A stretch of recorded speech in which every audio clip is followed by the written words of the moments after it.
的教练，那我目前是在国立体育大学运动保健系，现在担任系主任的工作。那我主要专长是运动伤害与急救，还有体适能教育跟体能训练这方面的专长。待会可以大家多讨论。那待会呢，我们可能要跟请大家配合一下，如果我们有些简单操作的部分呢，或是要 model 可以配合吗？可以哈。好，那待会我们就上课会比较顺利一点点。好，那我的第一堂课的部分呢是有关急救的概述急救概述。那急救概述呢是我们要基本认识一下什么叫急救。那你在做急救的时候，你的工作大概是什么样子？怎么做会比较安全，会比较有效？好，这个是我们的第一堂课的一个主要内容。好，什么叫急救？旁边是不是亚东医院？我经常会看红衣，是救护车。救护车呢里面是有穿的一个穿制服的，这个叫紧急医疗救护员。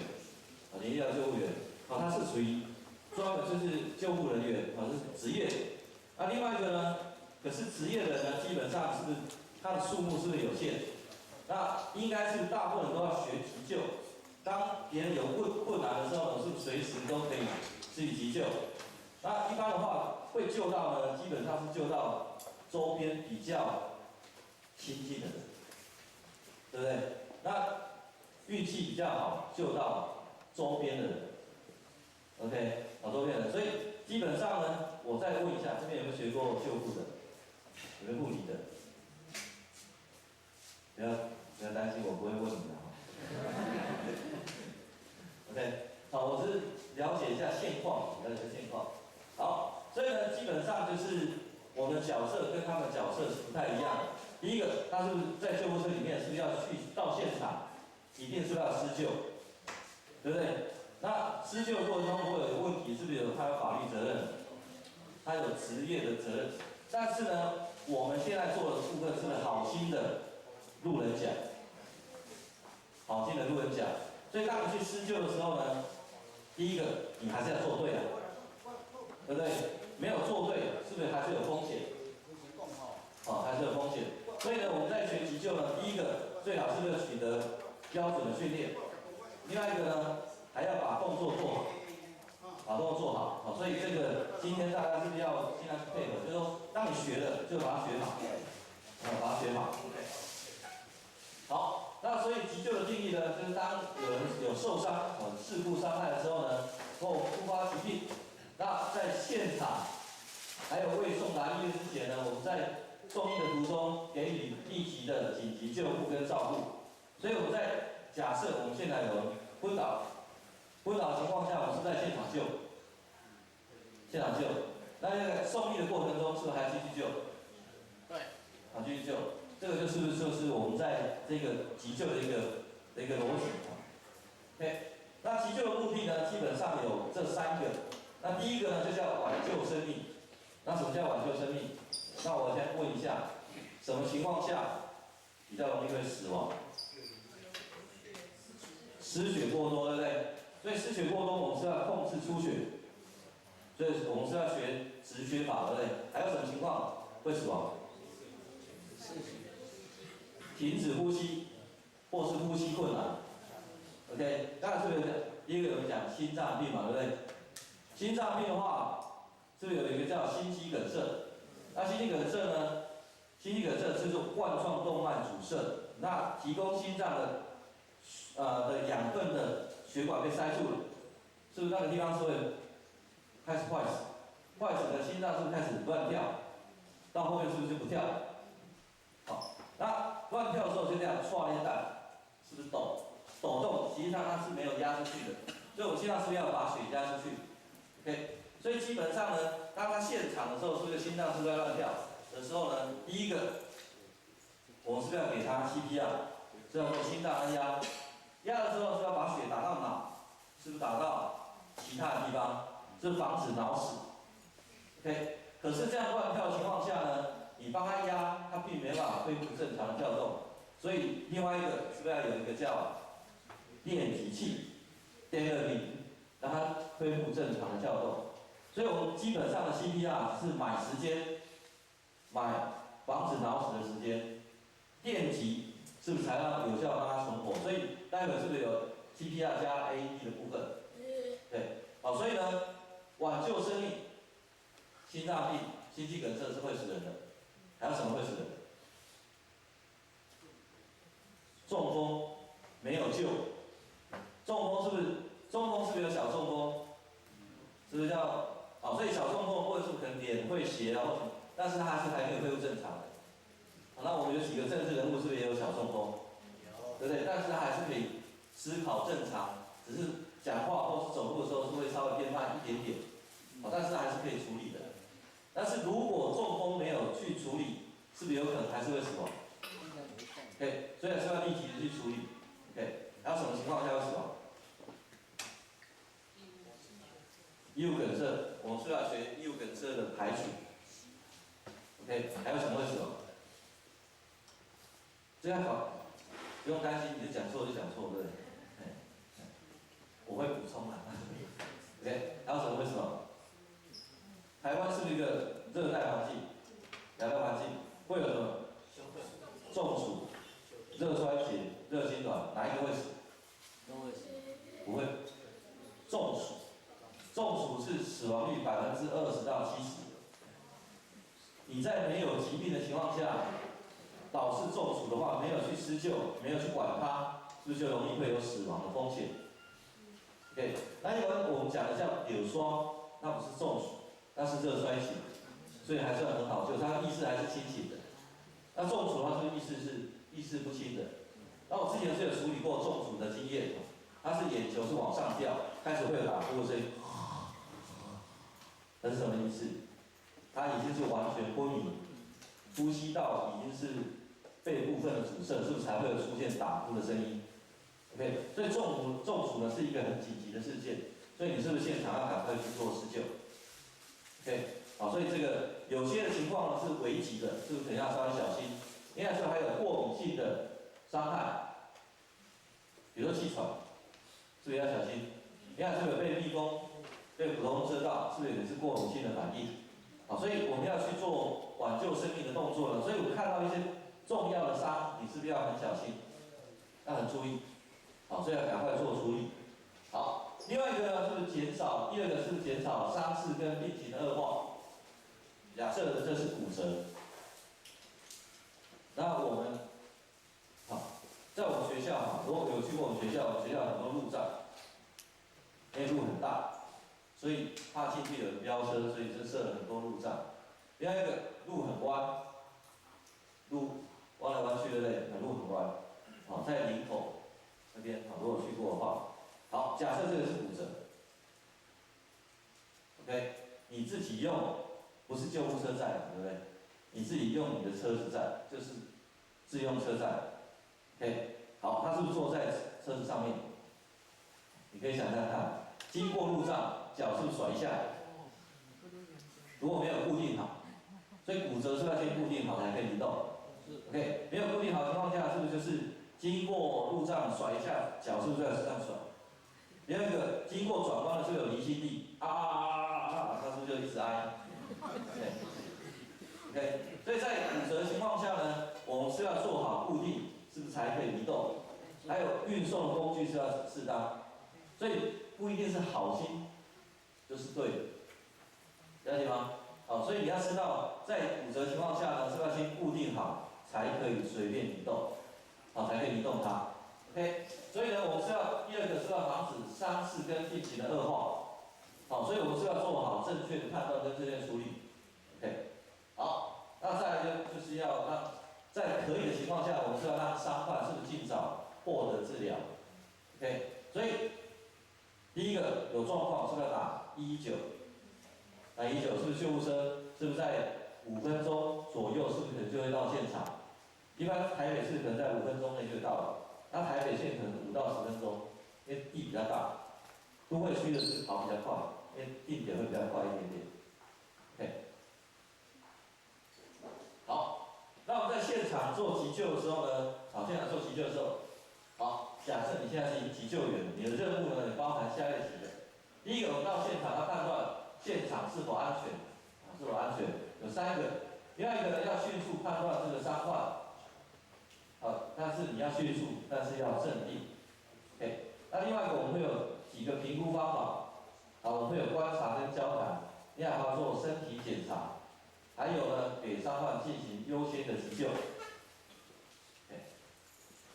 好，那我们先来，可以借一下。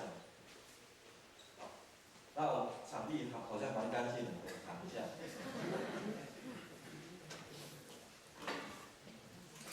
这样够大声吗？可以。好，我们现场是不是到现场？有人躺在这边，他躺在这边的时候呢，你要先思考现场是否安全。OK， 那如果这个现场安不安全？安全。可是如果是在14路口安不安全？不安全。安不安全？不安全。为什么不安全？车子太多。OK， 所以你知道现场救的时候呢，你是不是要请旁边人麻烦你指挥交通一下？麻烦指挥交通一下。是要麻烦是不是他控制交通？你是不是才继续救？如果你直接下去救，是不是车子过来，是不是连一起就碾过去？那我之前是在那一个，我可能会让你躺很久哈。OK， 那我们在那个在新庄那边的中山路，那有那个桥梁高架桥，那有一天呢是就是在高架施工的时候有一个工人掉下来。那另外一个工人，因为他有2、3个一起操作嘛，对不对？另外一个是不是就是刚好是在路边嘛，所以他也下去救，因为那边路比较暗，结果呢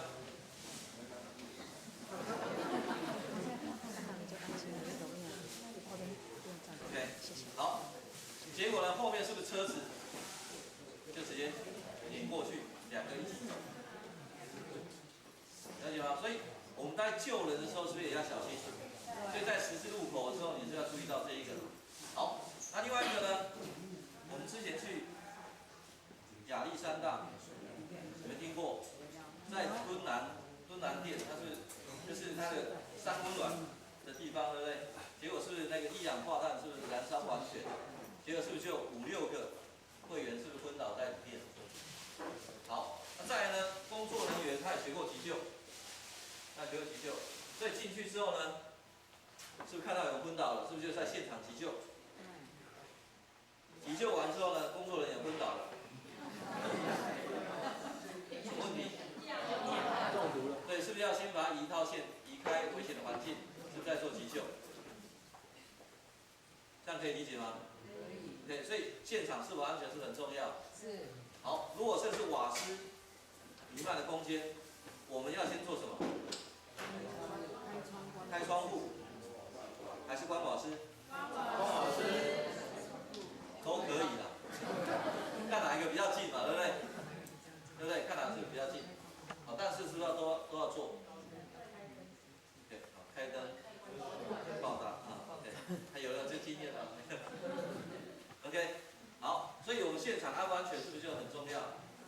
好，那将倒塌的房子是不是还有火灾现场？就是属于危险现场，都要是适当的去做判断。OK， 所以现场安全的 ，OK， 老师，先行吧，请张开眼睛，不是喝醉酒的。OK， 张开眼睛，是不是意识清醒？对。OK， 或者是意识不清醒，我们是不是可以问他 ？OK， 那我们是不是会有检查意识？就有轻、深、痛、否。轻，这是意识清醒嘛？痛。轻声，听声音听得到，但是他意识不清醒。我这样，先生，那是意识不清醒，有没有？他对声音有反应，但是意识不清醒。痛，这样的，这个地方你摸一下，这个是胸骨，这一个，我是要啪，是不是打了？这是很痛，所以这个地方呢，胸骨这边钻下去，痛。这是对痛有反应，可以吗？你把手拿起来一下，摸一下你的胸骨，好，压进去，揉一揉，这是不是使用骨头的表面是骨膜，所以你压下去很痛，所以一般刺激是不是就会有反应 ？OK， 否，什么刺激是不是都没有反应？是不是轻声痛否？我们是不是在检查意识？不过这个是比较偏高级急救的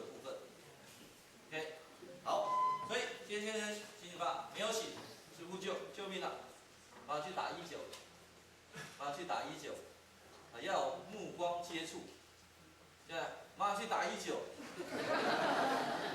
就没有去打，所以我们是不是就是要马上去打119？OK， 马上去打119，打完电话之后是不是到门口去，就是迎接救护车进来，是不是就叫救护车进来？这样了解吧？所以我们是不是要控制这个现场？控制这个现场。OK， 好，谢谢。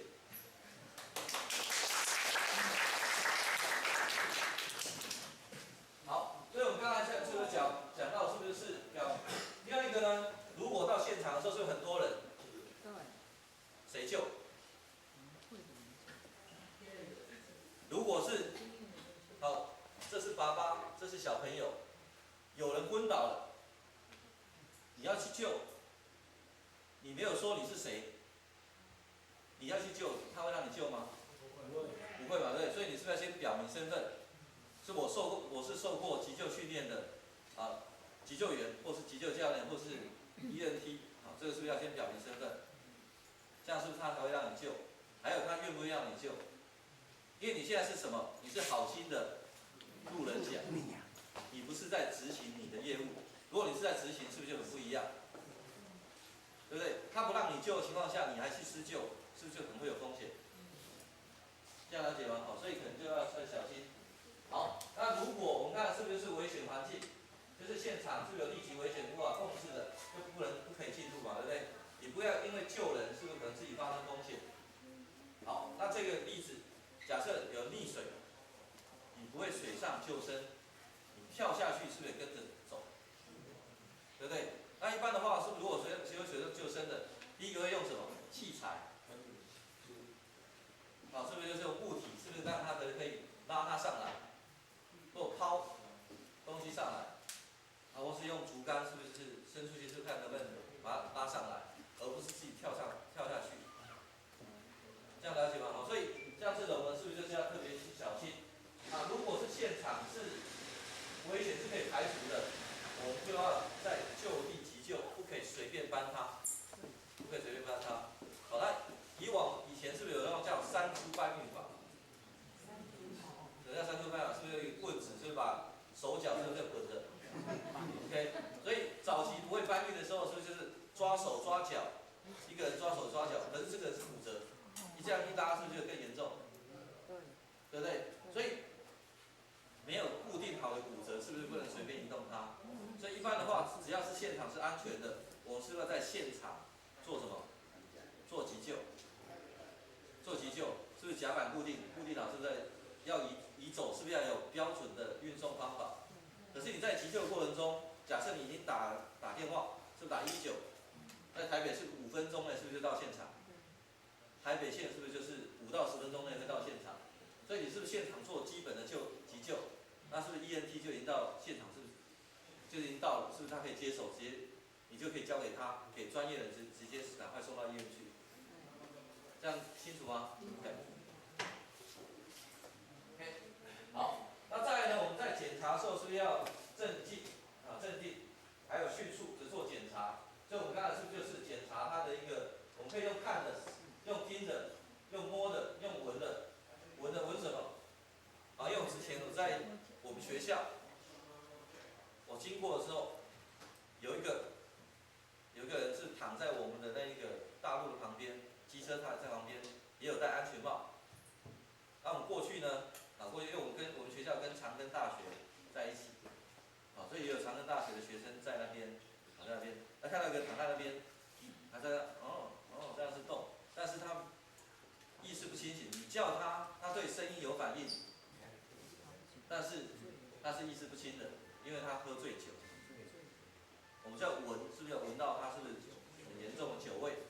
可是呢，他摔倒的时候呢，安全帽已经斜掉了，脖子也歪掉了，嘴巴是不是这边有血流出来？这个严不严重？是不是可能有颈椎的受伤的风险？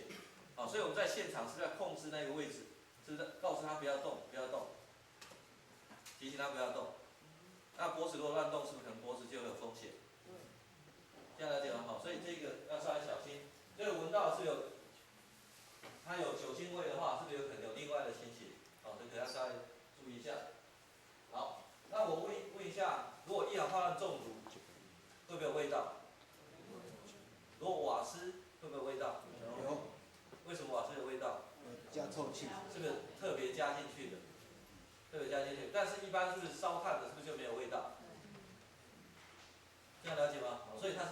虽然都是一氧化碳，但是因为瓦斯是特别加，是让大家知道是不是有这个风险。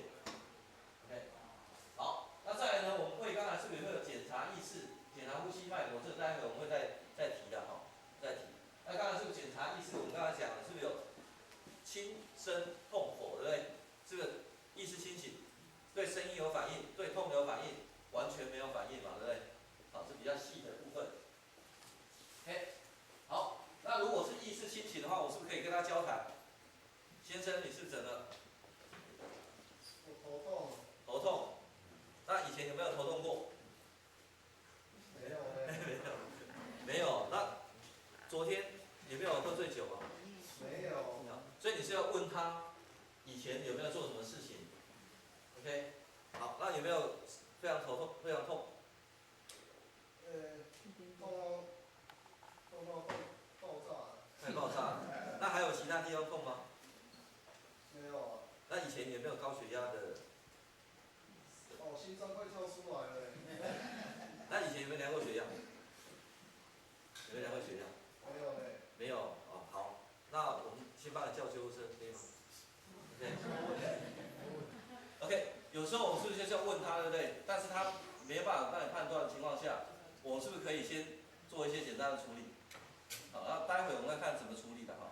OK， 好，所以我是要判断他的意识，还有发生的经过，还有他的疾病史，还有痛的情形，还有主要哪边的问题，比如他是撞到是不是膝盖痛？你是问他是不是膝盖痛？如果摔倒的时候呢，只有撞到肚子或撞到什么地方，是不是他会？你问他是哪边最痛？哪边最痛？但是不可以先摸他最痛的地方，为什么？为什么？你要先从旁边稍微摸一下，再摸这个地方，不然你一压下去，它太痛了，是不是就不让你检查其他地方？这样了解吗？因为你要做鉴别诊断嘛，好，鉴别诊断，好，那所以可以你直接压它最痛的，它是可能就不让你检查，这样了解吗？好。好，那做全身检查，我这边简单的示范一下全身检查步骤。好，只是这个是属于高级急救可能要学会的，我只是示范一下它的处理的一个流程。来，好，来，等一下有睡袋，因为比较舒服，等一下就睡着。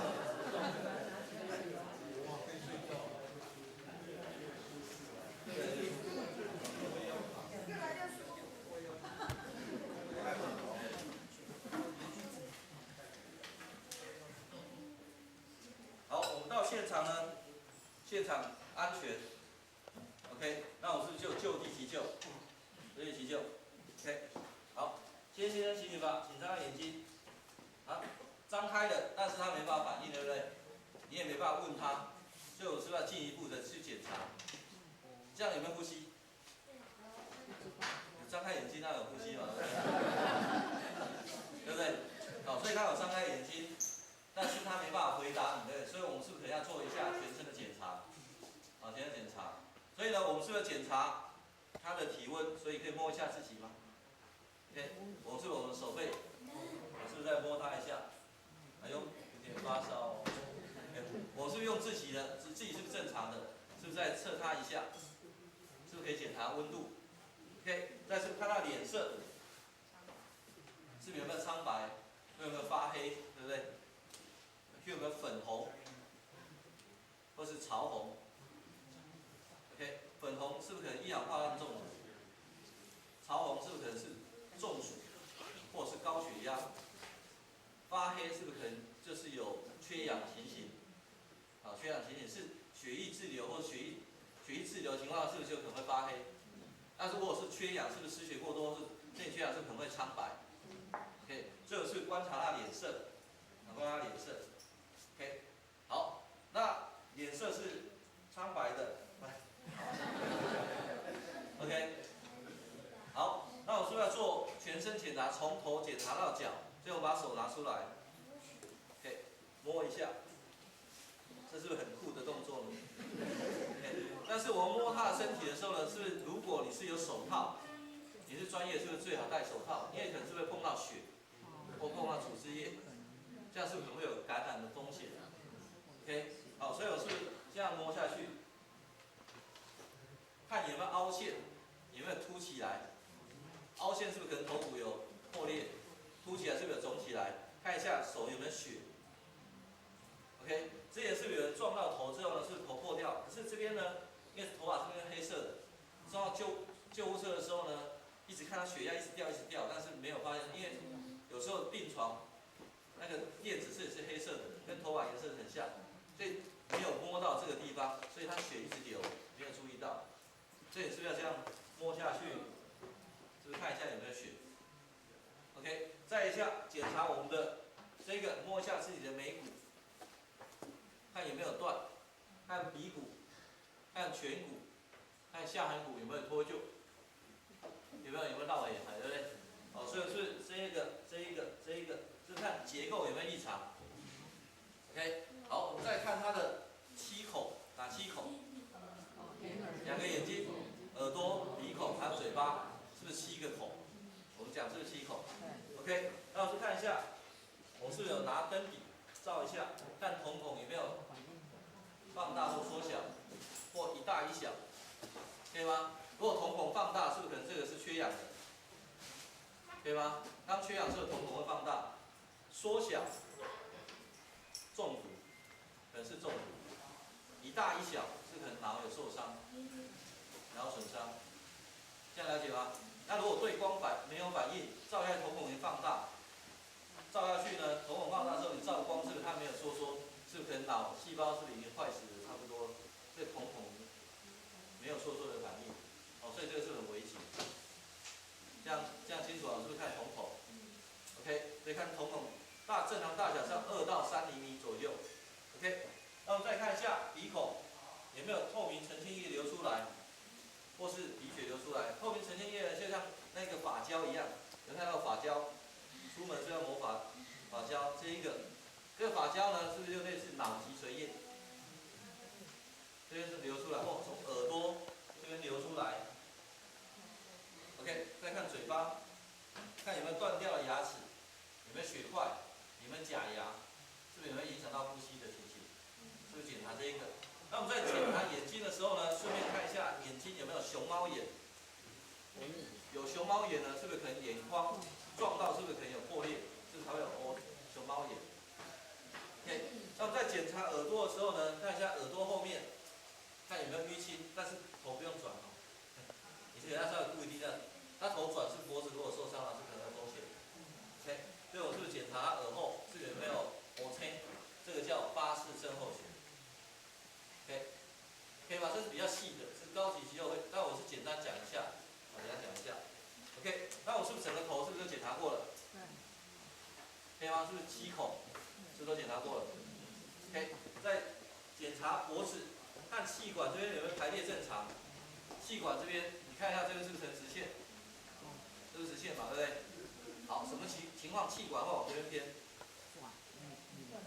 气胸、血胸或气血胸。所以撞击的情况下，是不是可能有肺泡是破掉？是不是气体跑进去，是不是可能会导致气胸？那如果出血，是不是有血胸？那又破掉又出血，是不是叫气血胸？对不对？所以是不是压力越大，是不是把往这边压，是不是气管是不是就可能会偏一边？这样来讲，是不是检查气管？还有呼吸困难呢？这边脖子是不是肌肉是会怒张？这样可以吗 ？OK， 那我是检查脖子后面，你可以摸一下脖子后面，是排列有没有正常？都正常嘛，不然不会在这边。OK， 往前弯，你可以摸到一颗凸起来的，这个是第7颈椎的，颈椎有7节，这是第7颈椎的位置。所以一般排列是不是都是要直线？那你要看它是不是有旋转，看有凸起，所以我们看它排列是否正常。OK， 好，所以脖子跟颈部是检查完了，那是不是检查我们上肢的部分？上肢呢摸一下自己的锁骨，摸两边锁骨有没有正常 ？OK， 那有些是不是就是车祸摔倒，或是在浴室跌倒，有可能撞击，这样撞上来是不是可能锁骨会断，或这个地方断，韧带断掉，是不是锁骨翘起来，一边锁骨一边高一边低，所以我们这样是不是摸下去，检查锁骨有没有排列有没有正常，还有摸一下他手，抓一下那骨干有没有正常，这一个抓一下。好，再来如果是他现在是眼睛都打开，对不对？但是意识不清，所以我是握他的手，抓一下，用力。好，如果他会用力，是代表他还听得懂你的指令。如果你叫他用力，他完全没办法用，是不是就是他不知道，没办法反应？另外一个因素是什么？十指紧扣，没有，就是这个。我们在抓住的部分呢，第一个手的控制由谁来控制？颈椎的神经跟出来的，所以当手没办法用力，完全没办法用力，是不是可能颈椎疑似颈椎有问题？这样了解吧？一个是他听不懂你要用力，一个是不是颈椎可能有问题？可以吗 ？OK， 好，那我们检查手之后是不是检查躯干？躯干我是不是用手刀，所以稍微压一下。你不要这样子一直摸，你摸完是不是已经死？我刚才是，好，这样子压一下，看胸骨有没有断。好，再看一下肋骨有没有断。好，再来是肋骨检查，是不是检查肚子？肚子我们把它切成4个象限，这个地方是不是胃？对不对？这个是不是肝？这是盲肠的位置，阑尾的位置，这个地方没什么东西。OK， 所以压一下，这边是不是胃会痛？是不是可能胃的问题？这边是不是肝？是不是可能肝的问题？这边压下去放掉，是不是有反弹痛？是不是可能有盲肠的问题？这样了解吗？好，所以一般的话，肚子是软的嘛，对不对？好，是软的，这肚子是软的。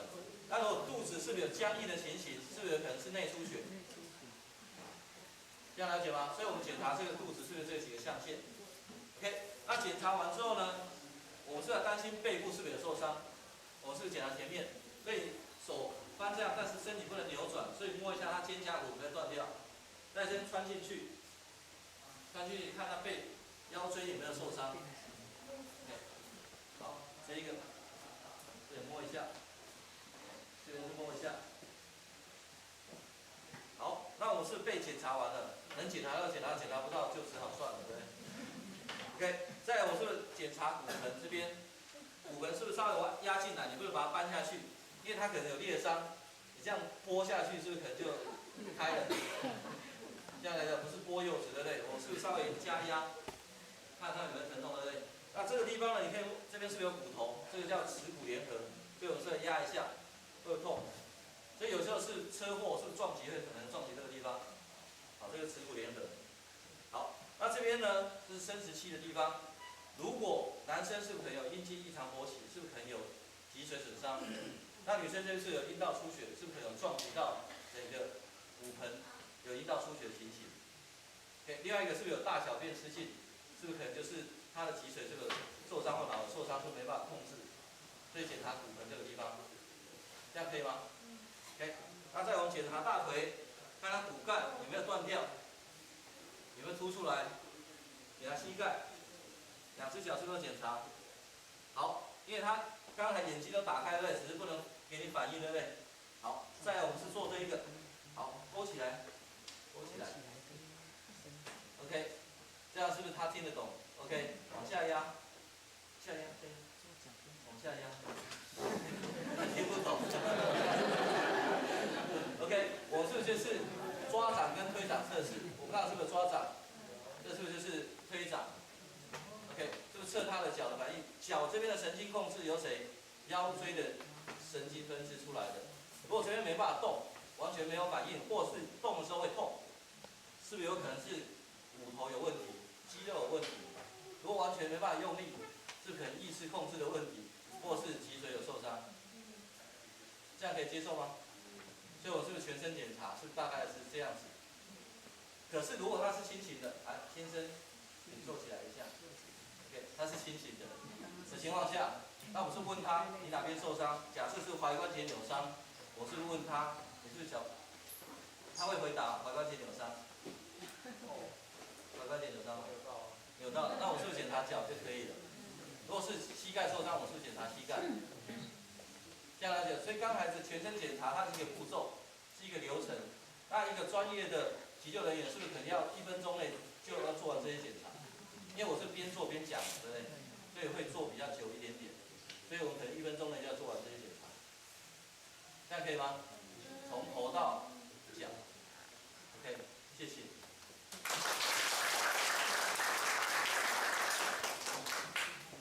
OK， 好，所以呢，在急救的部分呢，我们是不是会有这样子的？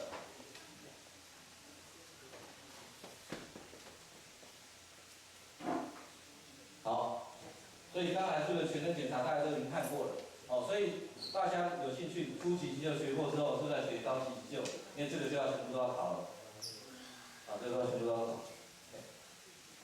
好，那再来呢，第三个呢，什么情况下我们要先做急救？急救你要先做什么动作才会比较有帮助？啊，第一个要维持他呼吸道的畅通，所以当这个人昏迷的情况下，舌根会往下掉，所以第一个是你要畅通他的呼吸道。所以一般成人的话，我们是往上抬呢，大概你的下方耳垂要跟地面呈垂直，这样呼吸道才会打开，啊，呼吸道才会打开。所以我们要畅通他的呼吸道。可是呢，如果他是像机车的车祸，安全帽是不是有擦痕？对不对？安全帽有擦痕，安全帽有歪掉，你是不是疑似脊椎这个受伤？所以这时候你是不是随便动它的脊椎处可能就会有问题？好，这个要稍微注意一下。好，那再就是要重建呼吸功能。如果他没有呼吸，是不是要赶快给他氧气？所以你是要做口对口人工呼吸。可是现在是不是有些时候不太敢做口对口 ？OK， 所以新的 CPR 里面是不是就是有第一个就是叫 CBA， 以前是不是叫 ABC？ 就要先做吹两口气，那现在是不是就是先做按压？如果你不愿意吹气的话，你是不是就一直按，还是对它有帮助？来 ，OK， 再是要重建血液循环功能。我想问一下，心脏按压的目的是做什么？心脏本身提供全身的血液循环嘛，对不对？现在是不是停了，或是跳动不足，或跳太慢，是不是血液提供不足？所以你就要按压，是不是提供它全身的循环？尤其是脑细胞缺氧多久会脑细胞开始坏死？4到6分钟，这个要记起来。所以当我们呼吸心跳停止的时候，4到6分钟，这就是黄金时间。所以我们现场是4到6分钟内这段时间急救。所以 CPR 为什么大家要学？你要等，一定要救护车来，是不是就可能会太慢？哦，所以是大家都要学 CPR， 学 CPR， 这是全民的应该要知道的。好，所以这个是要推广的。好，所以当心脏停止跳动的时候，我们给他 CPR。第二个，如果严重出血呢，我们是要做止血。所以待会第2堂课是不是就是创伤止血？这是学止血的一些技巧啊，止血技巧。好，再是预防休克。休克不是叫休息片刻，休克是我们身体的组织缺乏足够的氧气的供应，所以可以简单说来，它是一种缺氧的现象。但是这个缺氧现象有不同的原因，有可能是心脏停止跳动，有可能失血太多，有可能是过敏性的反应，都可能会造成休克。好，所以我们都可能要去做处理。好，那我们在处理的时候呢，要预防伤势恶化，所以呢，不可以随便乱动它。所以我们是不是做急救，是不是有急救的技巧？好，急救技巧。好，那刚才的部分呢，我们是不是检查他有没有意识？所以这个呢，有几个有没有意识？第二个呢，正常呼吸呢是多少下？要记起来，成人的是12到20下。所以我们看他呼吸，如果是不是呼吸很快，1分钟是不是超过20次以上？是不是有呼吸过快的情形？那如果他不是运动的情况下，是不是可能就是有呼吸困难 ？OK， 我想问一下，你爬高山的时候，是在比较高山的地方的时候呢，氧气比较缺乏，那我们身体会怎么样反应？是不是心跳会跳比较快，呼吸会变比较快？所以当我们缺氧的时候，是我们身体会有这种反应。好，所以心跳过快的时候，是不是有异常的现象？好，所以我们要先知道什么叫正常，才有办法判断什么叫异常。所以该背的要背起来。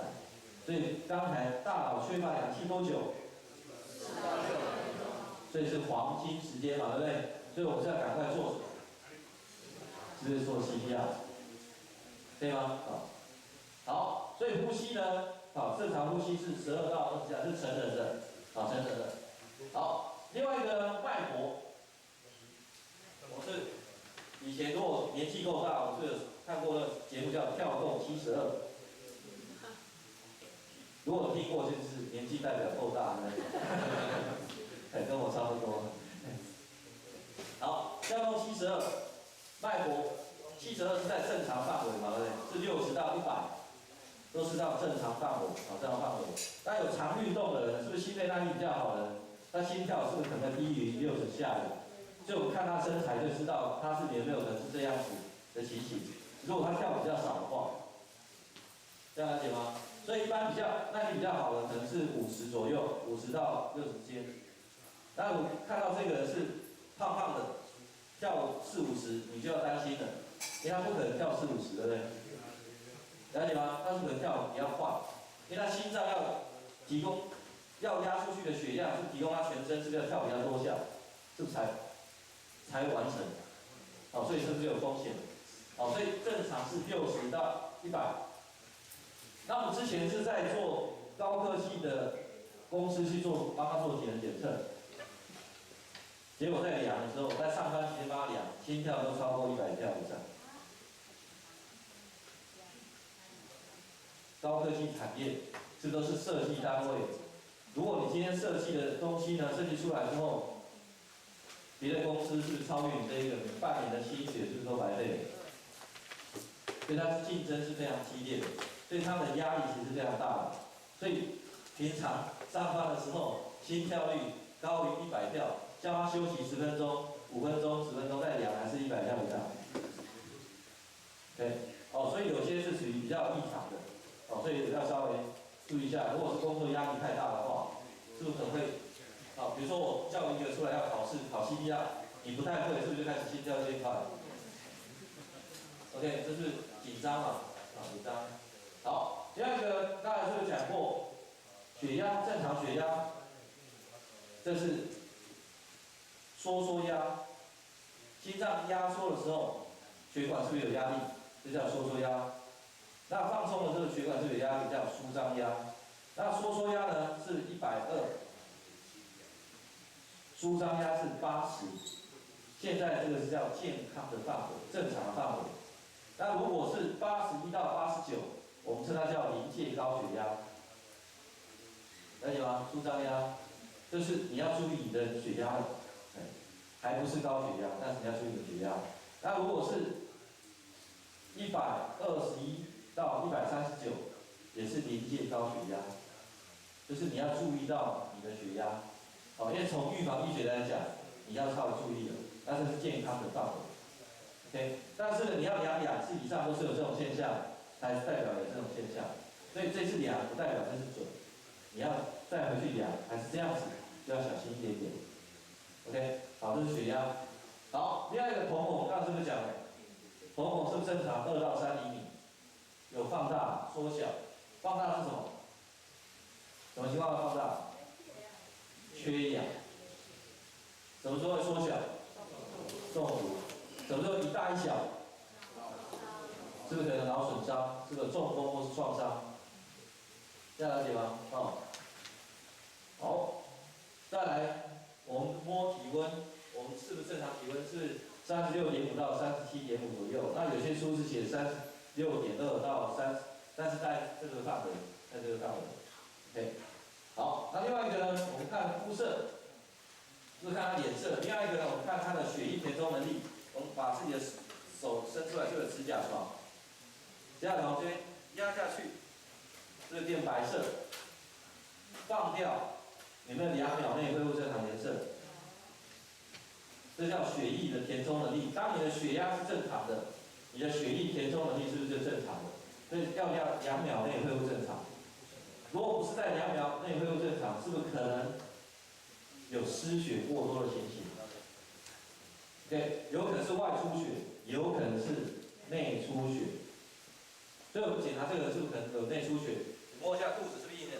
讲，肚子是不是硬硬的？是不是可能是有内出血？对不对？那你再压一下指甲床，它如果血液填充能力2秒内没有恢复正常，呼吸又很快，是不是可能缺氧？心跳又跳很快，是不是可能缺氧？这是就这些征兆，是不是可能加起来，是不是可能有内出血的风险？这样是不是赶快送医了？这样清楚吗？好，好，再看下一个。好，再来呢有几个急救的一般原则哈，我们要注意一下。你们现在姿势舒不舒服？都没有他舒服的，这样去躺着的。好，就是我们要给予舒适的正常姿势。如果这个是待会我们看什么姿势是该给的姿势。好，所以另外一个呢，要给予预防休克跟保暖。一般来说是，如果是缺氧，我是要给氧，造成休克要是缺氧。如果是失血过多，我是要止血。如果是过敏性休克，是不是赶快处理过敏源？对不对？那你没办法处理，是不是要赶快送医处理？好，赶快送医处理。好，那体温是不是会下降？我们是不是要适当的保暖？但是不要让它流汗，流汗流失过多，是不是又导致缺氧更严重 ？OK， 保暖适当的保暖是可以的。好，另外一个补充体液，补充体液，我们的血液呢的多寡会影响到我们的循环。如果你的体液流失，你的血量会变少，血会变比较稠，所以流速会变比较慢，供氧能力会变比较差，所以你适当还要补充水分。可是什么情况下不能提供？如果他可能随时要开刀的话，有的开刀是不是要讲禁食？要禁止，所以我们可以看一下什么情况可能开刀。意识不清，你给他喝水是不是可能噎到？对不对？再来呢，头胸腹部的创伤，是不是可能要开刀？对不对？再来是不是就是需要手术者，我们是不是都要禁止给他任何的饮料跟食物？对吗？所以我们要给他东西的时候稍微判断一下，好，这是一般急救的一个状况。好，再来呢，我们要给他适当的心理支持，心理支持。如果有些人是撞到这边撞到头，这边破皮，血是不是流下来？这样流下来，满脸都是血。OK， 好，这是爸爸，这是小朋友。OK， 所以撞到之后这边是满脸都是血，爸爸走过去是不是很紧张？对不对？这里是路人甲走过去，这处严重，这里飘你，对不对？是不是他给他心理压力？对不对？他也会昏倒，两个都可能昏倒。所以我们在急救现场呢，也是会控制这个现场状况。对，我想问一下，你一般捐血都捐多少？250。是250。250了，没有4000。250。所以我们这样流下来，对不对？这样流下来，有可能是流30cc 或50cc 的，所以看起来是满脸都是血。如果只是一般破皮，也是这样流下来。所以第一个，我们是要控制什么？压住它，但是要戴手套或结合接触体液，我们是压着，把血擦干净，是不是检查它伤口的大小，确定伤害的严重程度。但是会先把血擦干净。还有放心，我是受过训练的急救员，不要紧张，我在帮你做紧急处理。OK， 好，没问题。所以我是要提供他的心理支持。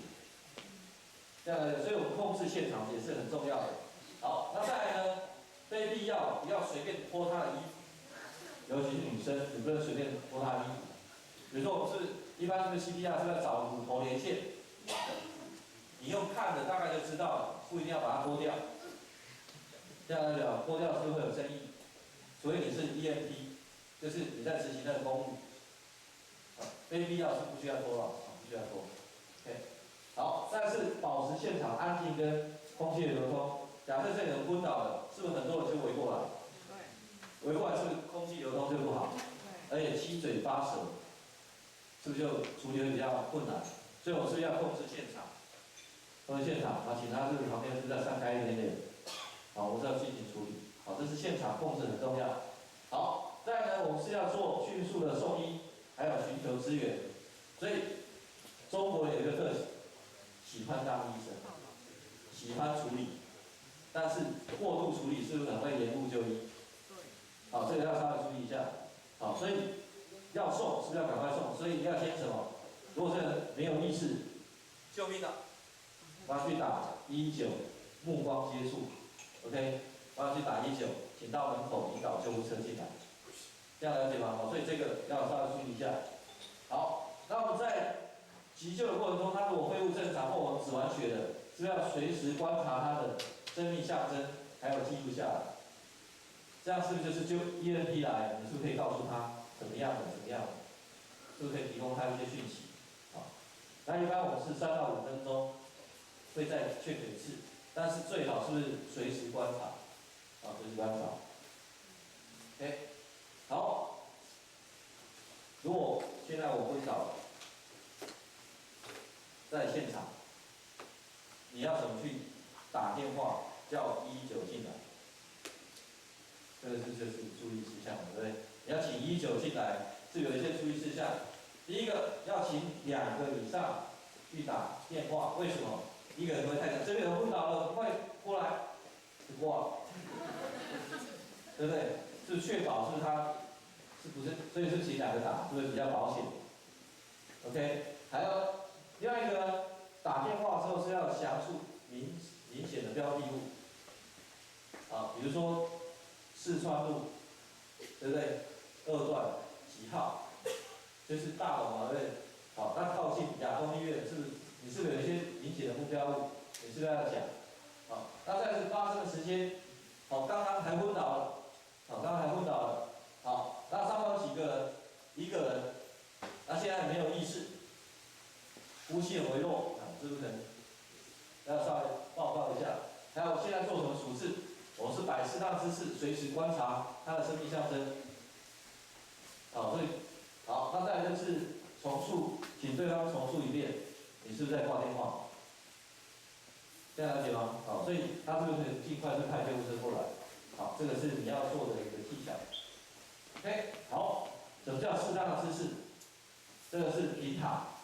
好，所以刚才是平躺，这是最佳的检查的姿势。所以我刚刚是不是就是在平躺，你要去做检查，去做全身检查。好，另外一个呢，我们在做 CPR 的时候也是这个姿势，平躺的。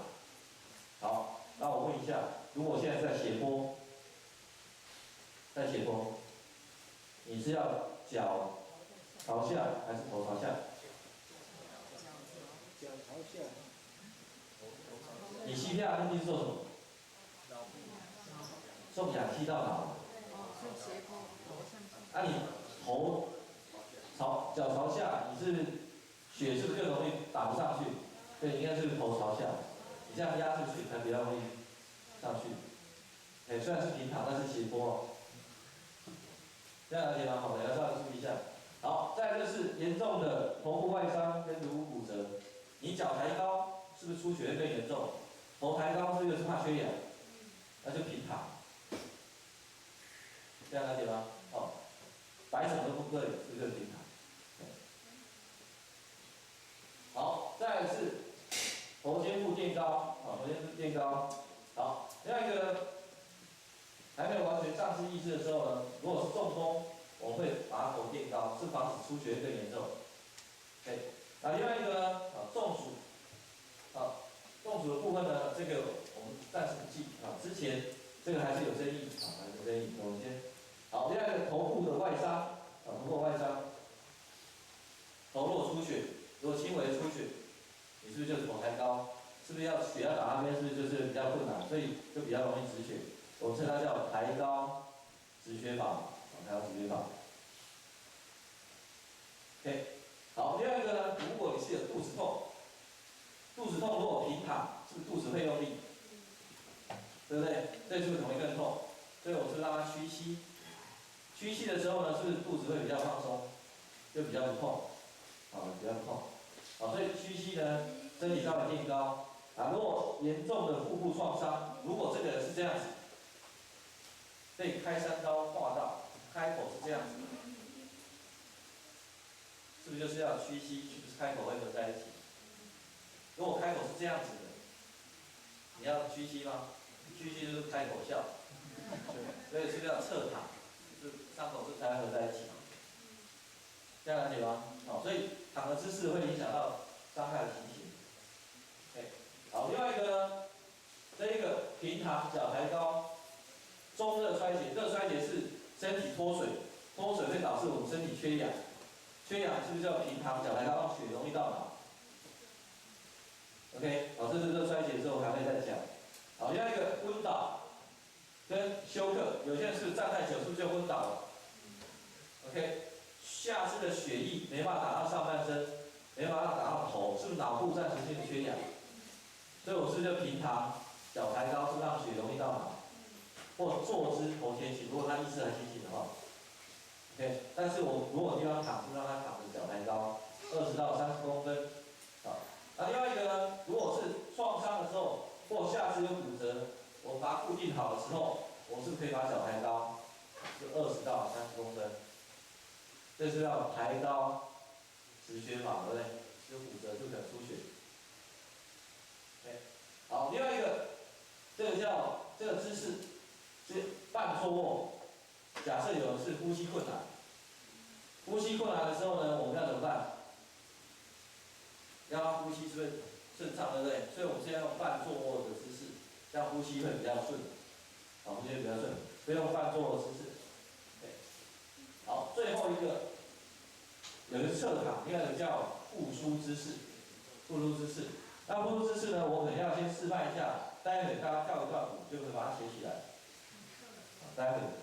好，复苏姿势呢，所以当一个人是不是可能有缺氧，或是可能呕吐物会吐出来，会吸到口腔里面，所以要像有中风啊，是不是就是如果他呕吐，或是有溺水这个呕吐，如果让他正常，是不是可能吐出来会吸回去，就会异物梗塞。所以这时候我们是要摆成复苏姿势。对，好，我们今天把手盘，我们请躺，平躺的，从旁边。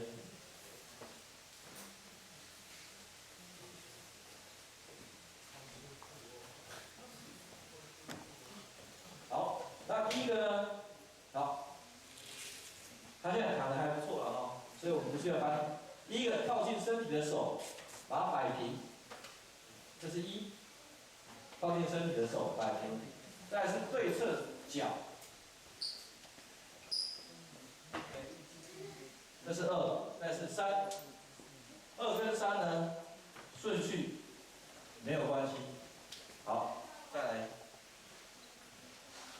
好，再是4呢，我要帮他翻身。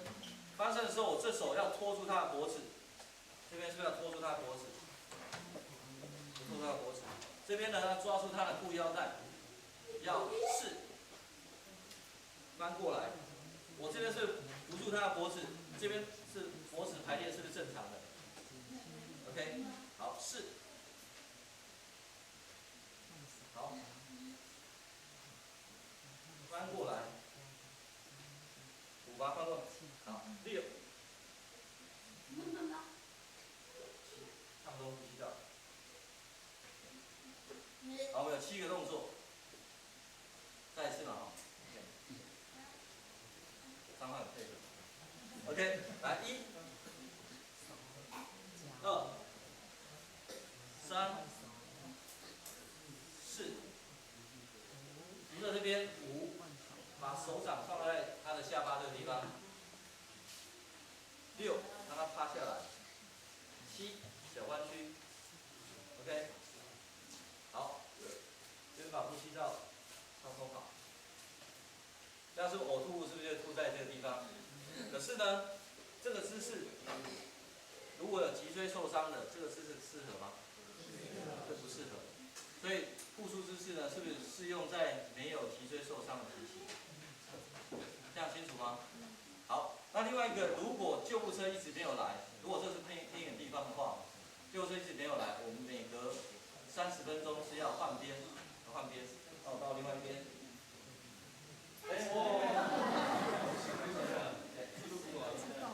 3号太配合，我是扶着他脖子，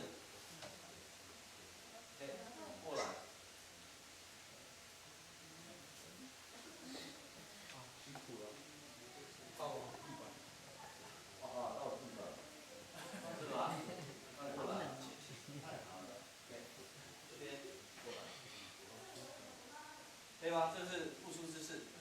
要每隔30分钟是不是要换边？但是如果救护车已经来了，他早就也就不需要换边了，可以吗？可以，谢谢。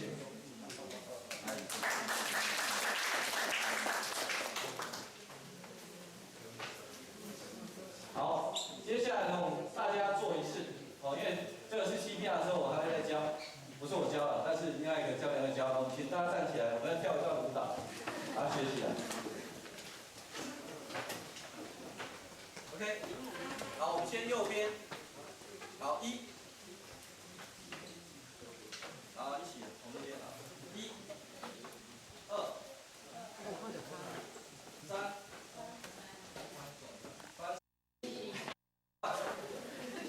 OK， 1、2、3、4、5、6、7，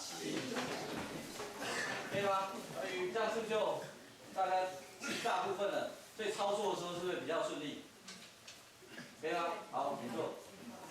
确保的部分就是要随时操作，经常操作。OK， 所以平常就可以练习的。所以刚才那段舞蹈只有7拍，对不对？有没有？随时练7拍是很好记，有没有？好，所以这个是一个团体直接练的，啊，团体直接练习的方法。好，那1堂课就先到讲清楚。好，那个各位大家好，我现在第2堂我们要教的是创伤止血，好，创伤止血的部分。好，那我们刚才讲到，是不是就会有生命危险的部分？是不是就是失血过多 ？OK， 所以我们遇到大出血的时候呢，要特别小心，啊，特别小心。那我们的出血呢，基本上有几种，我们血管有几种？这个动脉，这个静脉，这个微血管。那动脉出血呢，只有喷的，我们就叫喷泉，对不对？因为心脏一压缩，是不是血就往飙出来？所以它喷的是用喷的。OK， 那静脉呢叫涌泉，有没有地这样涌出来的？不出来。OK， 微血管出血是渗出来的，叫毛细现象。所以假设我们是地上是不是湿湿的，你用卫生纸是不是丢下去，它是不是快速的这样渗？是不是就卫生纸就湿掉了？是不是渗出来的？好，所以我们的出血的情况是这样的。那如果动脉出血呢？好，基本上流的是很快的。我们要想一下，我们身体有多少血？身体有多少血？有算法，是体重的1/12到1/13。OK， 那假设你是65公斤，我们是乘以1/13，你是不是5公斤是血液？所以如果是65公斤的，是不是身上有5公斤是血？可以吗？那流失20%就会有轻度的休克，30%就会有中度休克，40%就有重度休克。好，这是补充，你不用记没有关系。好，可是我刚才讲5公斤的20%是不是1公斤？1000 cc， 对不对？如果是动脉出血，一打开，标的，是好像水龙头，也是大动脉出血，是不是这样？你在水龙头用1000 cc 的保特瓶去接，是很快就接完了。那大罐的2000 cc 接，是不是很快就接完了？那如果大动脉出血呢？你没有快速的止血，这个是不是有生命危险？好，所以止血是非常重要。好，这个非常重要。对，好，所以我们在做急救的时候呢，没有呼吸，没有心跳，大出血都是很重要的急救的一个很重要的关键。OK， 好，所以呢，在场握，好，一般的话，如果现场有很多人受伤，的情况下，我们要先救谁？要先救谁？好，我们简单的，好，其实，在医院在急诊室有一个叫减伤分类，是护理人员就会先帮他做伤害的严重程度，是不是先分类了？是不是再看进去？如果你是轻微的扭伤，你到那边，医生稍微帮你看一下，你就坐在那边，你会以为他一直没救你，他已经处理完了，因为这个伤对急诊室来讲是轻伤、小伤，他给你冰块、冰敷就是急救了，这样了解吗？所以他是不是要尽快去处理比较严重的人？所以他一开始就会有减伤分类，减伤分类。好，那我现在假设现场很多人受伤，我们要做什么处理？好，很痛的请举手。第一个，他举手了，代表他听得懂，手又可以举起来，代表脖子这边颈椎是不是是正常的 ？OK， 请你走过来。走过来，他是不是下肢也是正常的 ？OK， 还可以请他帮忙。这样了解吗？好，所以假设这个是，你要看是不是完全都没有反应的，没有动的，对不对？你还可以请他去，这个是大量出血，是不是请他去做加压止血？因为他是最轻微的。这样了解吗？好，所以我们现场是要控制他的整个伤害的情形，还有现场要寻求可以支援的人，即使是现场的伤患，也有分轻重，这样清楚吗？好 ，OK。好，那我们在创伤的部分，我把它分成两个类型，一个是有伤口的，叫开放性伤口，所以你有看到血，也有看到伤口 ，OK。那但是有一个分类呢是比较特别的，就是挫伤，就是凹陷啊，挫伤是不是有淤青？被外物撞到之后，是不是就是凹陷？有没有看到血？凹陷不叫血吗？对不对？淤青如果用有没有出血的来做判断，它是不是就是可能是分在那一类？如果是用有没有伤口的，它是不是就分在另外一类？所以我们这个是不是用开放性跟闭锁性？挫伤是不是又放在闭锁性伤害？这样可以理解吗 ？OK。可是挫伤一般都会两个合并在一起。假设你跑一跑飞出去，跌倒，是会先撞击又滑行。撞击是不是就挫伤？滑行是不是就擦伤？是不是有开放性伤口？所以经常是两个会合并在一起。这样可以理解了哈。OK， 好，那开放性伤口呢？好，那这是有看到有出血的、有伤口的，所以我们要去做处理。待会很简单的叙述一下。那闭锁性伤害呢？比如说挫伤、扭伤、拉伤、脱臼、闭锁性的骨折，这都是闭锁性伤害。所以一般常见的运动伤害，大部分是都是闭锁性伤害。对，大部分闭锁性伤害比较多。好，我们看一下哦。OK， 第一个裂伤，对不对？如果你吃手扒鸡，是把它撕裂，是撕裂伤嘛，对不对？你是要转一转，是不是才有办法那个？哦，吃素的就抱歉。OK， 所以我是转一转，那个是不是就是撕裂伤？对不对？另外一个被那个假设跑步的时候是被钉鞋抓到，是不是也是撕裂伤？被那一个铁丝网勾到，是不是也是撕裂伤 ？OK， 不平整的表面跌倒是不是也是撕裂伤？这个撕裂伤出血会比较严重，但是呢感染会比较多，所以在处理的时候是要预防。像止血跟感染的部分是不是都要注意？好，因为我是初级急救，只能讲到这边。好，另外一个穿刺伤有分穿刺的位置不太一样。穿刺伤有另外一个是从里面插出来，一个从外面插进去的。从里面插出来是不是开放性骨折？从外面插进去的，插的位置不太一样。OK， 之前有一个日本的那一个观光客，他晚上肚子饿吃宵夜，去便利商店买东西，结果呢泡完面对不对？再直接泡面，泡完之后是不是就是咬了筷子？结果跌倒，插到喉咙的。OK， 另外一个，有些人是不是吃珍珠奶茶？珍珠奶茶，对不对？是不是就是那一个吸管？结果是不是塞住了？但是刚好他坐车，那刚好塞住了，他拿来吸，结果呢紧急刹车，戳到气管。OK， 好，另外一个呢，另外一个。我在5、6年前，那个全中运射箭比赛在花莲射到头，当场射到头。OK， 如果当场拔出来，是不是这个人就死在现场？可是我们看电视或看什么？龙门客栈，是不是被箭射到，还点穴点一点是不是拔出来？不要被电影影响到，对不对？哦，现场不能随便拔，对不对？哦，不能随便拔，还要看位置，插的地方是不是可能会有大出血的，是不是不能拔 ？OK， 可是有没有折筷子折一折，或不小心被竹签、右窗插到，要不要拔？要拔嘛，对不对？所以不同的地方是不是就可能要处理的方式就不太一样？那有没有看过鸡头插腿？对不对？台湾还用小支的，你看那个马来西亚是用大支的，还有点像刀子的感觉，这样插过去，不太一样。这边血管比较少，比较少，所以枪打过去还可以直接穿过去的。没有。OK， 好，穿刺伤，OK， 好，这个是不是要稍微注意一下？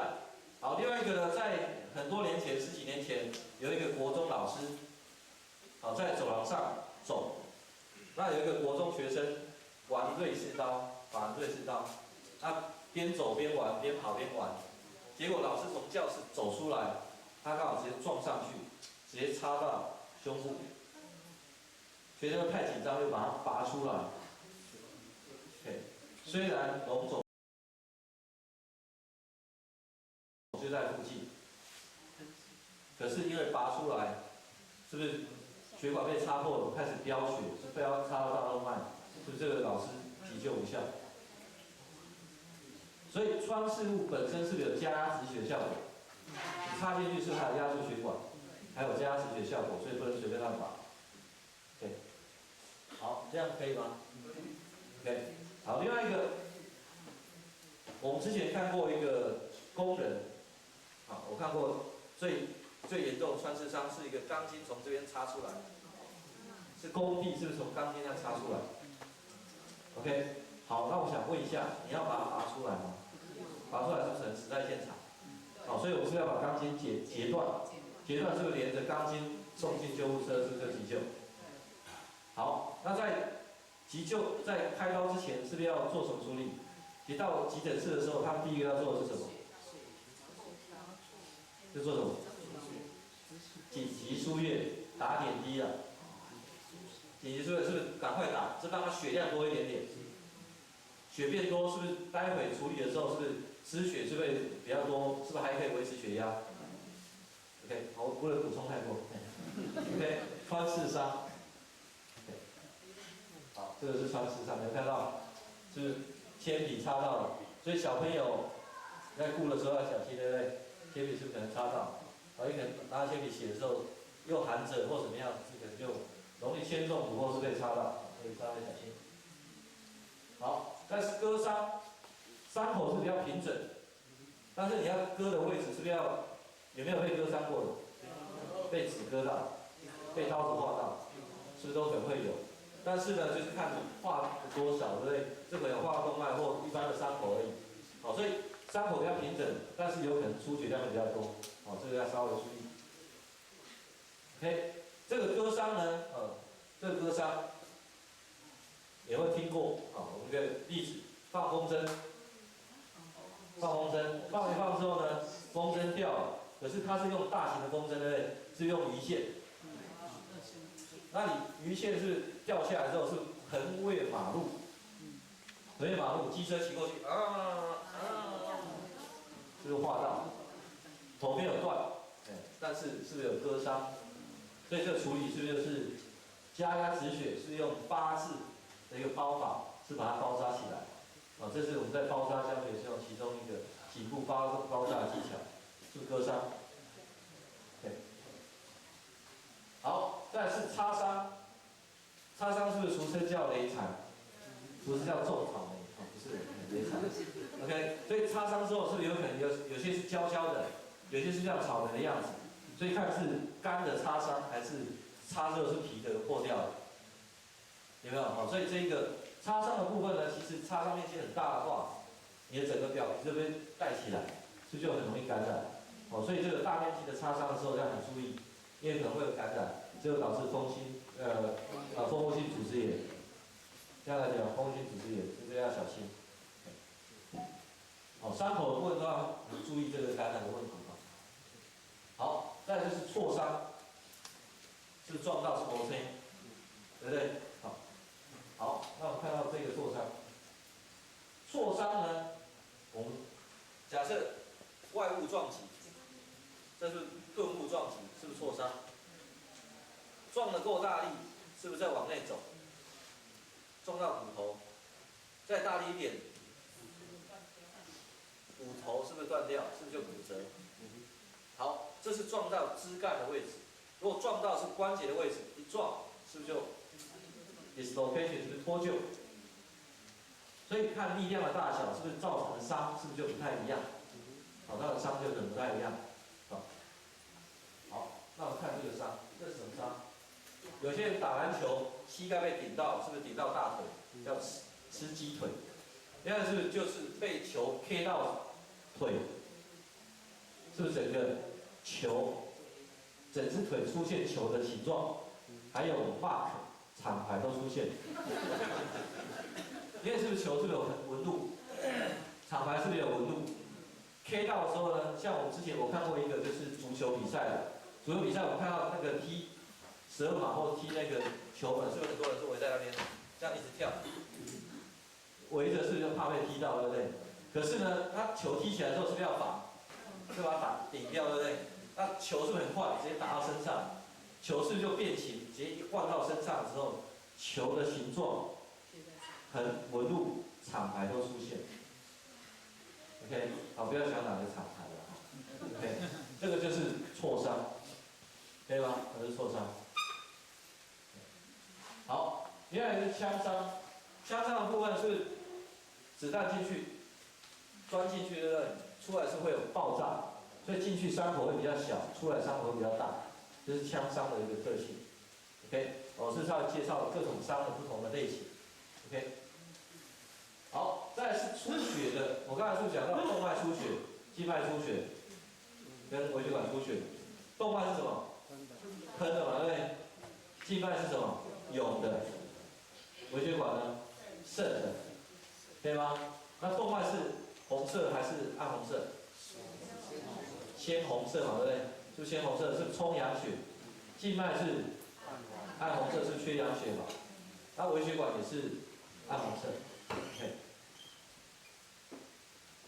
好，所以这是暗红色是涌出，微血管是不是就是渗出？这样可以吗？你可以用大脑中是不是有印象？你看到喷泉就是动脉出血，看到涌泉是不是就是有看到泥火山是不是涌出来？对不对？好，那如果渗出了，那是不是就是微血管出血？好，另外一个呢，好，这个是补充，我快速讲一下。好，接下来，好，当我们失血的时候呢，血管会自然收缩，会减少出血。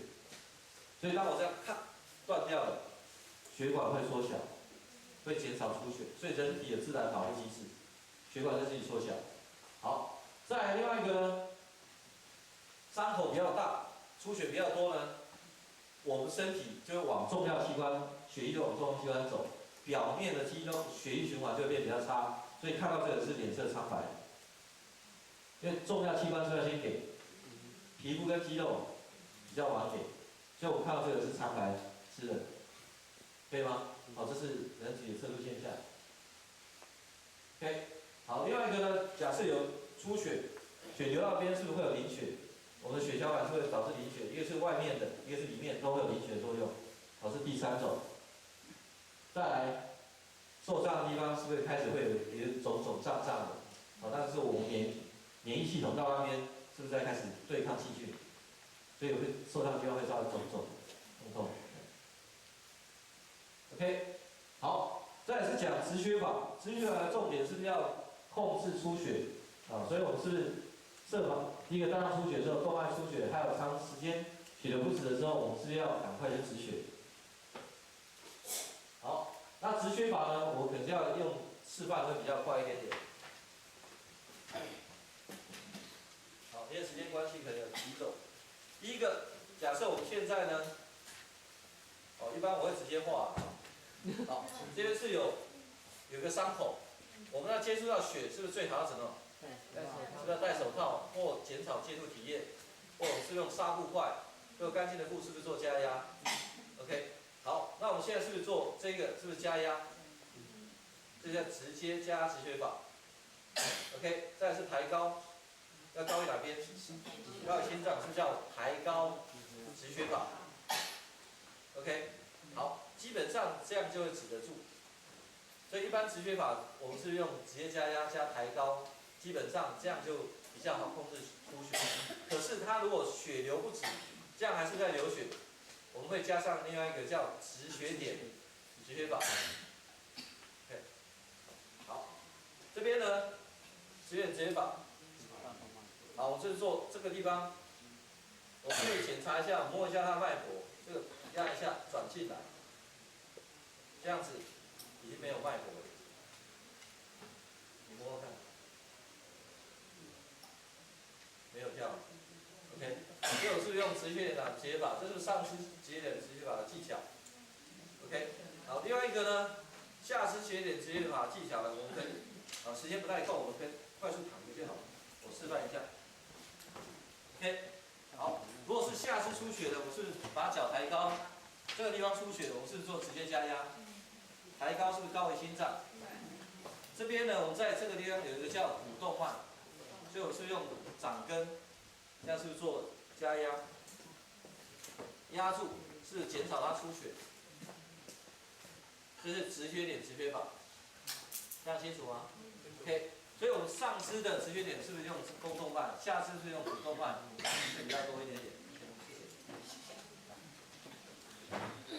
好，可以，这样子。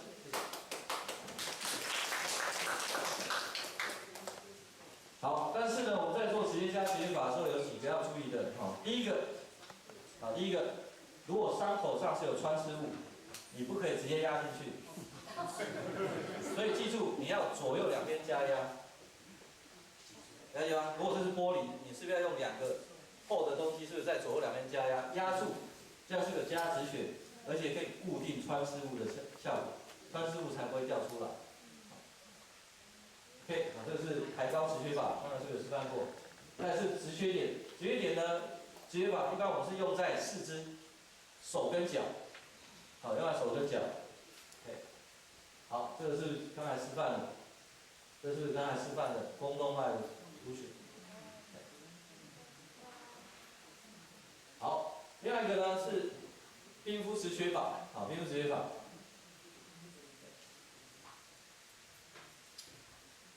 如果是闭锁性的伤害，一般我们可能都是会用冰敷止血法。所以扭伤、拉伤、挫伤，这是可能就是用冰敷止血法。OK， 如果是开放性伤口，我们是不是不用冰敷止血法？这样理解吗？因为这个可能也会感染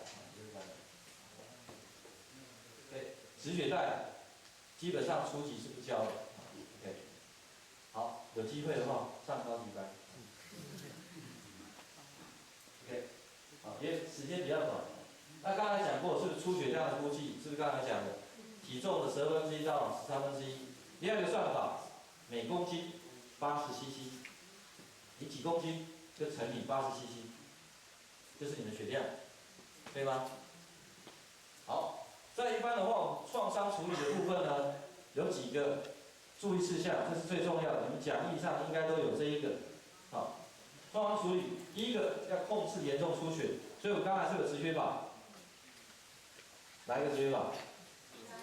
直接加压法，对，再是抬高，再止不住，是不是就是止血点止血法？可以吗？好，好，再是预防感染。第一个，我们是要减少这个，所以我们在碰伤口的时候，是不是要尽量要戴手套，减少接触体液？另外一个，我们清理伤口的时候呢，是不是要？我想问一下，如果现在是眼睛有受伤，你要这样冲，还是这个地方受伤，你是这样冲呢，还是这样冲？这样冲，伤的在下面。由内向外嘛，这样冲，这边是不是伤更严重？所以这边是要有这样冲，这样了解吗？处理伤口是也有。好，如果另外一个呢，伤口的话，这个伤口是这样子，我现在要上药的话，上优点，我是这样子擦，还是这样子插，还是这样？它有3种，这样子，伤口是这么大了，对不对？这样子插，还是这样子插，还是这样子向外？哪一种？由内向外嘛，对不对？第一种是什么？涂烤肉酱的方法。你这样会把细菌质感进去，所以你记住是不是要由内向外？是不是要超过伤口1公分以上？把周边的是不是擦干净？这个是处理伤口之后是不是要注意的？这样由内向外。OK， 那另外一个呢？假设这个伤口，我是用纱布块压下去的，纱布块是整个撕掉的，要不要把它拿掉？那我是不是用新的纱布块是不是再压下去？好，那压完呢？止完血了，要怎么办？纱布块会粘在上面吗？之后是变成网状结构的。OK， 止完血之后呢，我是用生理盐水冲，把这个凝血变软。我是不是纤维？因为纱布的纤维是比较硬的，你慢慢再拉起来，是不是凝血会粘在上面？纱布块是不是会脱离？好，所以你还是要先压上去，等这个冲完之后，它自然就会你可以拿得掉。这样不可以直接撕起来，是不是有新的伤口会出现？这样可以吗？好 ，OK， 好，那预防休克呢？刚才是有讲到，其实你撞到的时候呢，假设这边满脸都是血，我是不是要把血擦干净，露出伤口？另外，你是不是要适当的安慰他？好，减少旁边给他太多压力嘛，所以我是要疏散一下，对不对？所以是要给他心理的支持，还有呢，摆适当的姿势，刚才是不是教适当的姿势？好，适当姿势。好，另外一个呢，银庆的医院，这边最近的医院是哪边？亚东医院嘛，对不对？好，所以5分钟内可以到医院，30分钟可以到医院，是不是都要记录起来？为什么？假设这个是断肢，你送到一般的急诊室有没有用？因为我是要把神经、血管、肌腱是不是要接回去？所以你是要送到有显微手术的医院，是不是才接得回去？你送到一般医院是没有用的，你是不是还要再转院一次？好，所以这个是没有用的。好，所以呢，邻近的医院呢，你是不是都要搞清楚？如果这个地方它会被毒蛇咬伤，有没有血清，是不是也是很重要的？好，所以呢，这个是我们在创伤处理的4大原则，这是最重要的哦，可以吗？好，4大原则。OK， 好，那轻伤呢？其实我刚才是不是讲过，我是不是要就这一节冲完之后，是不是就是要上药嘛，对不对？假设我们止完血，就是冲完，你是不是要由内向外？那要不要纱布块固定，或者是 OK 棒固定？如果比较小的伤口，要维持干燥跟干净就可以了。如果没法维持干燥干净呢，是不是就要覆盖起来？这样清楚了哈，这个可能要稍微注意一下。好，这个比较细的哈，我刚才已经讲过了。好，这穿刺伤是高级急救的，好，高级急救的，我们是不是要用你要练习把它固定起来。像这个插到眼睛，是不是要把那个，是用个杯子，中间挖个洞，套上去之后，是不是再用左右两边固定起来，是不是就不会动了？对不对？好，这个是看过就好了。或者左右两边加压，用纱布块是左右两边加压，这穿刺物是不会压到的，而可以固定住，再把纱布块固定起来，是不是就不会移动？好，像这个是玻璃，是不是就左右两边加压？好，这个穿刺我们可以用甜甜圈，这个在创伤处理也会教。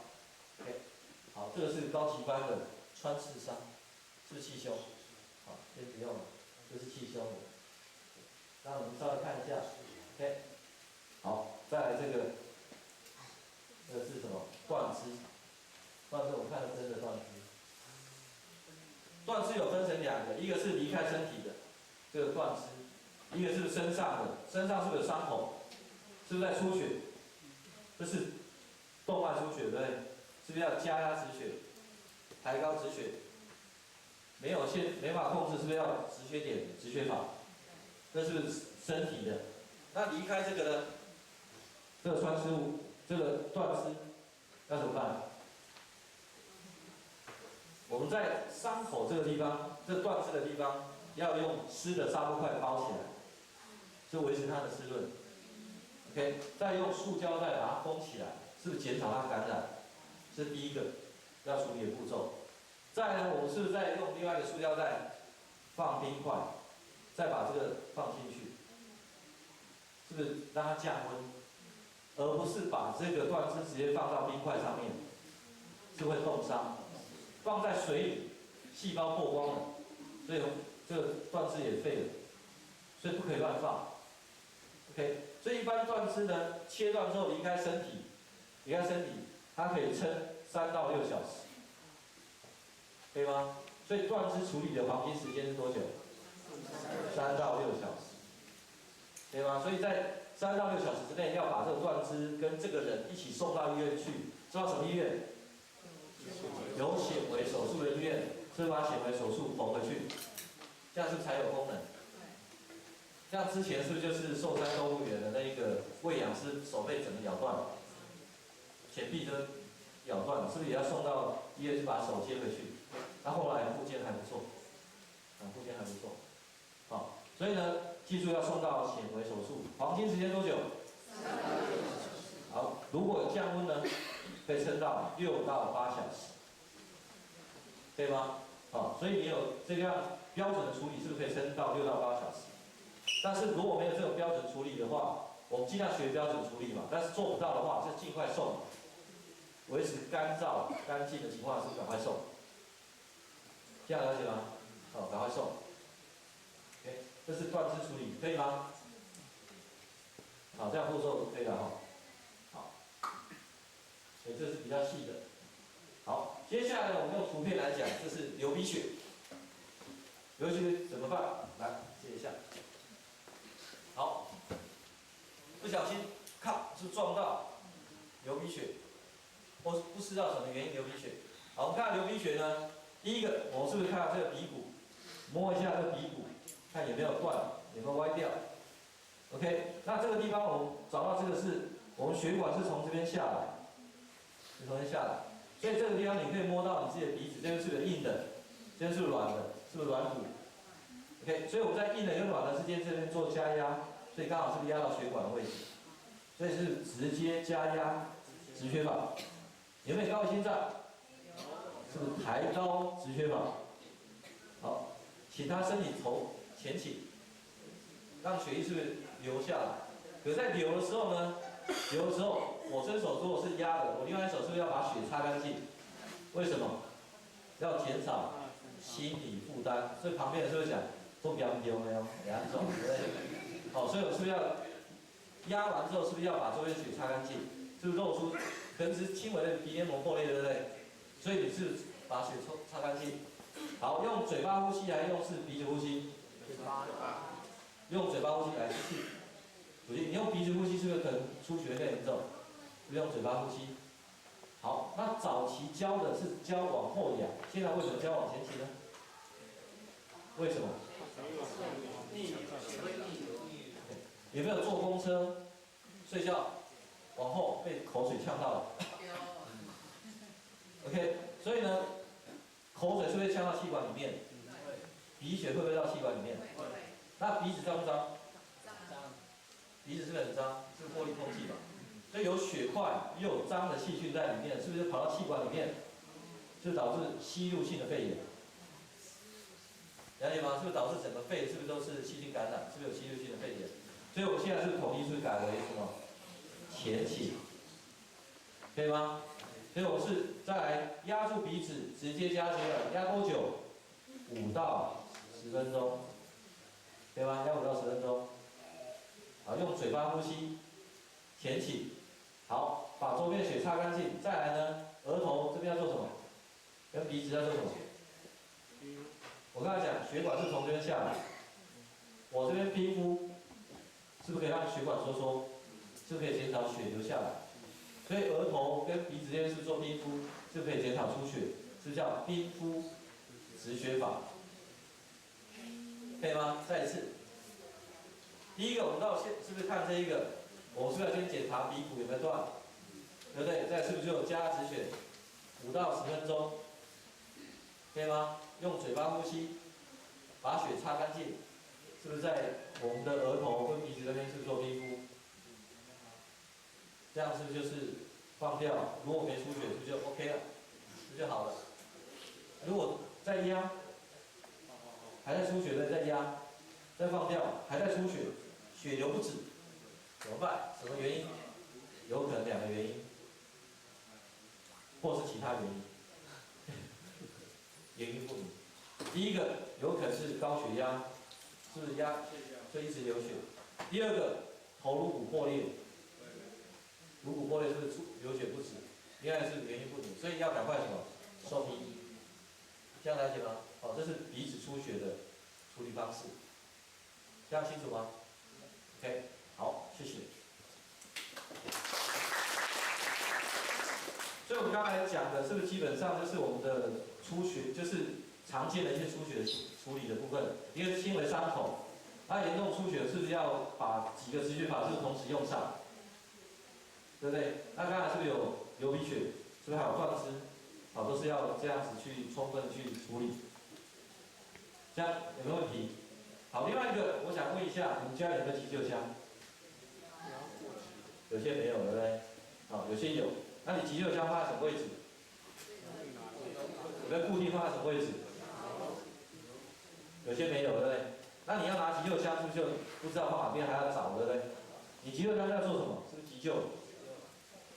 那你有放的位置不明显，你是不是就拿不到？所以你急救箱是要放在明显的地方，甚至要标示那边是急救箱。所以像我们知道，如果是公共场合，我们是不是就是有急救箱，我们就放在那边，甚至贴一个红十字，是不是就急救箱的一个标志？急救箱在一体格，是不是就标示在那个地方？是不是随时都可以拿？这是一个。另外一个，急救箱里面的器材有没有清点过？另外一个，里面的器材有没有过期？他们都过期了，这样清楚吗？好，这个是不是很重要？好，所以最后就是我们这一个部分创伤止血，最后你是不是要去了解整个急救箱里面的设备？当你要知道这些东西的时候，要处理的时候才有能力处理。OK， 好，那创伤处理的时间我就上到这边。你先做一个动作，把它蹂躏一下，把它稍微欺负一下，让它变软一点。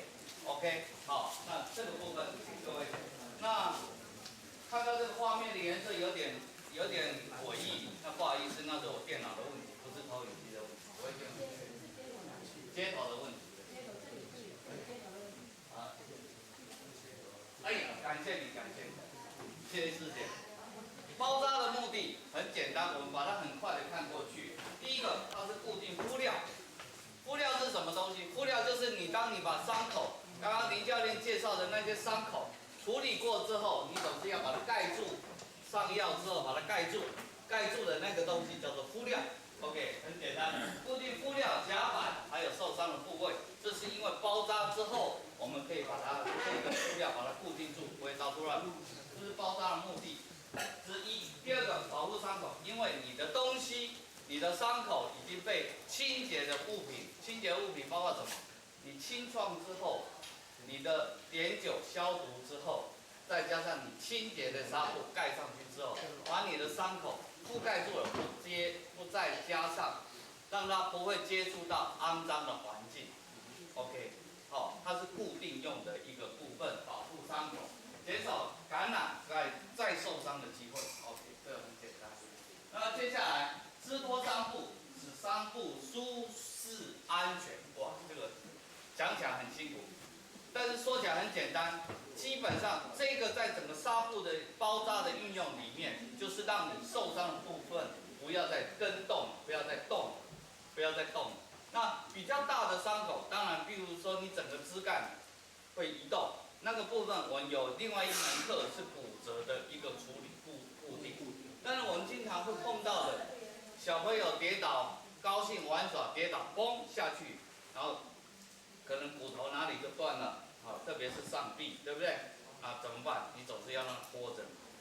那在送去医院的时候，它当然医院有医护用的这个固定的定肘，那很多都要自己买。那在比较简单的，当然就用我们现在手头等一下会介绍的三角巾，让它有一个支托，这是它的一个很大的作用。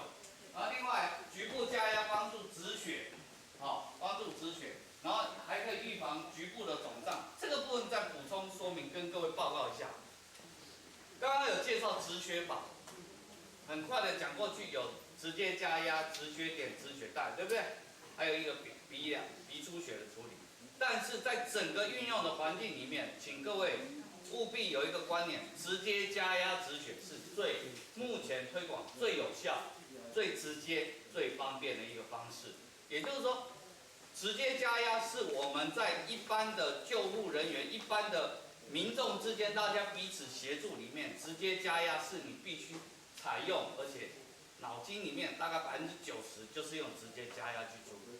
那当然包扎，因为你在整个固定的过程里面也会加压，也会把它迫死，所以让它出血的机会，甚至于包括内出血、肿胀的机会都可以降低。这是我们包扎的目的。那这个部分矫正畸形这个部分，在目前今天介绍的部分不会很多这样子的部分，简单带过去给各位，让各位知道。OK， 那包扎的种类跟工具，卷轴绷带，各位看过卷轴绷带吗？就是一长条嘛，对不对？一长条。那现在甚至还有自粘式的，以前是一般的纱布，然后接下来弹性绷带，现在还有自粘性的。不过自粘性的很贵啊，各位使用的时候考虑一下。接下来三角巾，还有绷带的代用品，各位这些东西你有没有发觉有一个共通的特性？它是带状物，袋子的带状物，它只是宽窄有不一样。带状物你拿变得很小，那就是绳子了。绳子要不要用？不要用，不要用。很宽的部分是怎样？看地方用。很细的细绳为什么不要用？因为它的压迫太集中了，会容易造成什么？细胞坏死，这是我们不希望造成的副作用。OK， 带状物，那什么叫带状物多小？看你的伤口多小。你今天手指头这边裂掉，那你的带状物还是2公分厚，那对不对呢？好像不太对，好像不太对。那各位印象中最简单的带状物是什么 ？OK 泵，正确，就是 OK 泵。所以你用的东西，我个人这个没有绝对的学理基础，我个人的标准是再窄不要比 OK 泵窄。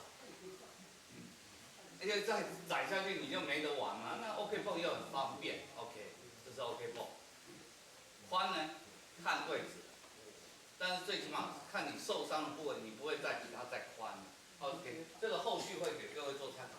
因此这样子的时候，它就有很多的替代品了。在座的比较少，领带没有，围巾有。但是围巾这么高级的围巾拿来包扎有点遗憾。OK， 这些都是长的袜子。裤袜这2个东西虽然写上去，可是不推荐各位去使用。重点在哪里？它的弹性范围太大，你很难掌控。就跟弹性绷带，有人一直都不会很喜欢用，为什么？拼命加，弹绷一直加，用力去拉，结果弹绷它本身有弹性。当你觉得适当的时候，再收缩下去就太紧，很难掌控。很难掌控，所以基本上是使用没有弹性的带状物品作为我们包扎的主要的器材。OK， 三角巾这个东西最大，为什么一直在目前整个急救推广体系里面非常会主推三角巾的教学？因为它的运用范围广，它借由一些折叠的方式，它可以变成一个巾状，对不对？可以变成带状。它的运用比较灵活，适用的范围最广，而且一定拿到。了不起，你受伤的部位，除非很多，要不然2条三角巾大概都足够使用所有的状况。好，这一点是简单说明。好，三角巾是一个怎么样的东西？它是要柔软、固定的棉布或纱布，棉布或纱布。OK， 没有关系。基本上记住，它的尺寸见方的部分从对角线裁剪过去变成2条。各位把你的手头的三角巾拿起来看看，是不是大概这样子的一个状况？蹂躏够了没？OK， 蹂躏过了，你不要管它好不好看，你注意看一下。所谓1公尺，这样子是1公尺。OK， 讲的1公尺指的是这样子1公尺。对角线这样一切，就变成两条了。好，比较一下，好像我手头这一条好像稍微有没有一样？一样，一样吗？差不多，差距不了多少。啊，你说这个样子，我身材很魁梧就够用吗？我只能说绝大部分够用。以中国人的身材来讲，绝大多数够用。等一下我们就试试看。那不够的话，会介绍各位2条三角巾怎么来使用。这样大家知道三角巾的使用是这样子的一个东西，这就是图面。好，100公分，100公分，这里是对角切过来。对角切过来的这边我们叫做底边，2个角落叫做底角，对不对？好，这个地方呢叫做顶点或顶角，顶点或顶角。那各位手头是你自己的三角巾，是你自己的，未免在这边大家人多不小心拿错了，请各位在顶点、顶角的地方写上您自己的大名或者方名，这样以免别人拿错。OK， 现在就可以写，没有关系。哦，在顶角的部分写一下，写一下。顶角，顶角，顶角是哪一个？现在就一定要很清楚，顶角。各位，这里是顶角 ，OK， 好，请各位把顶角写上名字，这很重要。三角巾的使用，基本上各位，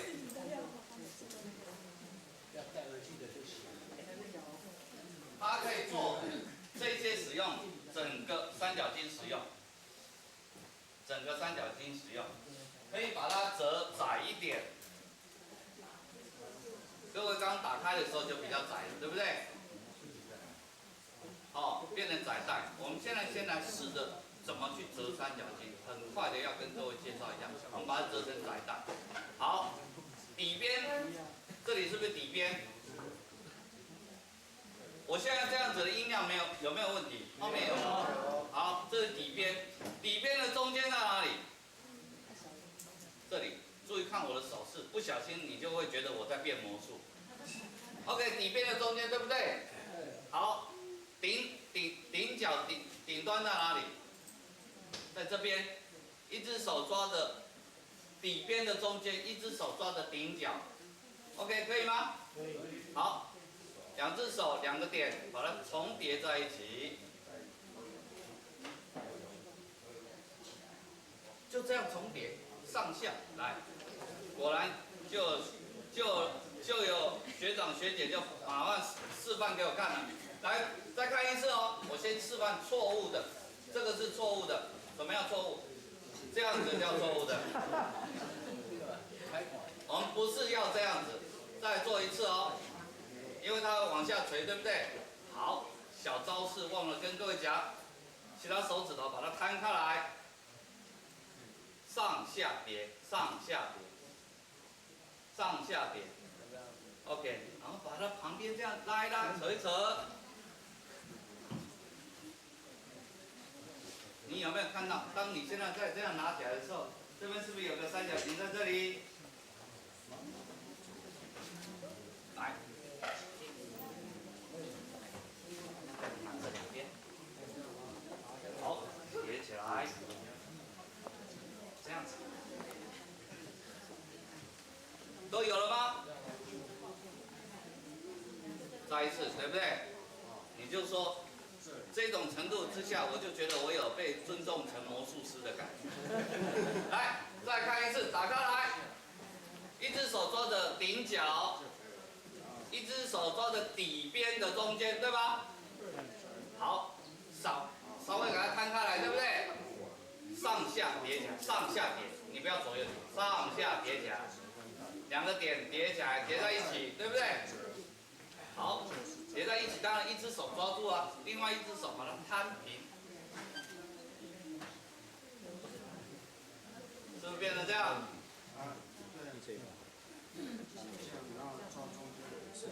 有没有？有。用力抖，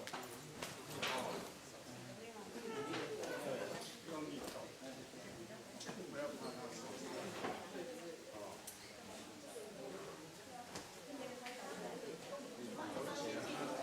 好，再来，重复刚刚的动作，只不过现在没有顶角了，顶角藏在这里，对不对？另外一边还有一个中间点，再把它重叠，上下叠起来，再把它摊开来，摊平了，所以要更窄了一点。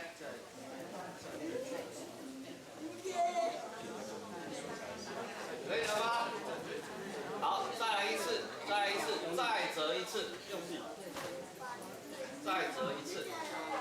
对，这样就是这样子基本上就是我们所谓的窄带了。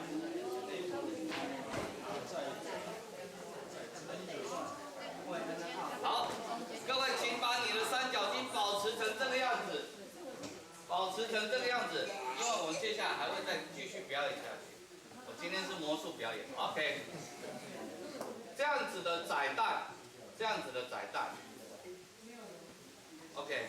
因为你会发觉这个时候为什么好像教练你的三角巾比较好折？它被我蹂躏过了。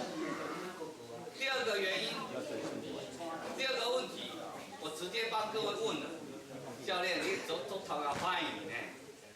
拿在手上这样折，介绍了老半天，还一堆人不会，那你怎么会介绍？放在桌上摊开来，这样折不是很快吗？需要的时候我还可以用熨斗给它烫一烫。OK， 各位不要忘记了，三角巾虽然它不是完全被要求为无菌，但是基本上而言，你放在桌上，大概桌上会比你的三角巾脏啊。放在大腿上如何？我哪知道你大腿刚刚去做了什么事？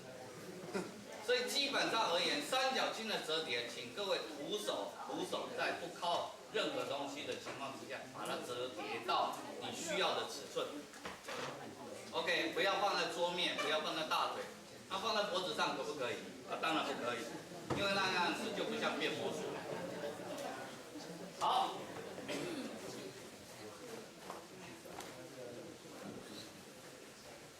趁这个机会，我要跟各位马上接续下去介绍一个东西，叫做平结。平结现在又变成童军课了，现在要介绍平结了。刚刚变魔术，现在要变童军课了。好，为了各位看得方便，所以我另外用我的手帕，这个用了一个礼拜了吗？不是，昨天刚换新的。好。用这一条手帕只是要让各位方便看出来两个颜色，来指引。好，各位配合我后面的照片，它是不是也两个颜色？左右啊，没办法，哎，好，颠倒过了，有颜色的没颜色，好，有颜色没颜色，来注意看，它是不是有颜色的紫色的那一条压在没有颜色的上面？好，你自己先想啊，你的左右手哪一条是有颜色的，你自己就想好。好，这一条是有颜色的，有颜色的压在没有颜色的上面，压上去，这样子，对不对 ？OK， 好，有颜色的转一个圈，转一个圈，接下来，你还记得哪一个颜色是有颜色的吗？好，想清楚喽。有颜色的再压住没有颜色的，所以我从头到尾都有颜色的压住没颜色的。好，一样转个圈，看起来是不是这样？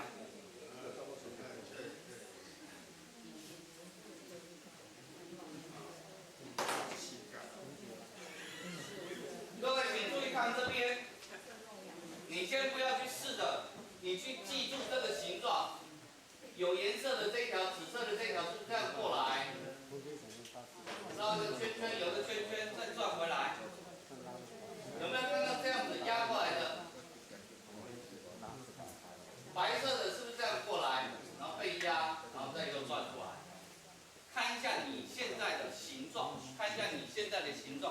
不是这个样子？先看清楚，来，我等一下还会再复习一次。你最主要要看得到有一条这样子绕过来，那这一条绕过来，我们的师姐们应该就有印象了。哎，我记得我打丝巾的时候，好像中间也会调一条，就有一块会露出来一片。打丝巾就是这样子打，这样子想。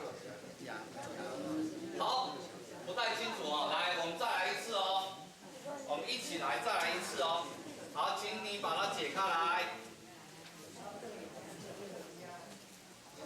有颜色的，没有颜色的，对不对？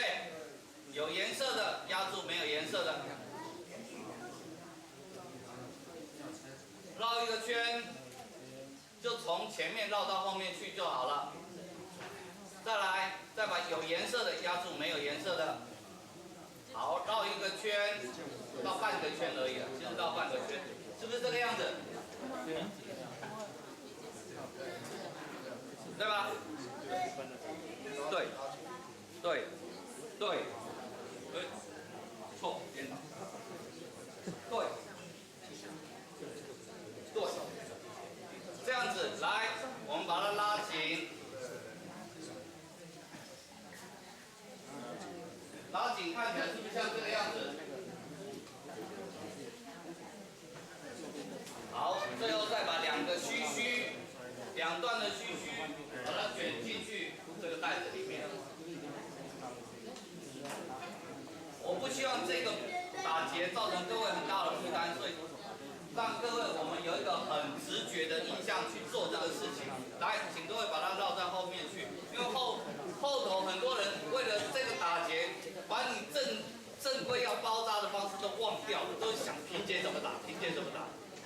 然后又会想到说平结如果打错会扣分，然后就很紧张。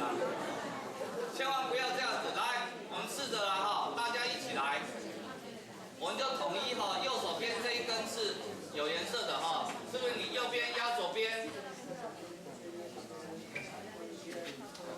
绕一圈，刚刚在右边那一根现在是变在左边，所以你左边压右边，绕一个圈。绕进去，是不是变成这样子？好，那怎么办？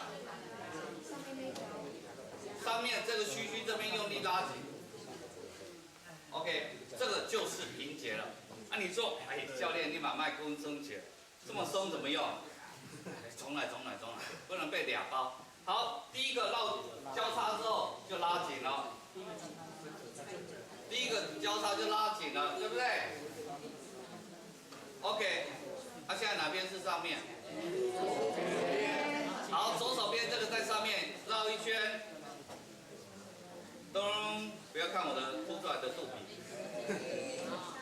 这样子就对了。然后把这个须须绕进去里面，这个长左一下，安尼掉对，怎么解开来？又要变魔术了。同样在一边右边或者同样左边的两根，我选择同样右边两边，对不对？用力拉，拉扯，拉平了，对不对？到这里啊，噔噔噔噔。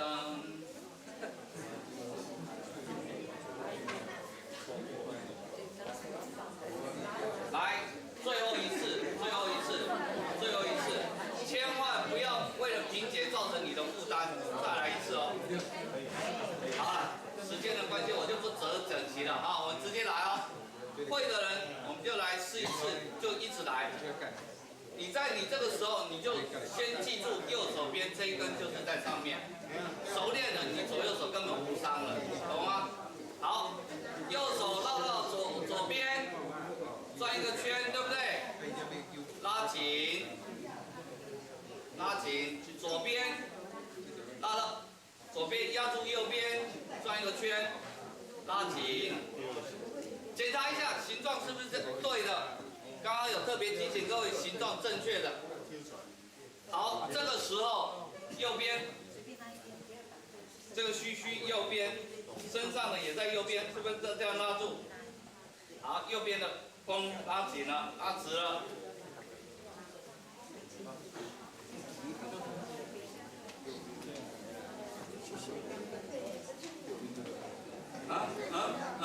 还是有人变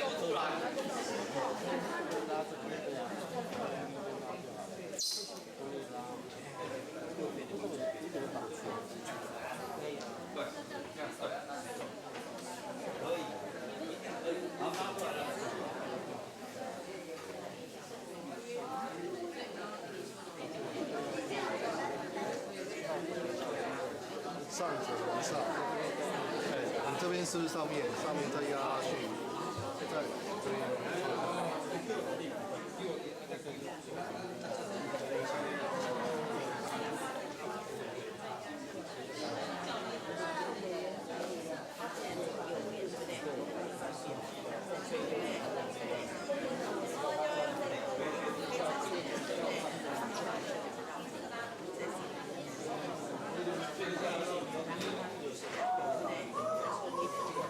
好，各位，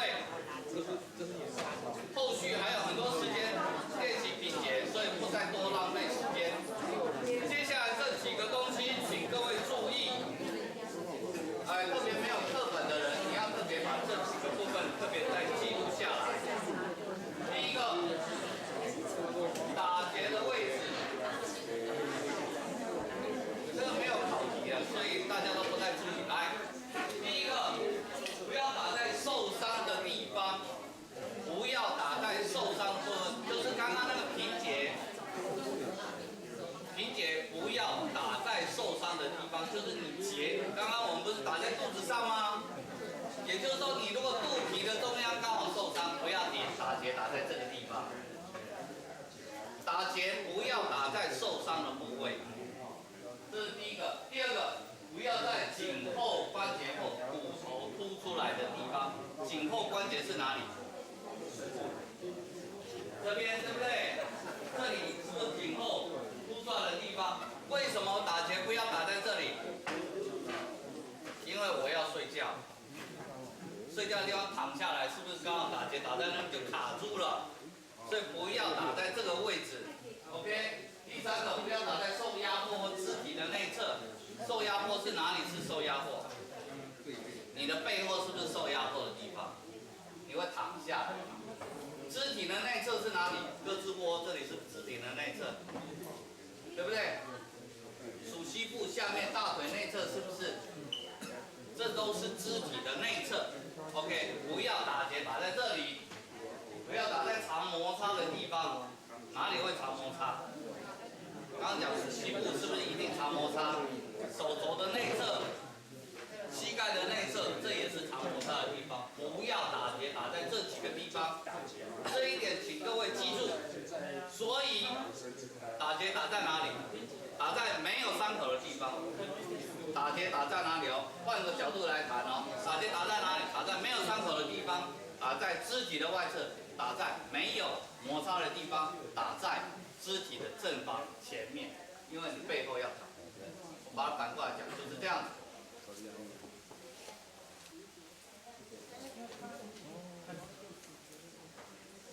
好，三角巾使用的用，注意事项，这个等一下会一再强调，所以我这边很快的念过一次。你悬挂手臂的时候，你的手肘角度要略高，略高是什么意思？这样子叫略高，这样叫低下，这个是高，这个是低，所以不要这样，是要这样 ，OK？ 好，有伤口的地方必须放上无菌的布料再包扎，布料是什么？这个纱布就是布料，好，比较简单讲，纱布是布料 ，OK， 所以一定要放布料。也就是说，你是整个伤口清创、消毒，贴上敷料之后才做包扎的动作。OK， 先固定敷料的时候，由容易固定的地方开始定带，也就是说你要绑的时候从你固定的地方去，你不要在活动的地方先开始。每圈要压力均匀，不要太紧或太松。第五个，这个部分包扎的时候切忌落地，否则要换三角巾。这个刚刚跟各位报告过了。逆血液循环的方式包扎怎么说？从远心端开始，远心端哪里是远心端？这里是远心端，这里是近心端。远心端、近心端，远心端、近心端，远心端、近心端。OK， 远心端、近心端。心脏在哪里？在这里。好，没有问题啊。好，包扎的时候要露出肢体的末端，方便观察。包扎的时候要站在患者的伤侧，伤侧是哪一个？左边受伤站左边，右边受伤站右边，不要把它想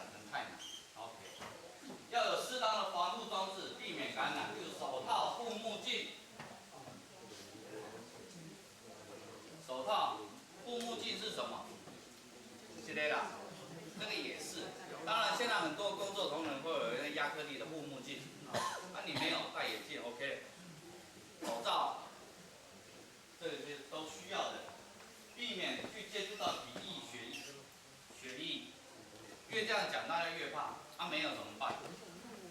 没有度点嘛，下一走，那只是自己小心一点，尽量去避免接触。OK， 这边有一点漏掉了。每圈重叠要1/2或2/3。等一下，各位会注意到，我们有很多的包扎方式是有2圈以上的，就绕1圈之后再绕1圈，重叠的部分要1/2到2/3。记住这个观念，重叠绕2圈绝对不是这样子绕2圈，看到没有？这样没有，一定要重叠，一定要有重叠。好。那重叠多少？1/2到2/3，看伤口大小。介绍到目前为止有没有问题？没有。好，我们即将进入我们的重点。整个包扎的方式介绍分2大部分，第一个是晶状，晶状就是整个三角巾这样子来使用，这个叫晶状。OK， 带状是什么？带状就是一开始我们不是在那1/2折成细长，这个叫带状。整个包扎就基本上分这2个部分。OK， 好，各位不要把它搞得太难。至于里面是什么内容，不多说。好，头部包扎，我们需要有一位 model 出来。哎呀，这是一位 model 出来，来，请坐。没有关系的。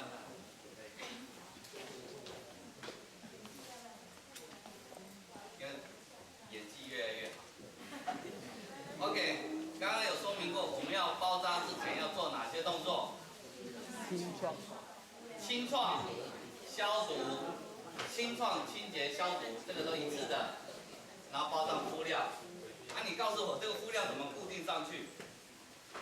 不要忘记了，我们还有胶带、胶布。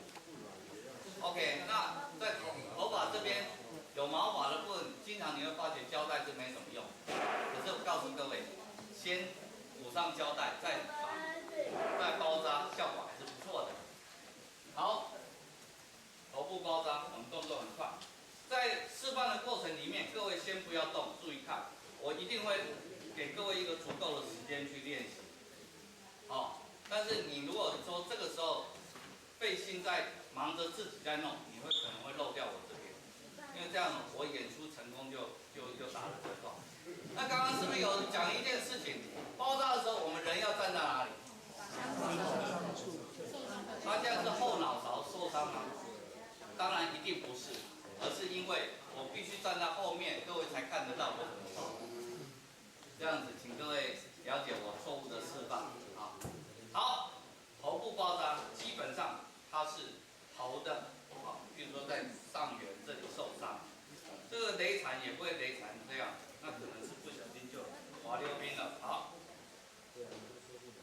这是晶状，现在先示范的都是晶状。好 ，OK， 我在这边先折了一个边，大概在5公分左右。好，注意看，我把这个边缘套在它眉毛的上缘。OK， 这个时候我会手慢慢的往后退，把带子绕过他耳朵。各位注意看一下哦，我现在这个折起来是不是越来越？我会慢慢的拉，一点一点的拉，所以它会很平顺的贴在脑子。你如果没有这样子的动作，先示范给各位看，直接这样拉，皱皱的有没有看到？好，我已经把连怎么美容都告诉各位。这样子拉起来，看得出来差异了没？在后面交叉，交叉在哪里？这边各位可以这个时候摸摸你这里，再从这里突然会凹下来，在这枕骨的下缘交叉，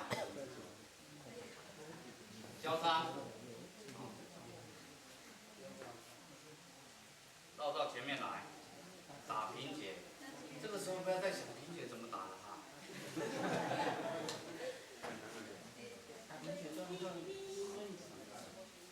再把它收起来，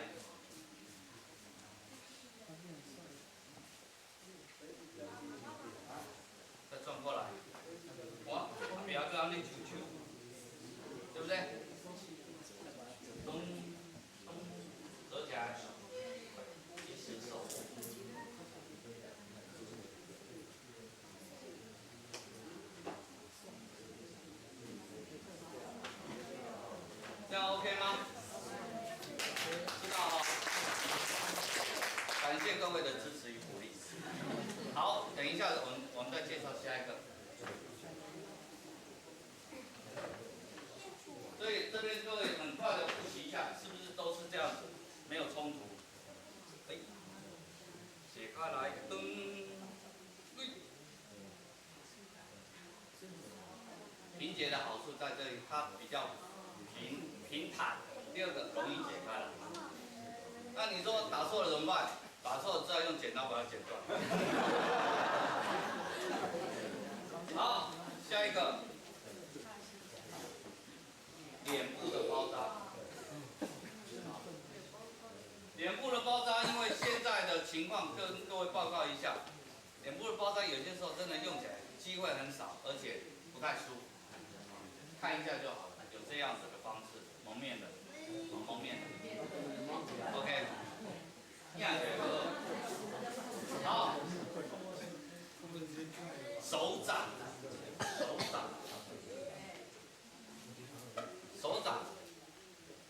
中间有些手掌受伤了，我们把它包起来，避免感染，对不对？好，布料给它，不要这么大块，这块假装是布料，又有颜色又清楚。放着，平的放着，这里贴好了嘛？但手那么大，我用这么大，哇，不好弄，怎么办？这个时候刚刚有人弄错的那一招就可以用了，这样子也是半个晶状的东西，才适合你的手掌的大小。好，来，这个时候我要麻烦我的 model 侧面对着我。因为我如果站在它正面，你完全看不到。这样子，有没有看到？手电折过去，折过去。这个时候，接下来我要把右边的这边翻过来左边，左边这边翻过来右边。但是直接翻会造成什么现象？拍垮，那我磕点啊那。好，小技巧马上告诉各位，先折一半，再折过来，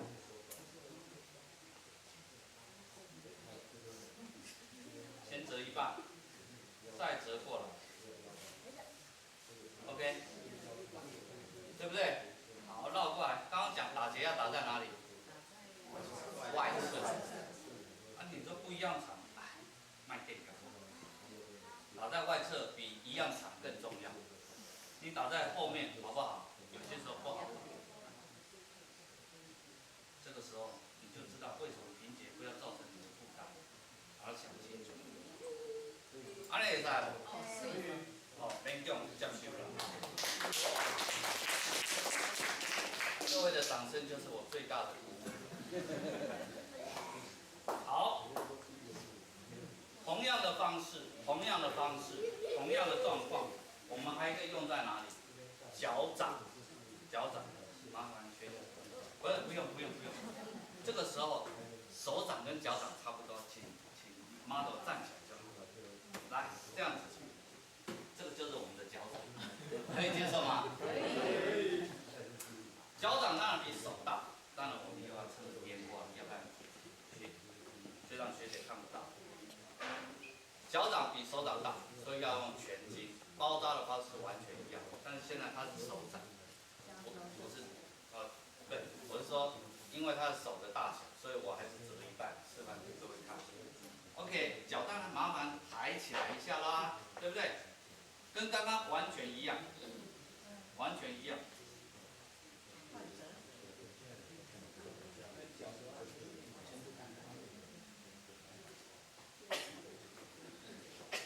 这个时候直接绑在后头，请各位不要忘记，这是脚掌啊。你看我平结就打错，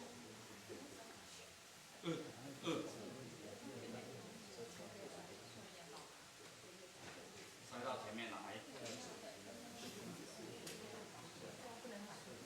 好，马上请学长转过来一下，给大家看一下。手掌、脚掌看一样吗？方法一样，尺寸不一样而已。好，请各位用很快的速度，头头这个海盗头，对不对？手掌脚掌练习一下，哇，请两个一组，务必包别人，不要包自己。其实机会不大，但是一定会碰到，一定会碰到。但是呢，背部会不会碰到？机会很多，其实机会会比较多。胸部跟背部，先跟各位报告一样的包法，跟刚刚手脚一样啊，一样。先知道哦，学一个就知道两个了。欢迎我的 model 来再出现一下。好，这个时候还是一样，跟各位先报告一下，我是故意站在他后头啊，不是。好，全筋整个展开来，顶点我抓在手上。好，这个时候他哪边受伤？先讲。你左胸右胸。好，这边好了，他要右胸受伤，我就让他右胸受伤。好，顶点右胸受伤，对不对？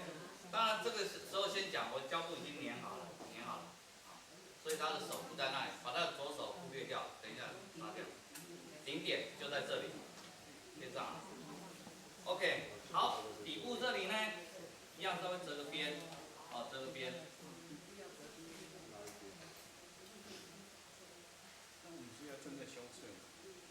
折个边 ，OK， 好，麻烦学长转一下，我们到背后见人。这个时候我要做成什么样子？先跟各位讲，我的目的是什么？我的目的要这边打个结之后，这边有一个长长的东西拉上来，跟刚刚那个顶点衔接。我们的目的要这样，先想清楚目的。好，这边打个结，什么结？太好了，各位实在是太完美。可是平结如果打错就不完美。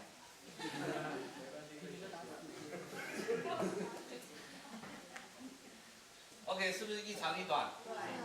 因为我本来就要偏一边的嘛，对吧？刚刚那个顶点在哪里？在肩膀这里。哇！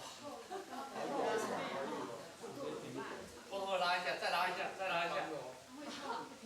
会痛吗？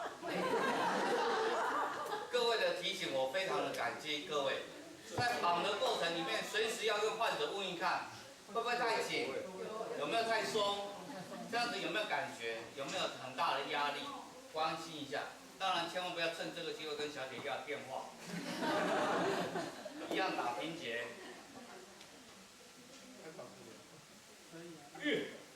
打好了没有？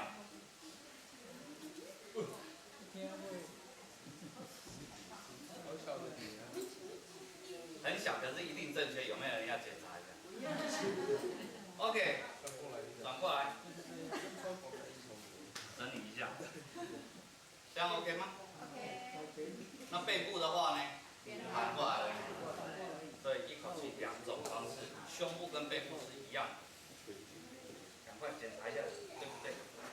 哎呀，正确。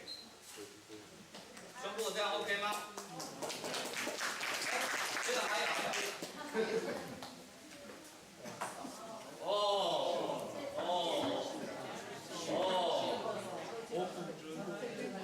常有的事情了，对不对？好，左边右边哪边？对就，这是左手。学长，你故意要考我们。好，左边对不对？左边一样，顶点在左边。好，很自然的放进来了。OK， 稍微拉长一点。好，学长，请你把手这样自己扶着，这边自己扶着，因为这个时候各位有没有想到一件事情？这个角度要怎样？这样子还是这样子？哦，不是这样子。是这样子 ，OK， 不是这样哦，那个是北韩才会这样子。那哦，不是东方红的标准动作。OK， 这样子，好，拿起来，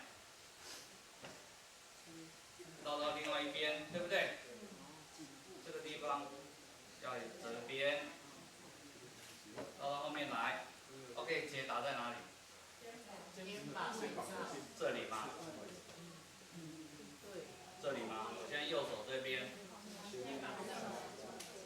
往前面一点是怎样？这里，这里。所以这边有2根骨头叫做锁骨。好，我们在锁骨的这边。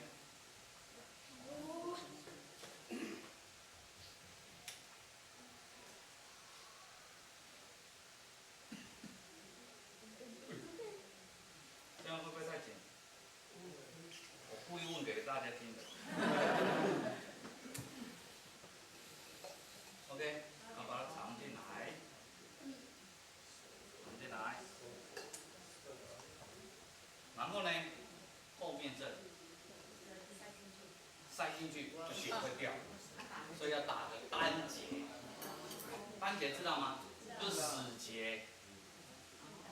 你看，故意讲的那么咬牙切齿，这样子有没有看到这边就包住起来了？它就不会跑掉了。这样子 OK 吗 ？OK。好，这是臂旋带。非常快的速度，我们请各位把这2个练习一下。圈圈 ，OK。看你是当地 Donuts 还是 Mr. Donuts 都一样。好，我现在需要2条，所以我把甜甜圈把它吃掉了。好，我们的 model 学长呢？哈哈。请注意，这是2条的包法。那2条的包法基本上我们常用在哪一个地方？跟各位报告一下。标题上是肩部包扎，所以当然肩膀一定有肩膀，对不对？还有哪里也会用到同样的方式？这个叫做垫部啊，不是臀部，这个位置。等一下，各位看一下就知道为什么这样子的包法会在这个地方。那这样子的包法需要2条筋子，一条当成固定带，固定的；一条是包扎用的。好，所以这一条固定带的，你说我缺一条3角巾，没有关系，请你把飞迪的那一条围巾拿出来用，那个丝巾拿出来用，或者是那个大陆长城牌的丝巾也可以拿出来用，就是一条带状的。那要不然你就把你的当地尔的领带拿出来也是可以的，就是一条窄带，这样子 OK 吗？好，这是你的一条窄带，已经有一条了。再来这个部分，我们需要有一个部分包起来，对不对？好看肩膀大小，一般来讲肩膀比较小，我还是用1半就可以了。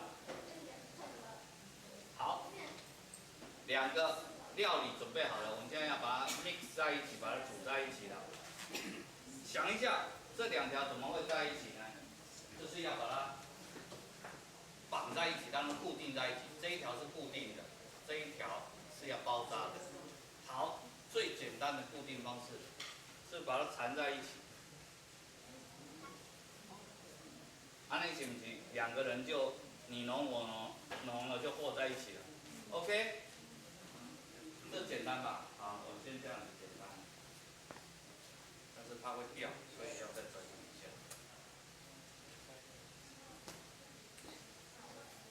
OK， 假设他是右边肩膀受伤，这里，你可以想想看，其他方式不太容易绑这个位置，靠上去。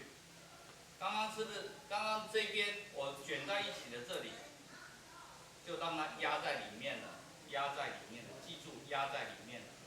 好，这边绕过它的腋窝，打结我一样打在前面。一样的平结，一样的虚虚。学长这样会太紧吗？不会，他非常支持我，即使很紧也说不会。好，先大概把它藏一下。好，另外这边这个样子，好，稍微折个边边，绕过它另外一个腋窝。这个时候请各位稍微记得也要收一下哦。这种小动作不太看得见，收一下，绕交叉就好了。出来，打一个平结。太紧了。打个平结。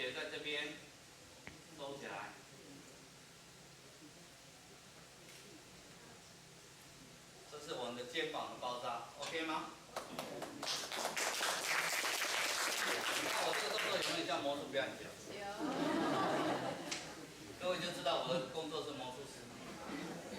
好，示范一下我们的臀部的包扎。不要告诉我学长错，好，马上学长看。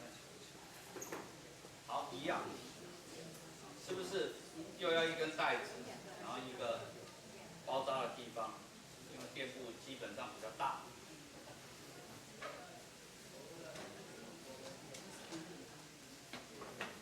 所以在这边各位看一下，我可以这样子，先把它肉大块一点折进来，对不对？再折下去，这样是不是就压住了？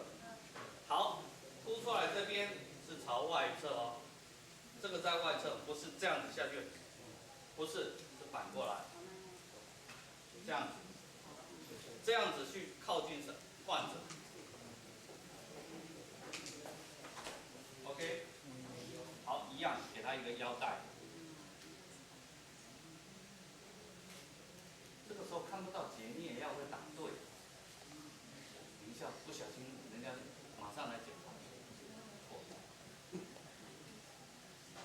其实错的是我讲，到底对还是错，你们也看不到。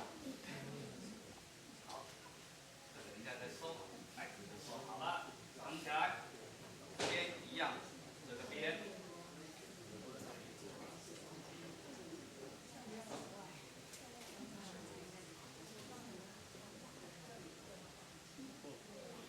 够。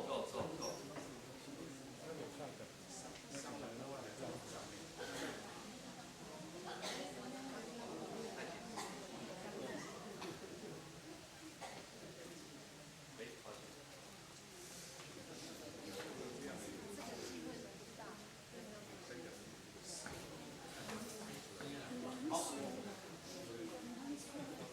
，OK， 有点一样，不太贴啦，哦，贴的动作请各位就要慢慢捏，这样。方式 OK 吗？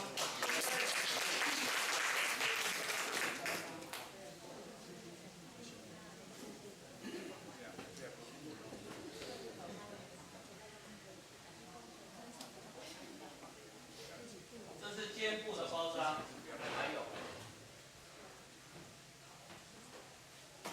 这个就很简单的，所以我们一口气要把它介绍完。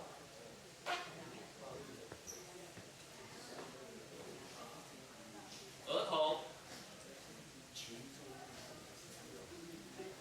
现在开始跟各位介绍的就是所谓的带状的包扎。带状，好，你把它折成窄带 ，OK， 窄带，窄的带子，窄的带子。好，基本上患者从哪里受伤，从哪里开始，稍微偏一下会更好。好，假设正中央开始，正中央受伤，我只会稍微把三角筋的中间稍微往旁边偏一点点，跟刚刚包头部一样，只不过现在你就是这样绕一个心状，交叉回来。那刚刚各位有没有印象？他是受伤是偏一点点，对不对？我会偏一点点，因为他在这边受伤，偏一点，对不对？我打在中间。我的开始的地方跟他受伤的位置是错开了，但结尾就在我开始的地方。这样知道我意思吗？所以假设他这里受伤，我就从这里偏一点点，绕一圈回来，我也是打在这里。当然他在正后方受伤，不好意思，我就不会从这里开始，我会宁可选择在边边开始，因为一样我会把它约束。这个很简单吧？简单，没有问题。所以我们继续下一个。下一个也是非常精彩的带状，各位也非常喜欢的一个造型。OK， 下寒部的。好，这个包括下寒部，这些左边、右边受伤都可以用。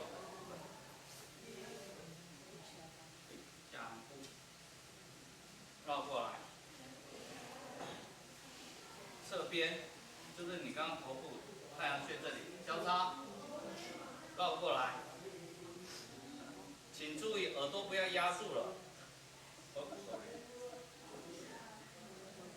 哦，请这样我理解。重来。不是，千万不要这样子，明明技术不好。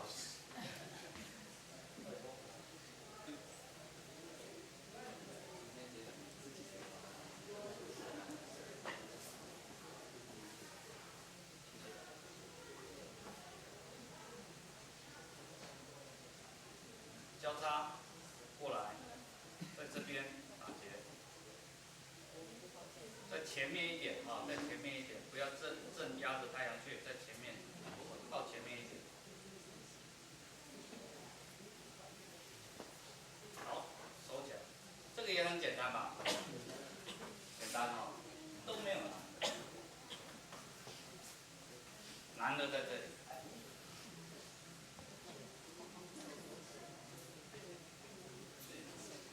刚刚各位碰到的所有的部分都是所谓固定的部分，即使你在胸口、臀部这边都是比较固定的地方，但臀部这边，你说臀部这里在动，但是我们包的是这边，这个部分本身不动。好，现在要在可动的地方，什么地方？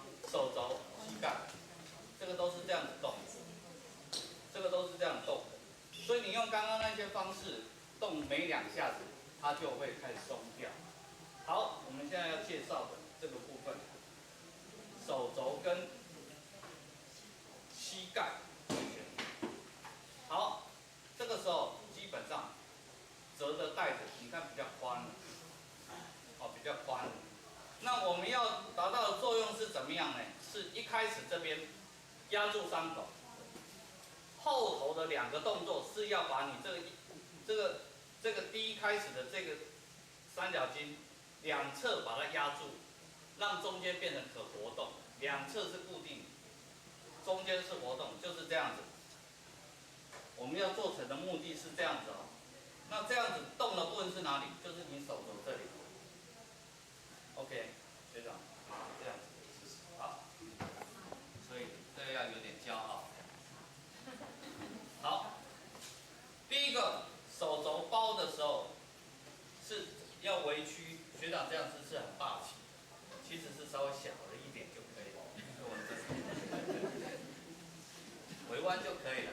好，中间来，这里的中间，三角筋的中间，引住手肘的中间这里，是不是这样覆盖住了 ？OK， 这2根在内侧交叉，哎，是不是有一根在上面，一根在下面？下面的这边压住下面，我刚刚不是说要把它压住吗？上面把它压住上面，对不对？这样子是压住，这里是松的。OK， 拉到外侧来，打结。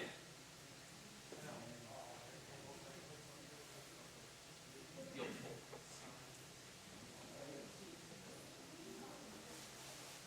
OK， 这样 OK 吗？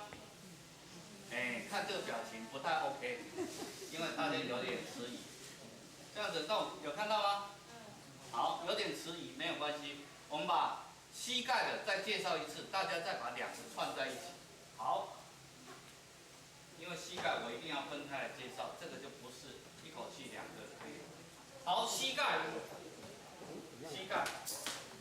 跟手肘2个不一样的地方，第一个它尺度比较大，你再怎么样你的脚一定比你的手粗。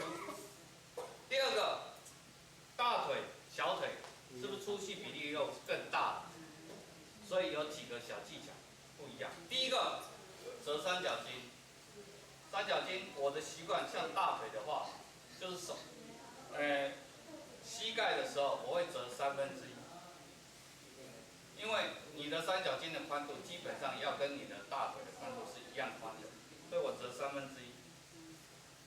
过来，折过来，这样是不是比较宽？好，第二个，刚刚手肘的部分是不是一开始三角筋的中间是顶在手肘这里？为了配合我们的大大腿跟小腿粗细差异很大，所以一点小调整。开始的地方，中间三角筋中间是在大腿的内侧。来，侧边各位看一下，那边看不见的。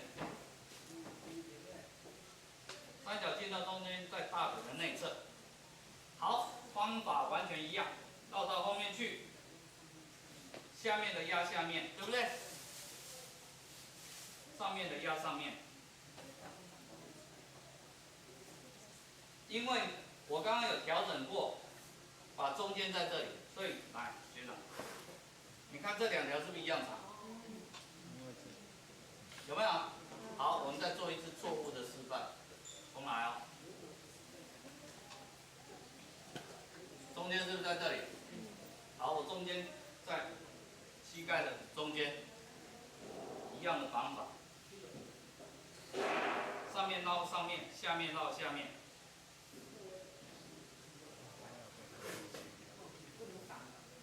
有没有看到长度差异很大？这样了解了吗？好，再来一次哦，正确的哦。中间是不是在这里？好，中间对准大腿的内侧。OK， 绕过来，有一根上面，一根下面，下面的绕下面，绕过来在外侧就停掉了。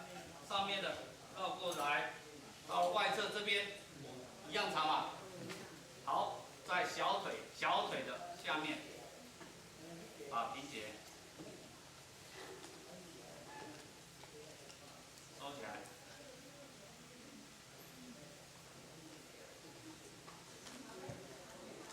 来，学长，请你动一下。哎，有人要求你起来走一下台步。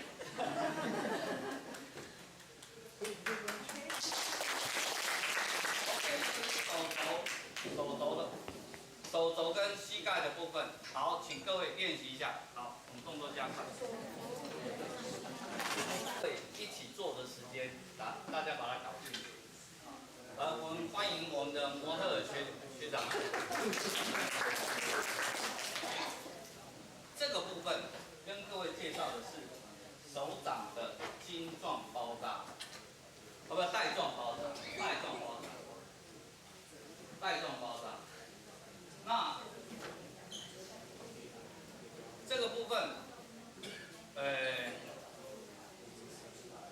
我要试着倒着绑，有点困难，但是还是得试试看。好，三角筋折成带状。OK， 一长一短，差不多2:1，这样一长一短，这样 OK 吗？好，1/3的地方放在你的手掌，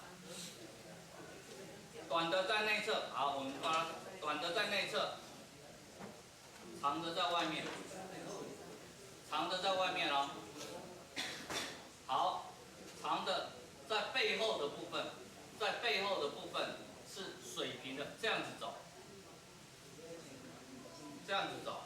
在前面的地方我要让它交叉。好了哦，现在后面是水平的走还是交叉？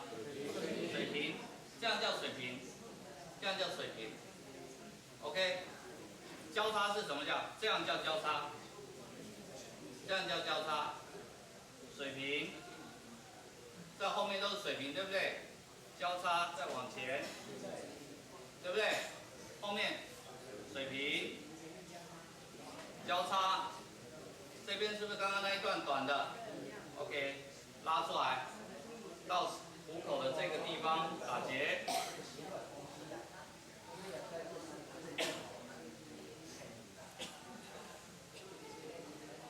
来，请学长给大家看一下，后面是这个样子，后面是这样哦。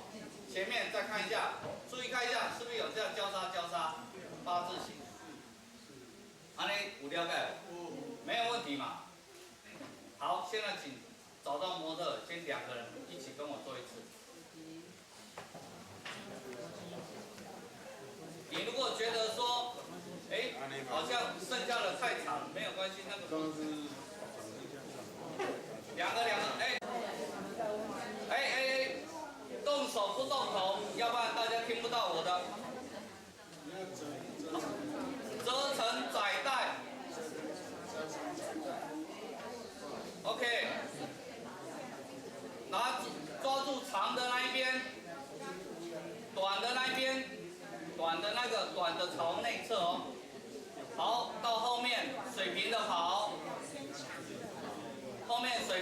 前面斜交叉，前面斜交叉，后面在水平的横过来，前面斜交叉，后面水平，前面斜交叉，好，平了，然后把刚刚那一段短的拉到虎口这边打结。虎口知道在哪一边吗？好，检查看看前后是不是一样。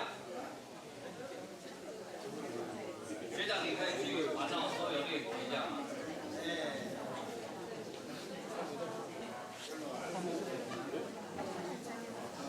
看一下，靠近拇指这边。我现在中间靠在这里，手肘这，靠在这个关节手腕这里。好，拳头这边，从外侧包过来，外侧包过来。另外那一条从内侧转过来 ，OK， 然后在虎口这边打结，就这样而已。好，来再一次啊、哦。你看都很简单嘛，好的。正中央在手肘这里，不是，手腕 ，OK， 外侧这一个，包住4根手指头，对不对？内侧这边绕过来。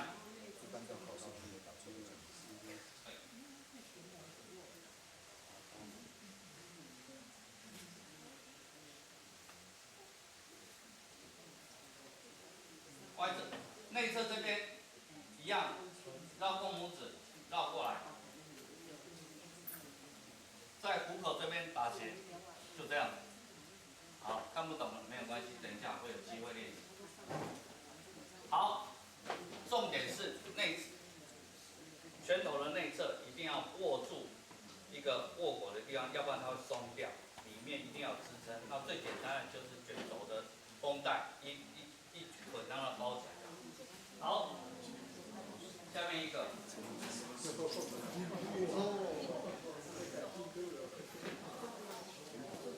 这块很难吗？好，不要紧张。三角筋正中央，这是颈部。好，先讲哪边受伤？颈部的哪边？右边哦。好，不管左边右边，站着过来，对不对？那这样子的时候，我们就要利用我们身体的自然的部分，把它这里有点压迫，是不是要这样子拉过来 ？OK， 所以我这个在中间，它已经快差不多了。好，这个外侧这边，受伤的腋侧，这个是右边，对不对？它右边受伤，所以左边这一条绕过它左边的膝盖，不是，胳肢窝，肩膀下面，对不对？绕过来，另外这一端直接绑过来，在前面这里，这个是不是一个8字形？有没有一个8字形？再来一次哦，再来一次哦。不管左边右边，都是从正中央开始。好，患者的受伤的另外一边，绕过背后，转到前面来，对不对？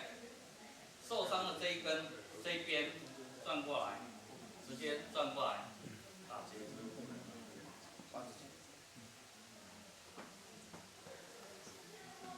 是不是一样打平结？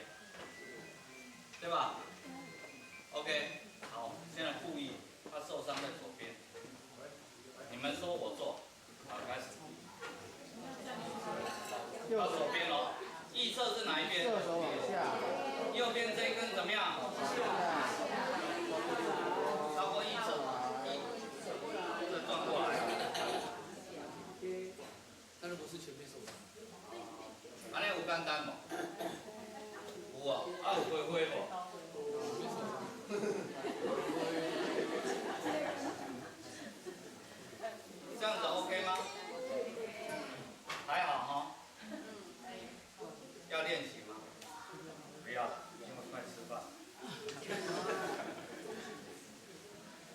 这个部分请各位务必练习一下。那我好，谢谢学长。然后我们给学长一个掌声。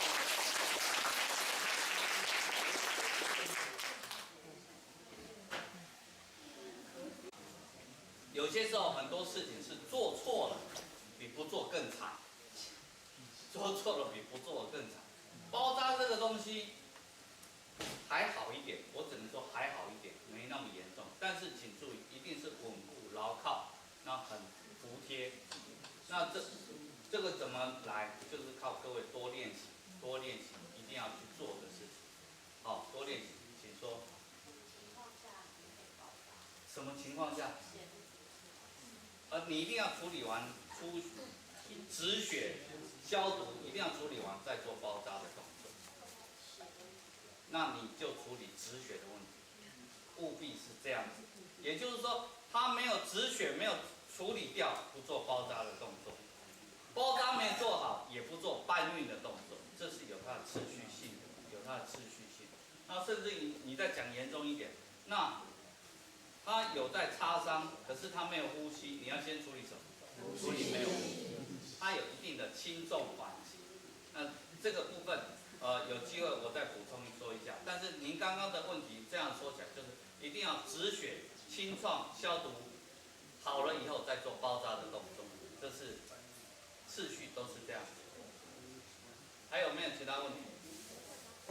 OK， 时间一直都是永远觉得不够的，那很谢谢这段时间大家的支持。今年正式退休，从救护技术员的角度，我今年开始我没有再跑了，所以以前都说我有在跑，那今年开始，今天1月8号，我已经一次执勤没有去了。我本身是119的救护员，也就是说我每个礼拜有一天的晚上会去119值班。 偶一坐在车子里面的，我是其中一个，所以我们实际上都会去做这样子的工作。那这样子的工作里面，一定要做的事情就是伤患搬运。各位在所有的急救课程里面，最后一个尽速送医，有没有？都会讲到这一段，就是讲到伤患搬运。OK， 这一堂课重不重要？重要，因为所有的急救过程里面，你一定会碰到它，一定会碰到它。 所以这个课程非常重要，当然先吹捧一下，但是看起来实在是没什么了不起。好，来我们来看，急救搬运的目的是什么？急救搬运的目的，第一个非常重要的是让患者脱离危险的地方。早上，林教练在说明的时候有非常多的危险的地方，包括在车上，在马路上，包括人多的地方都叫做危险的区域。 因为七嘴八舌也叫做危险。OK， 让患者受到不必要的干扰，就是这一类的东西。OK， 最后一个就是让患者尽速送医，得到医院的治疗。因为不管什么样的状况，急救它基本上它是这个患者在事发的现场做的紧急处置，但是它是一个处置，它 不完全是一个治疗的行为，它是治疗行为的一部分，但是它不是根治的动作。OK， 先说明它是治疗的一部分。那这个部分也必须告诉各位一个很重要的一个观念。或许在座的各位会认为，今天你不管是1天的课程也好，2天的课程也好，或者40个小时的课程也好，你说我怎么学，好像跟医院里面医生差了一大截。 那我学这个做什么？这边一个心得跟各位分享的是，有很多的状况是事发当时那个当下，你第一时间做的处置，会影响到你后续所有的处置的效果跟效能。你一开始当下你所做的处理，如果没处理好的话，后头都很难处理。几个很重要的东西，跟2个东西举例给各位知道。 烫伤、冲脱、泡盖送，好，冲多久？20，很多的说法。我在急诊室里面，我在急诊室实习，大概前前后后有1年的时间。那一段时间就是没有跑偶一就是跑在医院急诊室待。烫伤的病患一进门，管他之前多久，冲水30分钟，就在那边冲。就这样冲，少量的水，流动的水一直冲，一直冲。我个人亲自去处理的就是一个小 baby， 还有一个军人眼睛被那个容器逼到眼睛，就是这样，30分钟。最后不用医生开个药，然后回家注意看情况。他所有的治疗行为就是这30分钟。如果你这30分钟一开始就做，效果真的很好，你可以不小心自己烫一下试试看。第二个 CPR， 等一下会介绍，各位可以绝对了解。4分钟后开始做 CPR， 跟事情一发生做 CPR， 那个效果天壤之别，天壤之别。所以各位绝对不要忽略了你这个时间所受的这一个的说明跟教育。OK， 那么注意的事项我们来看一下。你必须注意的是，现场是发生什么状况？状况是否持续恶化？我能不能处理？什么人帮忙？后退路线在哪里？如何后退？简单说起来，量力而为，审慎计划。OK， 现场发生了什么事情？1个人倒在那里，跟5个人倒在那里不一样，对吧？简单这样讲，对吧？3个人在那擦伤，跟1个人腿断掉处理的情况不一样。1个人处理，5个人处理，状况不一样。在市区里面发生的事情，跟在山区里面发生的事情不一样。这些东西都必须在各位开始在搬运患者之前，先规划好，先思考好。在座的所有人员思维谨慎，去作业。OK， 那除非有立即性的危险，否则就就地实施急救。除非有立即性的危险，也就是早上这位学姐所提出来的一个问题，我们必须把它处理好妥善之后，才做搬运的动作。但是紧急危难的时候有点颠倒，所谓紧急危难，好，我们就讲各位就最清楚，就是停止呼吸、停止心跳。那当然叫做紧急危难，赶快送。那个有一定的程序，我这边不多说。但是这边紧急危难各位都想到火灾一直在烧，当然赶快搬离现场。但是原则上这个部分一定请各位要有建构这个观念，除非紧急，要不然是处理好再做搬运的动作。好，换送患者之前务必检查头、颈、胸部、四肢的伤势，给予必要的支托固定。才能搬动，固定好。头、颈、胸部、四肢伤势，就是早上林教练所介绍的全身检查那个程序做完，该做的处置、该做的固定做好以后再搬运。OK， 请各位务必把早上的事情跟这边稍微把它串起来，这样子的一个情况。OK。身体纵向移动，不可侧向移动。什么叫纵向移动？了解吗？身体这个是不是长的？这个是横的。像我现在有点横的发展，因为越来越胖，这个叫横的。纵向移动就是这个方向来移动，所以我可以脚朝前，头朝前，不要手背朝前。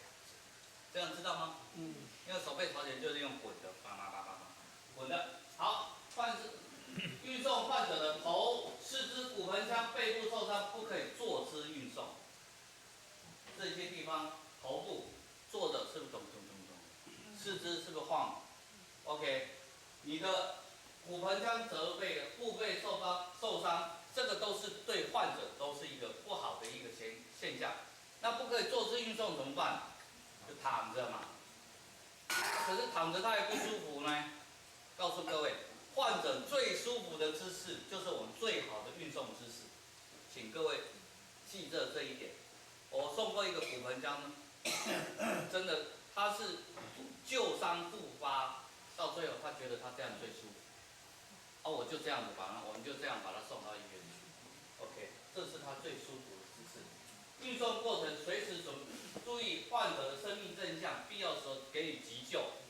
也就是说，随时要去注意患者的生命征象。生命征象，各位还有印象是什么吗？呼吸、心跳、血压、脉搏、肤色、瞳孔这一类的东西。所以上实施救援的时候，实施搬运的时候，比较资深的会在头部的位置，因为头部在生命真相的表达上面来讲，它是最明显、最敏感的。然后有比较资深的人员，他在头部的位置，就是方便他随时观察生命真相。这一题如果有参加考试的人会考。OK， 无论如何，担架去迁就患者，而不是患者去迁就担架，什么意思？我今天要把患者搬起来，蹦蹦蹦，走3步，放到担架上面，还是把患者抬起来，担架去靠近患者呢？就是这样子。可是有人就很勤快，他要把患者抱起来走3步这样。OK， 千万不要这样，因为很浪费体力。OK， 除了常用的器材以外，把握时间就地取材做临时性的担架，这打个马摘感觉歌，到时候就水活，然后就放在那里。救护人员的基本注意事项，请各位注意一下，用你的大肌肉去运动。那这个东西最明显的是什么？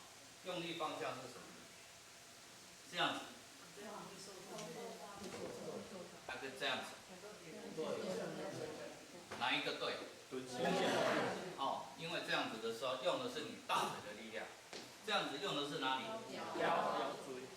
腰，像我觉得腰就受伤过了，20几岁受伤到现在3不5时还是会痛痛的，因为那个时候是这样子去搬什么？搬枪的装在箱子里面，好，那就受伤了，没有想到那么重 ，OK， 就到这样子，好，所以这个部分请各位务必注意，但是还是经常就是漏掉了。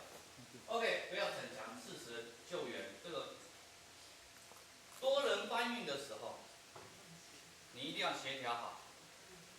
协调好包括什么？包括喊口令、起立、坐下。好，简单讲就是这样。OK， 患者是否骨折跟脊椎受伤？早上是不是有大概谈过？错误的急救，有些时候比不救还差。脊椎受伤就是其中一个。颈椎受伤就是其中一个，除非他真的有非常非常立即需要的，当你怀疑他颈椎受伤，你宁可让他保持不动。哦，这一点跟各位解释到这边就好了。OK， 来看一个实例的照片，不要吐出来啊，因为有血。好，这个是一个外国例子，我跟各位举例这个例子，其实不是要注意各位注意，这个协调的机制很重要，在这个范例，这个人在，其实这里还有一个人在后面已经靠过来，他要做什么？固定患者的颈椎的动作，他有这样子的一个动作。OK， 现在看到了没有？他在做这个动作，那他一定要把它固定好了，上好颈圈之后，这些破坏动作的人才在这边把车子破坏，准备去把它拉出来。OK， 哦。开始了，这边一个人，这个人还在里面，对不对？他要把它拉出来，上半身先拉出来。OK， 长背板过来了，这边是不是还是在固定到颈椎？在里面这边才把人慢慢的送出来，拉出来。但这个人看样子是不太OK， 注意一下，这个就是不必要的干扰。不要怀疑。这个是有管制才会这样子，没有管制就到这里。OK， 这是可以做的动作，然后再黑球把它搬上。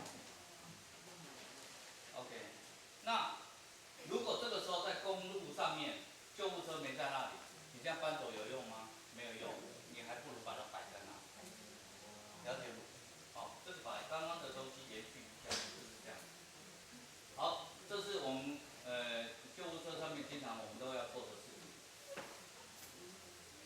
好，搬运的方式基本上分机械跟徒手，一个人是多人，还有什么专业跟克难，这是很克难的，这也克难，但是不要忘了这个东西是什么？这是专业救护队才有的这个怎么讲？它对专业的单桨，特别的单桨，因为它是为了让可以用这样把人吊起来。那这个 Mr. Q 先生这个就做参考，这个卡通里面才有。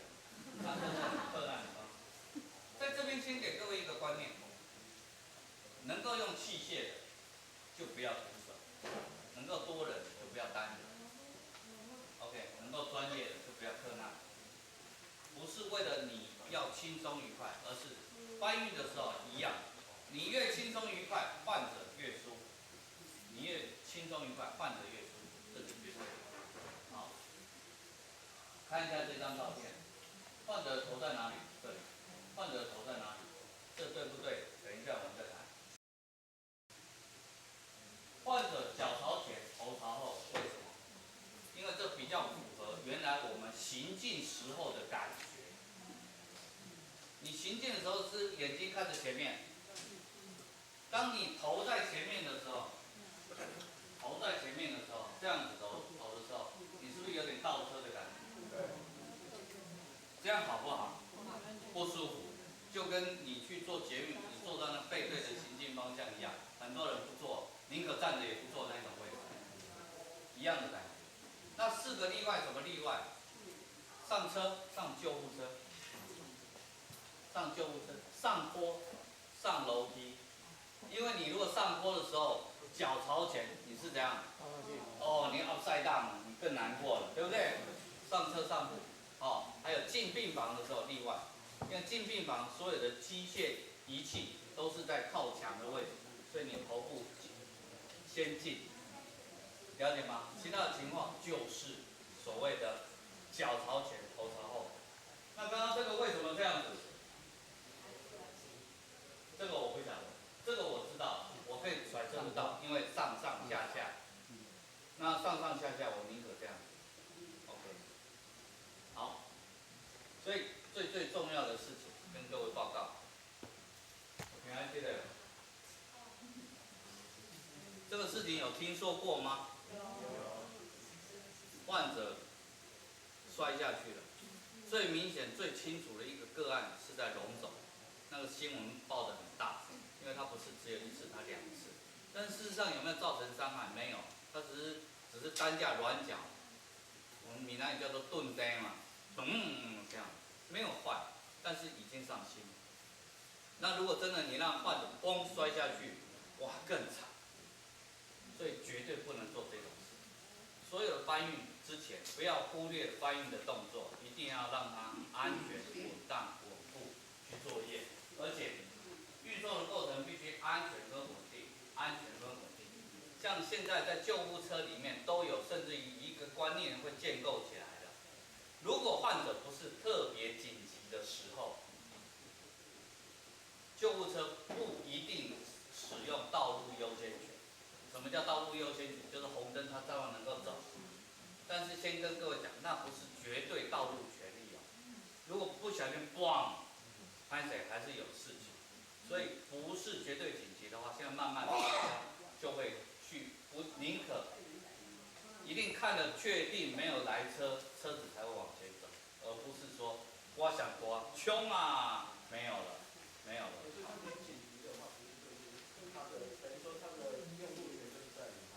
哎，不好意思，不完全是这样，因为这有判例。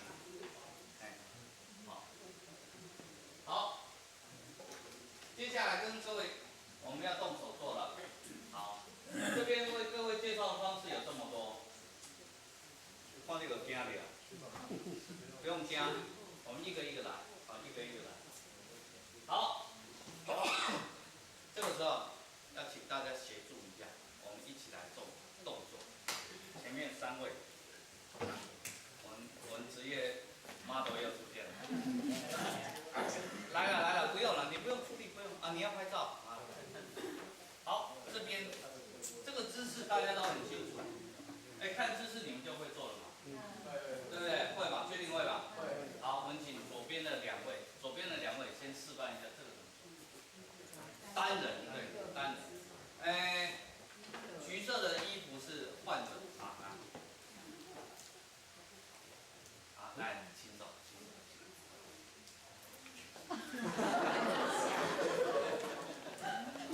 ，OK， 这样子有没有问题？左手要做什么？左手要拉 PO， 对不对？对。好，左手要拉 PO， 还有吗？再来，其他的呢？基本上当患者这样子的时候，他是患者，对不对？好，患者这个时候原则上他如果像他这么清醒，我也不用这样子跟他浪费了。所以他原则上我们都需要他有点虚弱，他有点神志不清楚的时候才会做这个动作。所以必须注意一件事情，就是你要注意的事情，他不会注意的。两个人要玩两人三角，两人要玩两人三角，请你看着他的内侧脚，内侧脚要同步。原因在哪里？避免不小心患者的脚跟施救者的脚打架，拐到了，跌倒了。那我们是不是刚刚有特别强调一个很重要的原则？不能让患者再跌倒嘛？那也要再示范一次啊。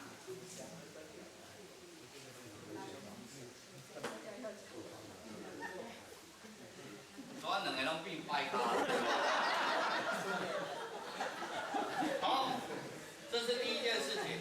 第二件，请各位注意的事情，刚刚是这位橘红色的衣服是患者，对不对？假设这样反过来，这位灰色衣服的是患者，请问又是什么状况？来啊，大家看啊。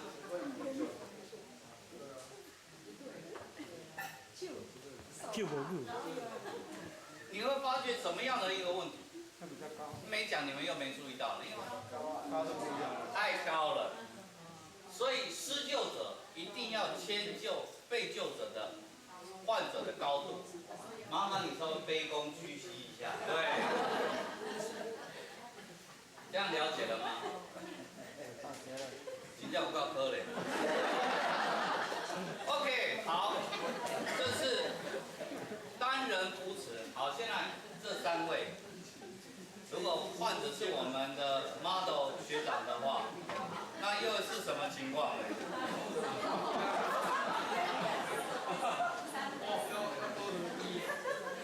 我这个时候发觉他们在玩萝卜蹲。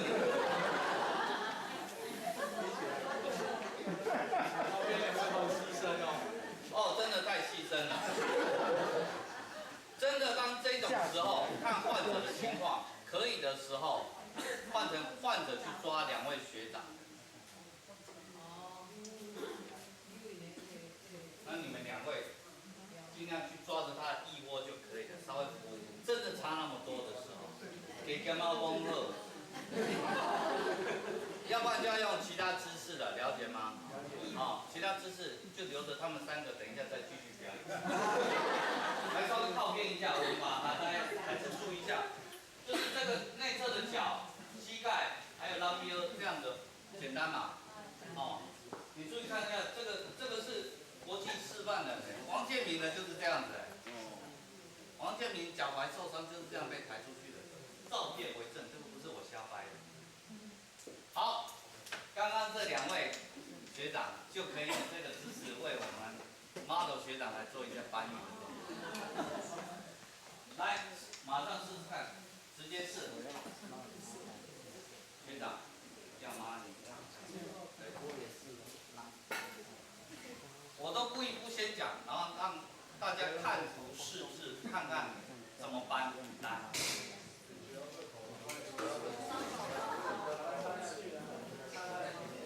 注意，这里已经两个人了，所以需要有一个人发号施令。那位学长。方向。因为你要往那边走。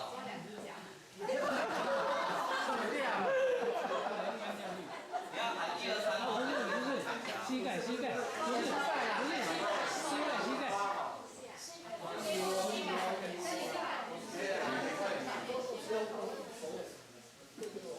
你看大家都不满意。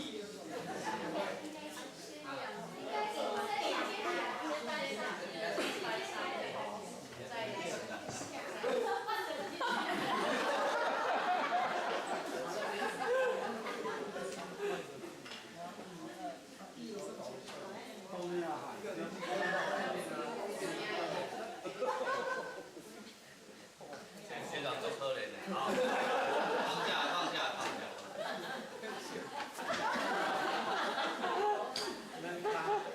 好，学长您在这边一下，我来示范几个动作。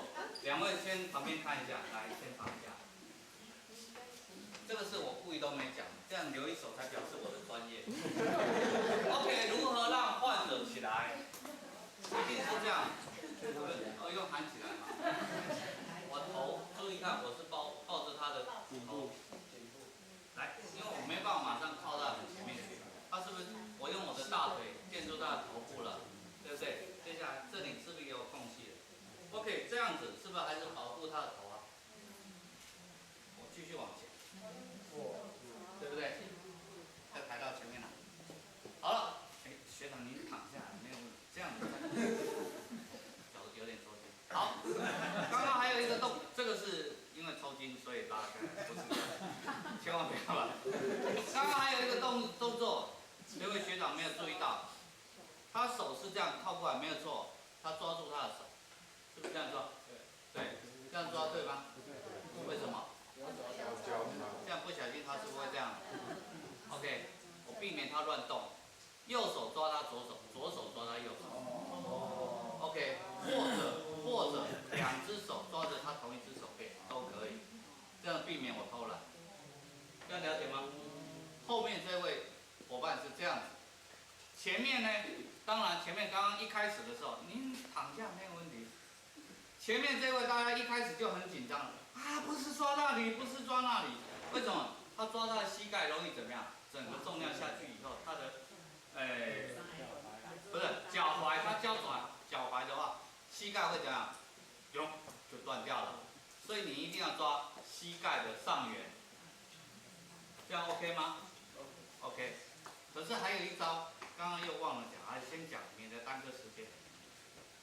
当这样子的时候，1、2、3起来的时候，如果同时起来的时候，前面那一位因为重心会在后头，他整个会后仰，会跌倒，所以务必后面这一位比较资深的，1、2的时候他就要稍微抬高了，3的时候才一起抬起来，因为这样重心会稍微往前，前面那一位才不会往后倒。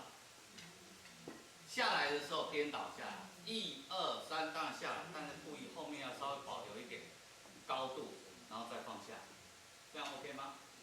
好，换2位来。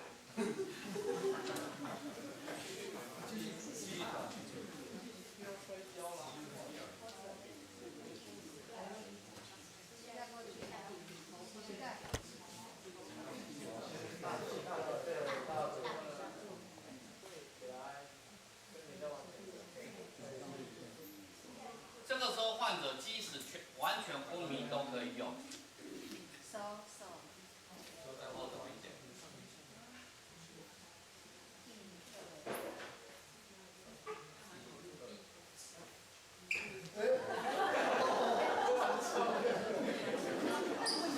讲了，你还故意给大家看？你是故意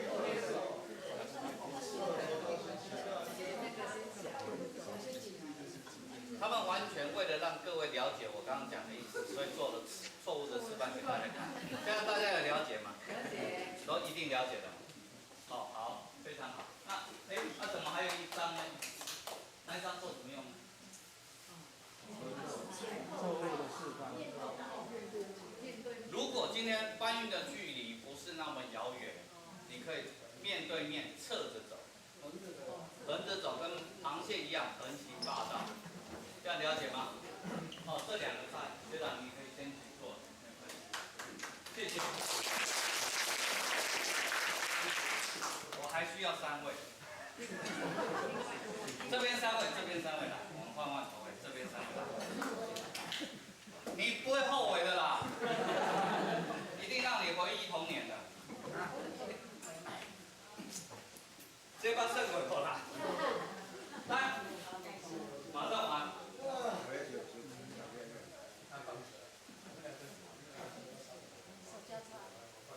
来，患者先到旁边，我们看看他们2位怎么做。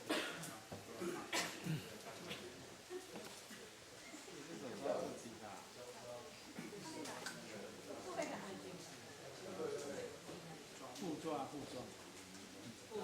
来，患者先生。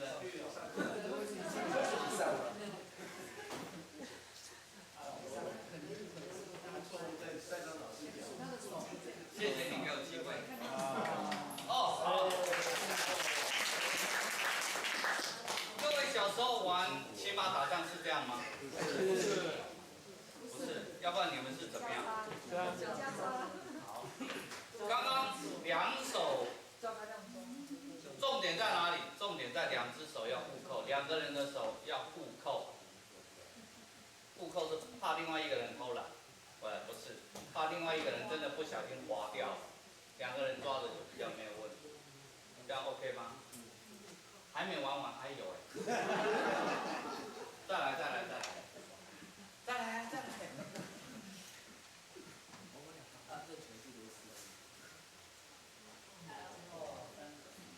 先谈这个，来试试看。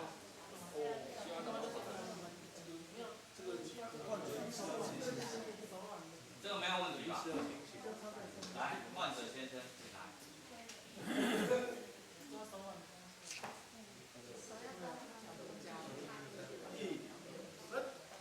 太好了，很专业。这个时候就跟小时候玩的不一样，因为就直接坐上去，就不用画作。请记住，这个情况患者昏迷的话可以吗？不可以摔倒了。哎，不要急，还有。可是这一种情况之下，会有一个盲点，就是说，刚刚就是，过去出去，总是要坐电梯吧？啊，你要有一个人按一下电梯，在座的人都不理你，请你腾出一只手来按电梯。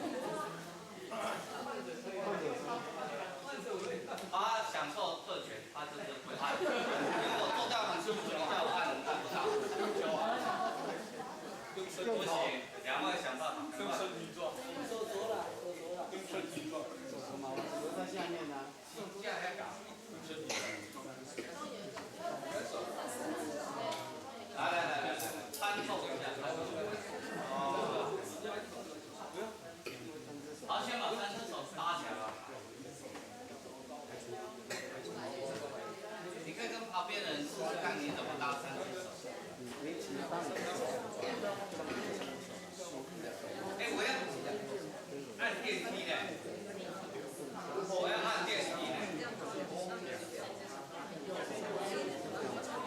把你前进方向是那边前进的。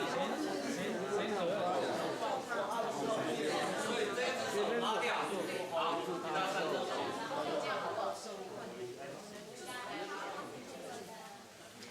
那请问我们这样。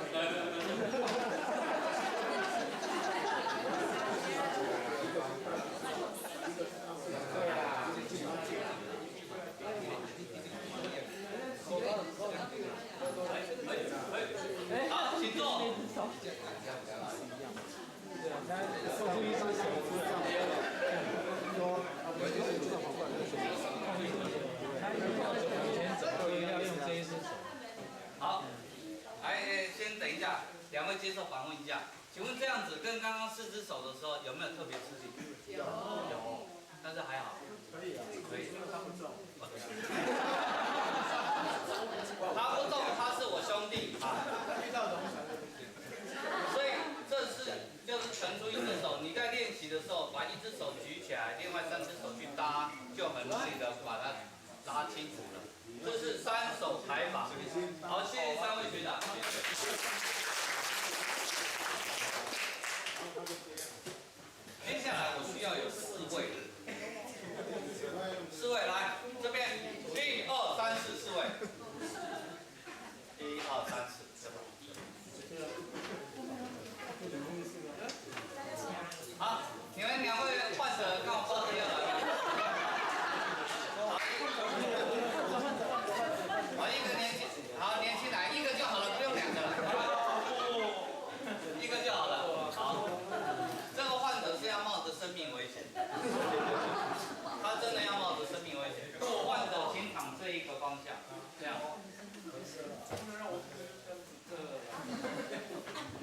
好，这个看过吗？你患者不要看，因为你会紧张。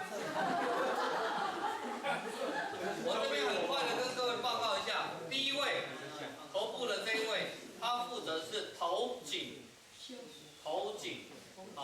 有到胸吗？没有，到肩膀而已，就这一段。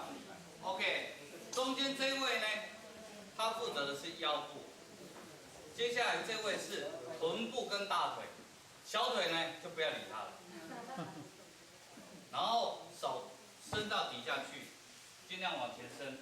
OK， 让你的前臂都在患者的身体底下，这样非常好。但是下去的时候，靠头部这边的，你的单膝下跪，这样高跪姿，头部这边踩高跪姿。好，你做到我刚刚解释的这一边，后头再听我的指令。好，够。不够的话就换出去摔下而已。你要过去一点，你要过去一点。好，注意我刚刚讲的位置哦，不急哦，不急哦，等一下。头没有抓到。我好害怕。我喊1、2、3的时候，请3位把它抬到刚高跪姿的大腿上面就好，大腿上面就好。好，你摄影摄不到。1、2、3。好，就这样撑着就好，就这样撑着。OK， 这个部分介绍到这边。这个时候要有一个路人甲，赶快把担架放进来。好，3位放上去了，然后3位再喊1、2、3，把它放上去，放到担架上面。1、2、3。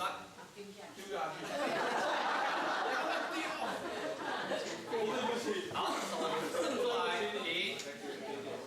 各位，这个姿势叫做3人同侧。刚刚可以看到，大家会很担心，3个人为什么比刚刚2个人你还紧张？因为2个人你都不担心倒下来，3个人你会担心他摔下来。难道是患者比较重吗？我觉得不是主因，而是这样子的状况，重心不稳，它比较容易偏差出去。所以它是一个零距离的，就是为了让患者能够上担架方便。所以这三位几乎是不动的，他只有上下抬患者。可是那么多人就只给他做上下嘛，太浪费了。您到对面去。好，等一下，患者先生，能够转个向，脚朝那边。对，是。好，各位，原来的姿势，原来的位置，您到这边来就好。您到这边。好，先跟各位说明，这样子是为了让各位方便看啊，方便看。等一下，位置所负责的位置都跟刚刚一样，好，所以再过来一点。然后呢，伸进去之后，2只手，您的右手跟他的左手，您的左手跟他的右手，互扣。对，哦，非常好，就是这个姿势在底下。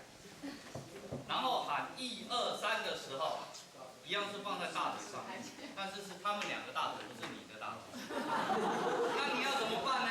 你必须往前蹲坐2步，往前走，要不然你跟他距离太遥远，手一定断掉。这样可以想象得到吗？你就走这样子，跟武大郎一样。武大郎看过吗？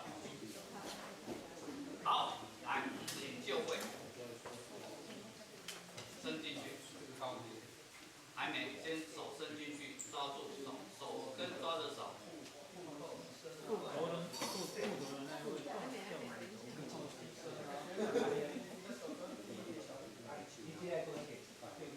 好，真的是很累。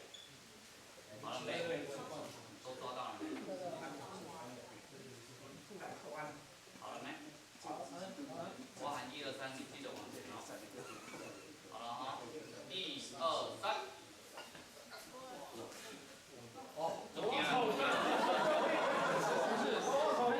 这个时候再喊1、2、3就要记了。1、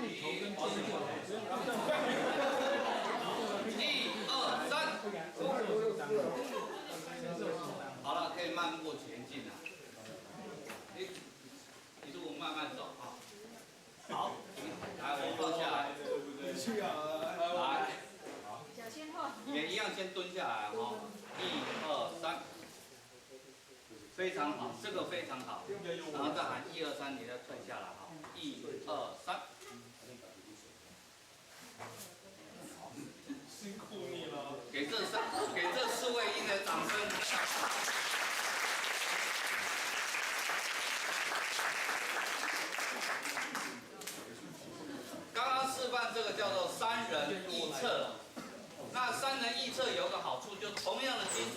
方式，你可以变成4个人一侧、5个人一侧。如果是姚明那一种身材，你大概可以7个人一侧这样。了解吗？这就是一个搬运的一个比较能够长距离的一个搬运的方式，这是这样子的一个情况。所以请各位，我特别强调一下，3人同侧。虽然以往的资料里面都有说要站起来的情况，甚至要这样子抱起来，但是基本上这个都太危险了，不要这样子使用它。好，3人一侧，记得手要互扣，OK。所以3人一侧同样方式就会变得多人多样这样子来前进的做法。OK， 担架使用刚刚介绍了，3人同侧，然后把它搬起来，这个就是3人同侧担架的配合。OK， 椅子。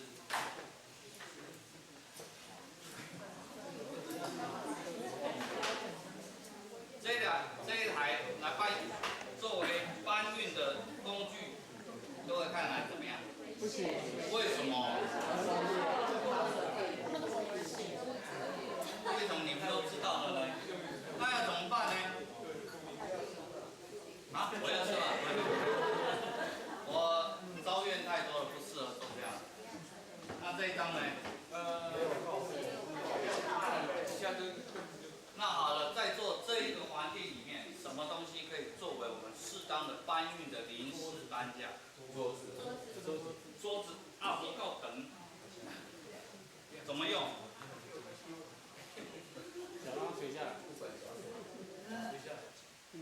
当这样子的时候，宁可不管小腿，除非他真的脚受伤，真的，好，真的，在这边的环境来看是这样子，没有错。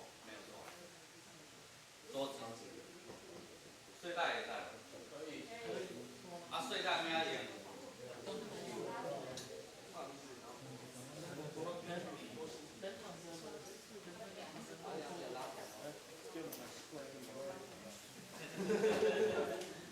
今天我们在示范就是没有棍子啊，因为没有棍子啊。所有的就地取材，我宁可选择睡袋。为什么？因为睡袋我们如果人多的话，我脚这样子包起来，有人要来登看没有？惊嘛惊死。OK， 这样子弄起来，绝对你会觉得说手抓的会很吃力，没有错，我也承认这样。但是绝对比你这样子4个人抓2只手2只脚，这样子，所谓吊死猪的姿势好多了。但是请各位注意，当你的搬运器材本身是软的时候，请特别注意，一定要有人扶持腰部、臀部这边，不要让它变成这样子，让它是平躺的。所以当这个情况的时候，真的宁可，除非脚骨折断掉，要不然你所有的支撑的重量就是在这一段就好，让腿脚能够自然下垂。这样了解吗？好，时间已经过去很多了，所以我很快的跟各位报告，这一类的毯子拖拉法，务必是拉毯子，不是拉他的脖子。OK， 知道吗？哦，所以这样拉住毯子，拉衣服，不是拉这里，对，拉哪里？肩膀这里，拉肩膀这里。这个拖双肩跟刚刚把它撑起来的动作有没有一样？拖脚，奇怪，上面已经够残忍了，为什么还拖脚？拖脚你可以想象得到，就是咚咚咚咚。哇，可是为什么还介绍这个？很危险啊！可是真的现场就需要把它拖走了，那用上面就好了。那为什么要用下面？速度，不是，最主要是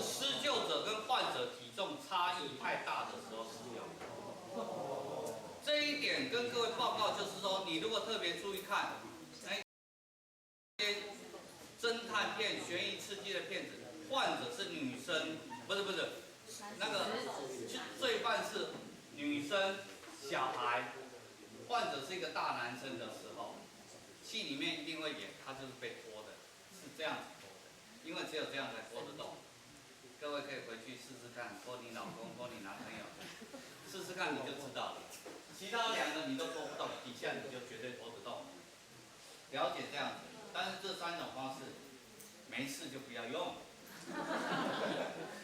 必报法没有问题吧？经常在做的事情，请注意的是，你这一只手背靠头的这一只手背要把患者的头颈保护住，头颈要保护住。然后呢，背部法也常用，对不对？可是这种时候，下楼梯下坡不能用，为什么？哦，不是，是他的脚在地上跟你拖拖拉拉的。你下坡的时候，他的脚，特别下楼梯一定会卡住，一定会卡住，所以下楼梯不能用。那下楼梯怎么办？一定要这样子，一定要整个背起来，一定要整个背起来。这也要有哦 ，OK 吗？学长要来示范吗？学长要不要示范一次？我知道你会的，在这边要不要来？不要，因为弄了会肚子会，但是我们还是简单示范一下，因为必要的时候就会用到。来，学长，一人来啊，一人来。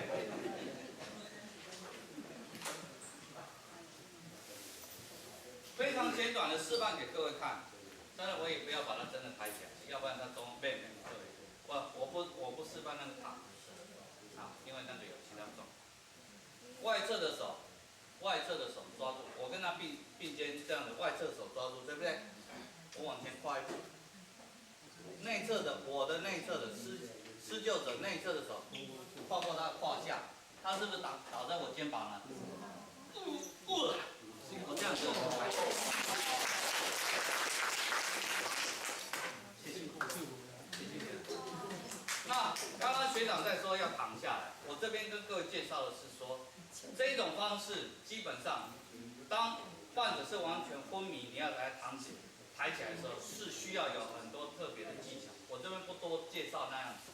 但是当今天有大队人马，真的是有大量伤患，有很多特别是昏迷呛伤的时候，有人把患者抬起来，你最起码要能够做我刚刚的动作，把它一个一个抬着一起出去，这就已经是功德无量，了解吗？所以我们不做那种完全躺下来的情况。所以这一些情况，请各位要特别注意，就是说我们整个搬运的动作都必须注意到，随时利用你手边的东西去好好的利用，然后记住协调的动作，那这个都是请大家务必要注意的一些事项。那很短的时间把它介绍完毕。那林林总总一件事情，请各位在实际在使用的时候，千万不要把患者摔下来，或者造成他不舒服的。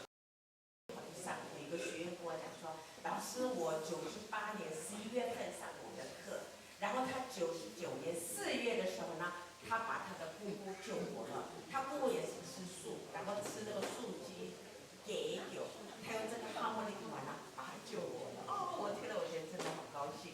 所以各位今天来哈，你把这个好题真的也没白来了。这个等到救护车来，往往都来不及。你是第一个现场就要把他救活的。好，所以现在我们来讲啊，现在如果把我的脖子切开来看，先看到我的气管呢，还是我的食道？先看到什么？气管嘛，对不对？我就告诉你们了，先看气管，这才食道。哎呦，奇怪了，我吃东西为什么不会跑到食道里面去呢？各位想这边有个什么呢？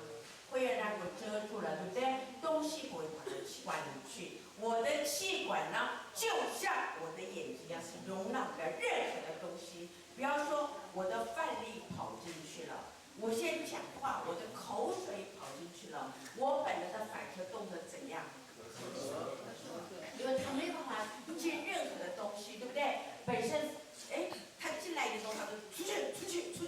所以呢，你本能的反应动作怎样，让你怎样咳嗽，对不对？所以你就在咳，对吧？那你们各位的很好心的跑去做什么动作？他在咳，你好，哎呦，你怎么了？各位是不是都跑去做这个动作？错了，他如果再咳，不需要去干扰他，我们鼓励他看他咳就好了，对不对？看他咳哈，那有的人洗漱干嘛看他咳哈？除非他这样子在咳，永远咳不出来，一般咳，对不对？地吸引力越低越好嘛，你让头怎么呢？低语越低越好啊，让他咳嘛，看他咳，你让他头低一点咳，让他咳。那99.9%的人呢，大概都会咳得出来，可是少部分的人，万一真的咳不出来，哎，你要急救了嘛。所以我鼓励他们看他咳，这个也就是我们讲的部分的梗塞，也就是各位说的什么呢？呛到了，对吧？你说呛到了才咳嘛，好，现在最怕的是完全的梗塞，也就是你们说跌丢，对不对？整个的淹到了，但各位都有机会出国嘛，对不对？那现在如果我们在国外好了，曾经有个人呢吃什么那个麦当劳的汉堡，当然太饿了，整个是跌丢，然后他就拍摄了，往哪里走了？一般人就拍摄往哪里走？是不是到洗手间去？各位你看哦，脑部缺氧呢，4到6分钟，脑部就坏死了。你又不会自救，等一下真的是不是变这样子？所以不要离开，就在这里。最起码呢，这么多的人在这里嘛，我就在这里。我要告诉大家说，我现在淹到了，救救我吧！可你又没办法说话，没办法说话，对不对？先告诉各位，全世界通用这个手势，然后各位把你的手伸出来，这样像英文什么字母？这样子，这样。好，就有的人说老师，这很像Nike的 mark。我说好，你认为像什么就记吧，对不对？你把你的手放哪里呢？脖子，放在脖子这里，有没有？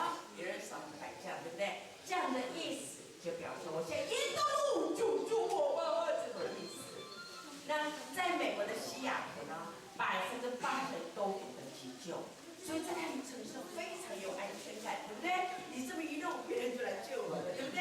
可是反过来看我们国内好了，你这样子，别人看得懂吗？不懂。别人这样子，你看得懂吗？看得懂。哦，不能再摇头了，对不对？你还没上课之前，你可能都看不懂。现在每个人看得懂了，对不对？那有的人怎么样呢？他站的也好，坐的也好，在那里。有的人理都不理就跑掉了，对不对？哎呀，我要上班，我上课就理都不理，对不对？很好心的人跑去做什么？这位先生你怎么了？你说话嘛。一般人会不会这样说，对不对？哇，这位小姐你怎么了？你说话嘛。哇，他们踢你两脚了，对不对？他会说话，老人说了，所以这个时候各位不要死命的他讲话，他根本就没法说话嘛。那这个时候各位要做的是，你要会判断。是不是真的淹到了？怎么来判断呢？这个人会不会说话？会不会说话？不会。不会讲话了，对不对？会不会呼吸？各位会不会呼吸？不会耶，不会呼吸耶，对不对？哇，很难过的事情，对不对？会不会咳嗽？咳都咳不出来耶，对不对？就扫别出来，对不对？有抬神不行哦。好，来各位看看，是不是某恭维哦，对不对？没法说话了。还有什么某苍魁，对吗？某苍魁没办法呼吸嘛。还有呢，扫脸出来，对不对？没办法咳嗽。然后脸色什么颜色？哦，你看那长板，那绝对是跌流。刚开始涨得红红的，对不对？很红啊，涨得红红的，对不对？哦，黑的来不及了，涨得整个红红的，对不对？哦，再过来不久都变什么颜色了？不是黑的就来不及了，再来什么？紫色，有的人说蓝色、紫色，有的人说青色，是什么呢？脑部缺氧的关系。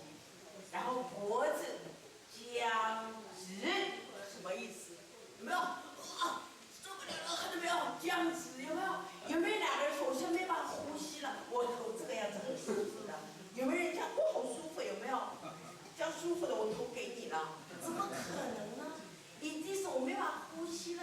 你是想把呼吸道畅通嘛，对不对？打字这样才舒服嘛，对不对？他可能受不了了，看到没有？就是这个样子，眼睛睁很大，很难过，脸红红的，受不了了，就这个样子，受不了，一下就这个样子，了解吗？就是这个样子，清楚吗？清楚吗？好，现在各位每个人摸摸看你的胸骨在哪里？多晓得胸骨吗？刚才老师讲的也知道，对不对？胸骨知道中间这里，对不对？各位每个人摸摸看，来，你看这是下巴，自己摸摸看，下巴这边硬硬的，对不对？再来是脖子，脖子都是软组织，对不对？所以你压到这边，有没有人说好舒服的？有没有？我压下去，好舒服的，有没有？很难过了，怎么可以舒服，对不对？所以这边软组都很难过，对不对？要摸，然后中间这里摸摸看，它是硬硬的，对不对？就是胸骨这里，对不对？慢慢的，胸骨是最结实的骨头。刚才老师讲课也讲过了，对不对？这是胸骨，对吧？各位都摸对了吗？都摸对了吗？晓得哦，部位都清楚了吗？那旁边是什么？各位，这是胸骨嘛，对不对？旁边是什么？肋骨，人讲排骨，很瘦的人在那边哒哒哒看其他，对不对？知道哦，这都知道了哈。好，各位，这个下面哈，因为本来有个骨头，因为临时叫我上课的，我没带哈。这个胸骨对不对？那这个地方各位看哦，一般不能乱脱人家衣服的哈。各位看一下，这是骨头对不对？这是肋骨，然后旁边这是什么？各位，对，很棒，这边有个软骨对不对？这个是叫剑突。大家看到吗？各位看哦，这个是胸骨对不对？这个胸骨没问题嘛？旁边是肋骨对不对？那这个地方叫什么？各位，你们叫什么？好，很棒，你们说剑突对了，这个地方叫剑突。不过那个软骨是叫剑突，对不对？可是外表我们看起来，这个地方叫什么？一般的人，这个地方叫什么？心窝，对不对？如果我现在讲心窝，各位都晓得在哪里吗？这个就在心窝的地方，心窝在这里嘛，对不对？这个地方就是软骨，下面有个骨头是软骨。瘦的人真的很明显，瘦的人讲很明显。待会做的时候，你再做做看哦，真的很明显。有没有？胖的人怎么摸都找不到，像我都找不到，可压这里会很痛。这是一个软骨，绝对不能乱压。这个最结实，对不对？那这个什么呢？这个不结实哦，这个不能压的哦，知道吗？所以你看，你们现在这样子，你看稍微有的人用，我觉得很难过了，对不对？也就是心窝的地方，这样了解了吗？了解了哈，这个波都清楚了哈。好，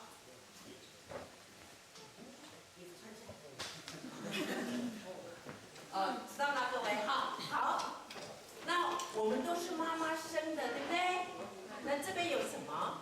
肚脐，都知道吗？哈，肚脐。好，每个人握一个拳头给我看，握一个拳头，这个叫什么呢？拳眼。拳头的眼睛是不是就很好记了，对不对？拳眼呢？好，每一个人哦，好，这样好了。如果假装这个是肚脐眼，但是没有这么大的肚脐眼哦。好，这是肚仔哦，肚仔。好，各位看到，你看哪一个对哦？肚脐的上方，你看是哪一个对哦？第一个肚脐上方，看好。第二个肚脐上方，哪一个对？第二个才对。你可以上面什么叫上缘？我可以把大拇指摆在这个上面，有没有？肚脐的上缘这里，大拇指摆这里。好，现在每一位哦，坐正一点，你们要坐正一点呢，每个人坐正一点啊。然后手呢，每个人把拳眼摆在你的肚脐上方。如果这扣成肚脐眼的话呢，我是这样子摆。这样了解了吗？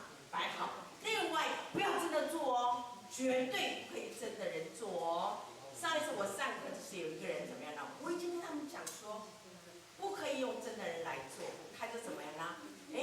好玩嘛，他就说，我帮他做做看。结果那个人真的很难过，你知道吗？所以各位绝对不要做哦。好，肚脐上方这里摆好，然后另外一个什么呢？扣住，来。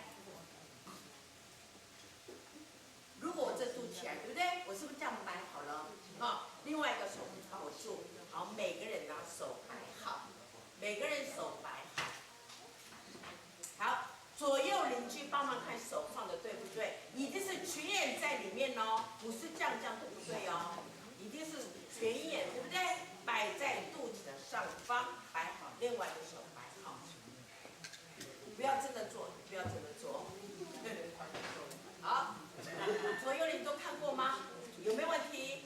手摆好，各位手摆好哦，手摆好，你的大拇指可以收起来。都没问题了吧？都没问题了哈。好，我这样不用听得到吗？可以吗？好，各位不要做哦，待会我们一起来做哦。我们一起来做哦，先不要做哦，危险的哈。好，你先看我做，我先慢动作做一次。不过慢动作它是出不来的哦，太慢了怎么可能出来，对不对？我是慢动作做一次，后面我会真的做，因为我有练过。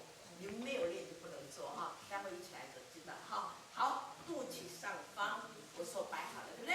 手摆好，看到？我今天是慢动作嘛，肚子是不是软软的？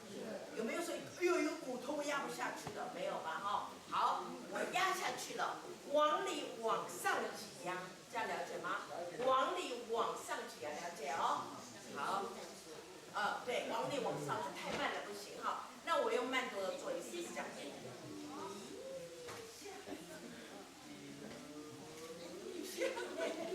不要拍这个。好，这样没有人讲太慢了哈。我真的做一次给你们看到，看到吗？可以吗？可以吗？好，我真的做了，看好。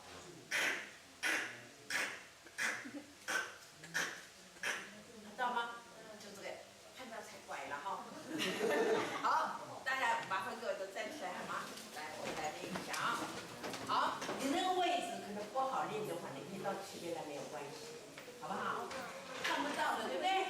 后面美女被挡到了，对不对？你到前面来，帅哥被挡到也是到前面来哈。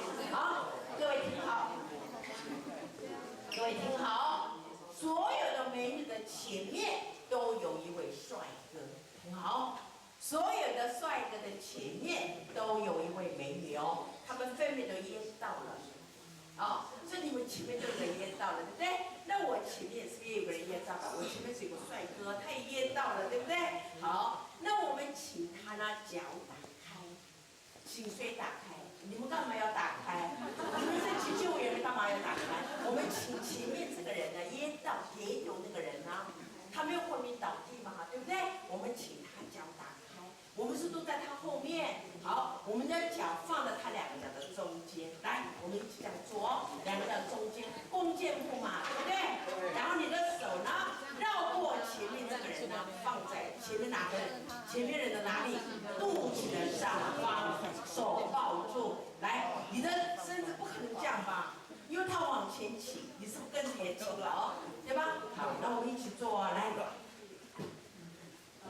看到吗？这样子，对不对？我是这边有一个人呢，我是放在前面这个人的肚脐上方，对不对？好，每个人手摆好了吗？左右帮忙看一下，对不对？哈，好，开始喽，我们一起做哦，开始喽。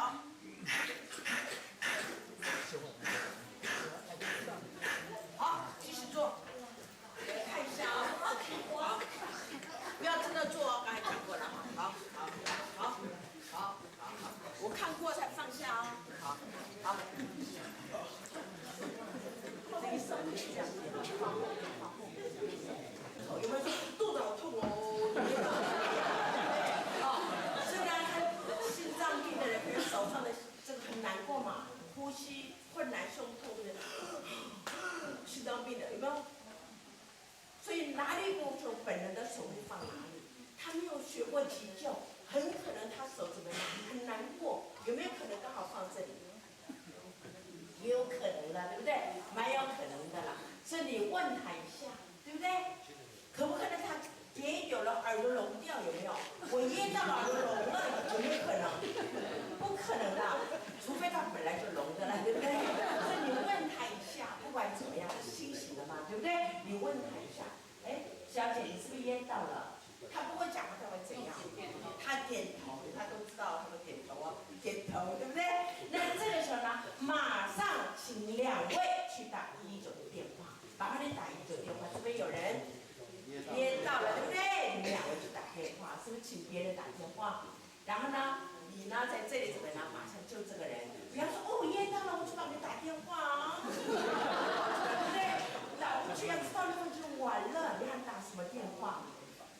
记得，所有的急救都是一样的，请别人去打电话，你在这边帮他急救，想了解吗？好，各位看到，你也不要说我们手做的，起来起来，干嘛让他起来？他只要头往前倾就可以了，看到没有？地心引力吗？往前倾，我在后面让他做就好了，因为真的人不能做，我这个是假装的哦。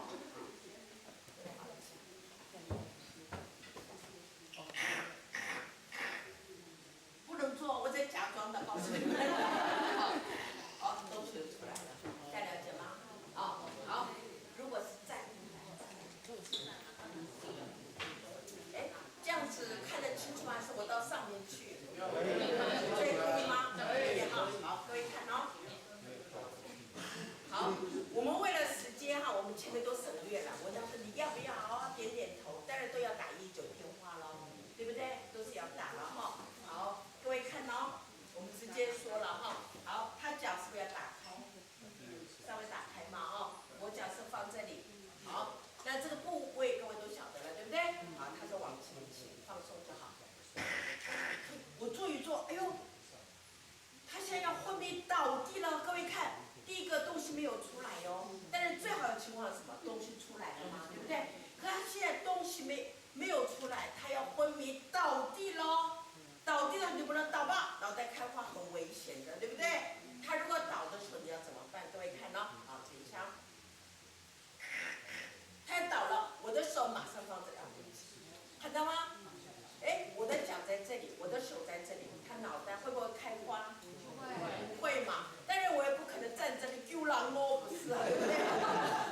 好，这个样子怎么样呢？他很自然的，他因为他是要昏迷的嘛，对不对？好，往后倒，臀部着地，来，放松，放松，放松，整个放松，看到吗？臀部倒地，我是不是扶到他，对不对？脑部不会开花嘛，保护到头部了，对不对？好，然后整个人再给他平躺，好，不用躺了啦哈，整个给他平躺，我是保护到头部了，再了解吗？好，就这个样子哈。好，我们谢谢这位模特儿，好不好？这个就叫做什么呢？哈姆立克法，因为哈姆立克发明的来讲哈姆立克法喽。如果我发明的叫汇荣法，简单的对不对？啊，这叫哈姆立克法哈。好，1岁以上都可以这样做，可是可是呢，2岁或3岁好瘦小的，力量就不要像我这么大了，小力一点。这样了解吗？就小力一点了，清楚吗？可是各位看，刚才这个人，他到底衣物有没有出来？并没有出来哟，东西并没有出来，对不对？他是整个昏迷倒地了，各位看，对吧？好，他是怎么呢？变昏迷的。我知道他是异物梗塞，可是他是昏迷的，对不对？好，我们就跟做 CPR 的方法完全一样。CPR 的方法完全一样哦，待会儿学 CPR 你就晓得了。我们一般讲30:2嘛，现在30:2，对不对？30下胸按摩吹2口气啊，跟这个完全一样。可是吹2口气之前，我们要干嘛？我们要挖一下嘴巴，挖一下嘴巴，有没有？这个叫手指散开来，这样你们就不好记得很多，挖就好了。吹之前挖一下，可是不是随便挖哦。各位看，不要随便挖，它嘴巴就是嘴巴，对不对？本来这个异物要出来了，中间一顶，它又给扭了，对不对？所以呢，你要说它脸颊，这个是不是脸颊？对不对？脸颊两侧这样子，看到吗？有没有看到？这样子，脸颊两这样出来，对不对？东西这样弄出来，对不对？而不是从中间顶，我们就挖的动作就好了。这样有没有问题？那详细的待会 CPR 的是各位在看着怎么做30:2的，这样可以吗？做的就是挖的动作嘛，对不对？吹2口之前就是挖一个动作，就这么简单。这样了解了吗？清楚吗？好，你如果碰到一个人是这样子的，这个好的可怕！哎呀，哎呦，勉强勾到了，这个一压可能会伤到胎儿了，所以不能碰他肚子。好，然后后面那一位要不出来一下。好。还有呢，啤酒肚也一样啊，对不对？肚子很大，就不要碰他肚子哦。那各位看怎么办哈？当然前面是一样哦，你是不是噎到了？点头都一样哦。哦，他学过了，马上知道这样。哦，没有其他人点头，对不对？然后请别人打电话，别忘了哈，各位。好，脚稍微打开，对不对？你也不要说哪里要看个半天，只要从腋下穿过去，全眼摆哪里？胸部的位置。骨头上嘛，对不对？好，麻烦你测一下，测一下。你看到我没有支撑，他是不是跌倒？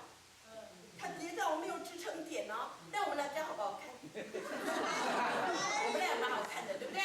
一男一女就不好看了，除非特殊关系，那就另当别论了，对不对？不要贴那么紧了，对不对？好，其实我应该怎样呢？还没好，等一下。好，我用这个，我应该用这个贴在他这里。这样太敏感了，觉得对不对？也可以用这个或这个都可以。好，所以是给你看啊、好，看到我们转一圈给大家看好了，右转一下。各位看到什么？看到什么？我用这个顶到了，给你看是这个，了解吗？顶到嘛，因为这是骨头，我这样压到什么时候为止？吐出来为止，对，好棒，吐出来为止。大家了解吗？他很爱漂亮，这边刚好有个别针，我要不要拿掉？当然要拿掉，很痛耶！当然拿掉。好，如果影响你做扣子也好，拉链也好，影响你做的话呢，挪一下位置，没有什么影响就无所谓了。大家了解了吗？好，那我们现在我们谢谢。好，那我现在讲一下婴儿的，有没有？1岁以内的嘛，对不对？刚出生的啊、好，那我有一个这里，刚好这里有一个这里。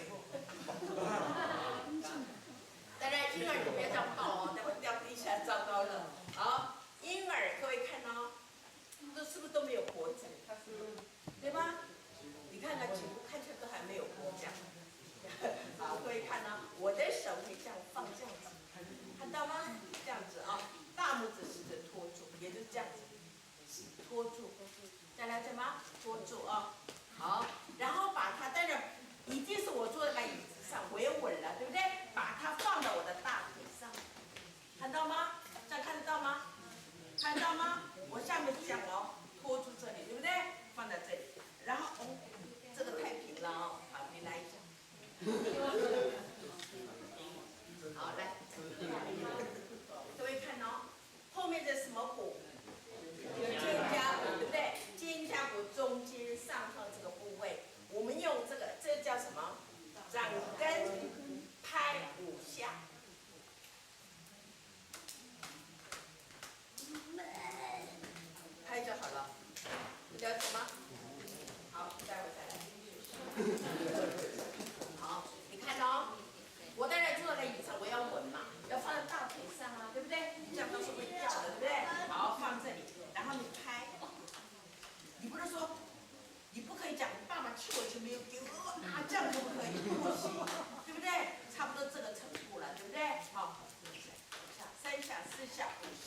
前端，搞不清我在说什么哦。好，各位看，这个是不是指腹？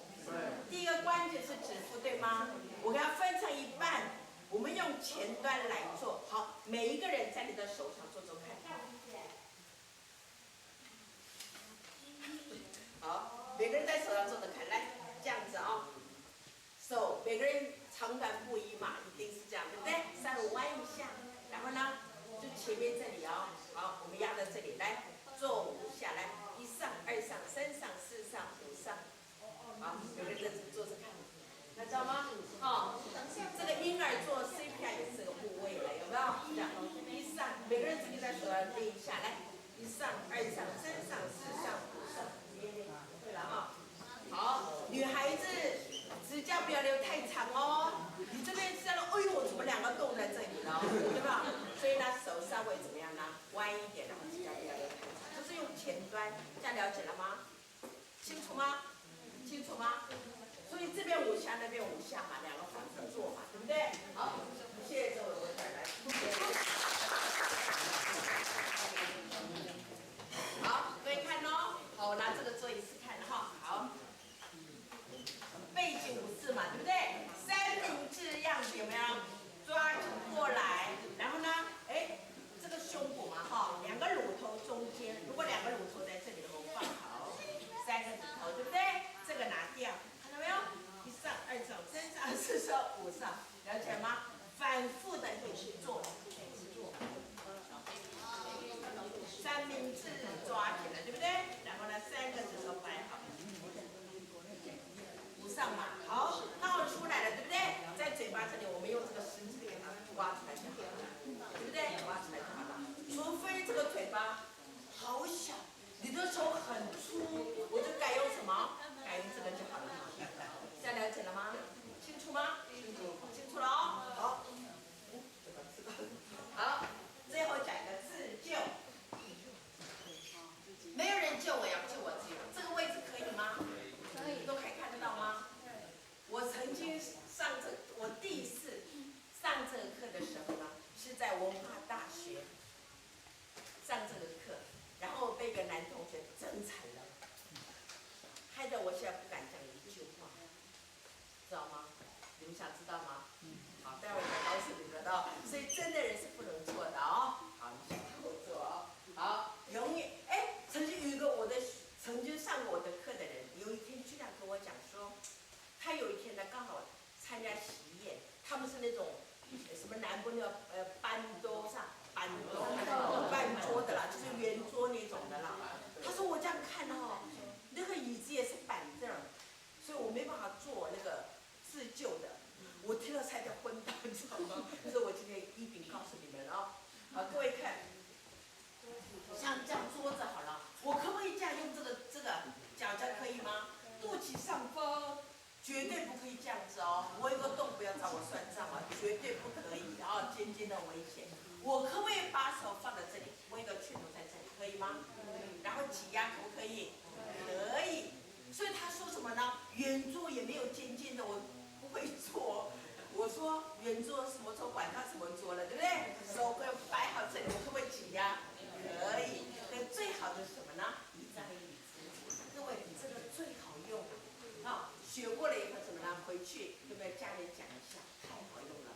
永远记得肚脐的上方，因为世界上每个人都有肚脐，对不对？世界上只有2个人没有肚脐嘛，那2个没有肚脐的你也不会碰到嘛，所以你碰到的人全部都有肚脐的，对吧？所以肚脐的上方摆哪里？这是哪里？这是哪里？这叫什么？椅背嘛，对不对？放你的肚脐上方摆好，然后手摆哪里？这是哪里？椅垫嘛，对不对？椅垫哦，然后挤压。哇，卤蛋跑出来了！各位，真的有人吃了卤蛋跑出来的。他现在所有的带补钙去吃的，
享一下这一段小段历史，跟各位报告一下。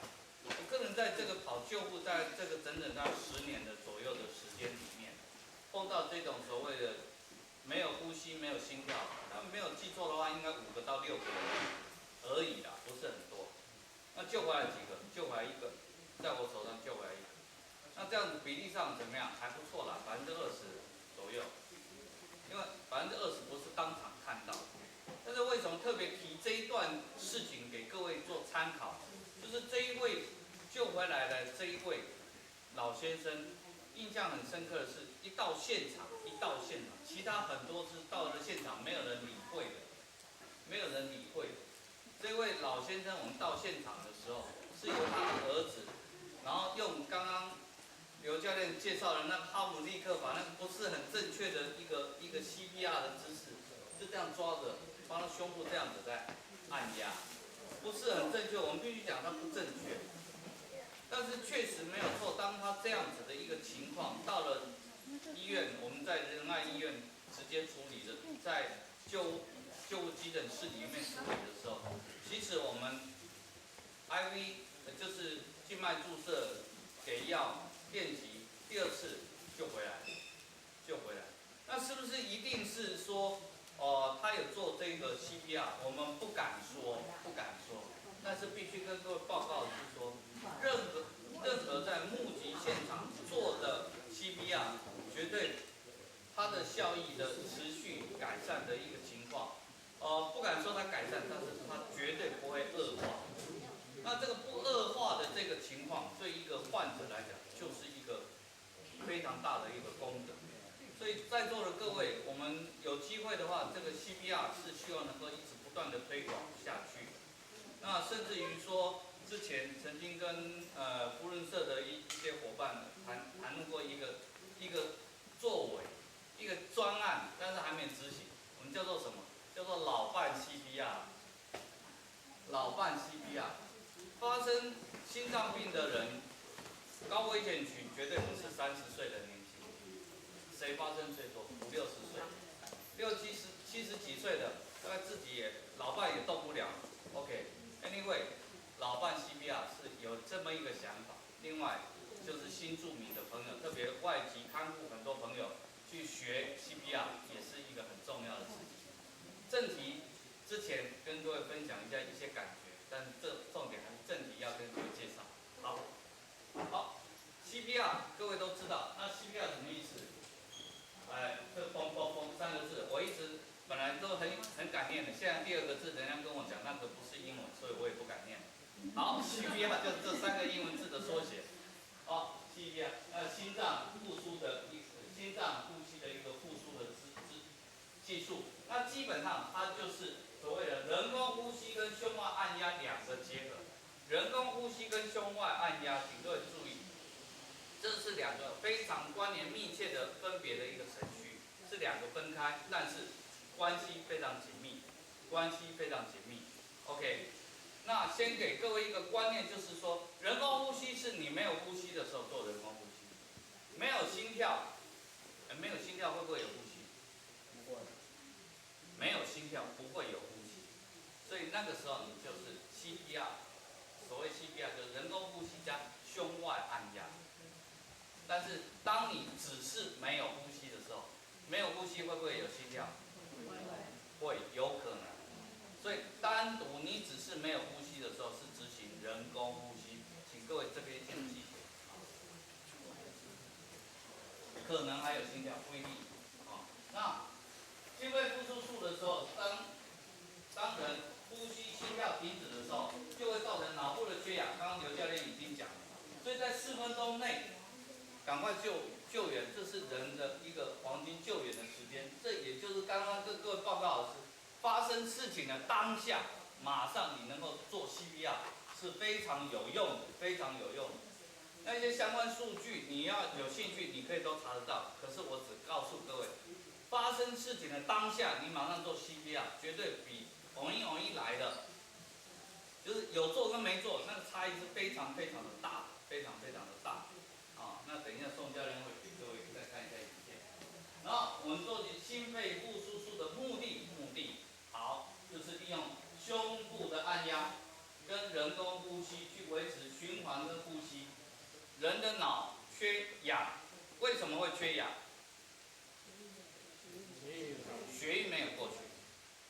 血液过去就一定有氧吗？未必，因为你一定要经过呼吸，把无氧的血液换成含氧血。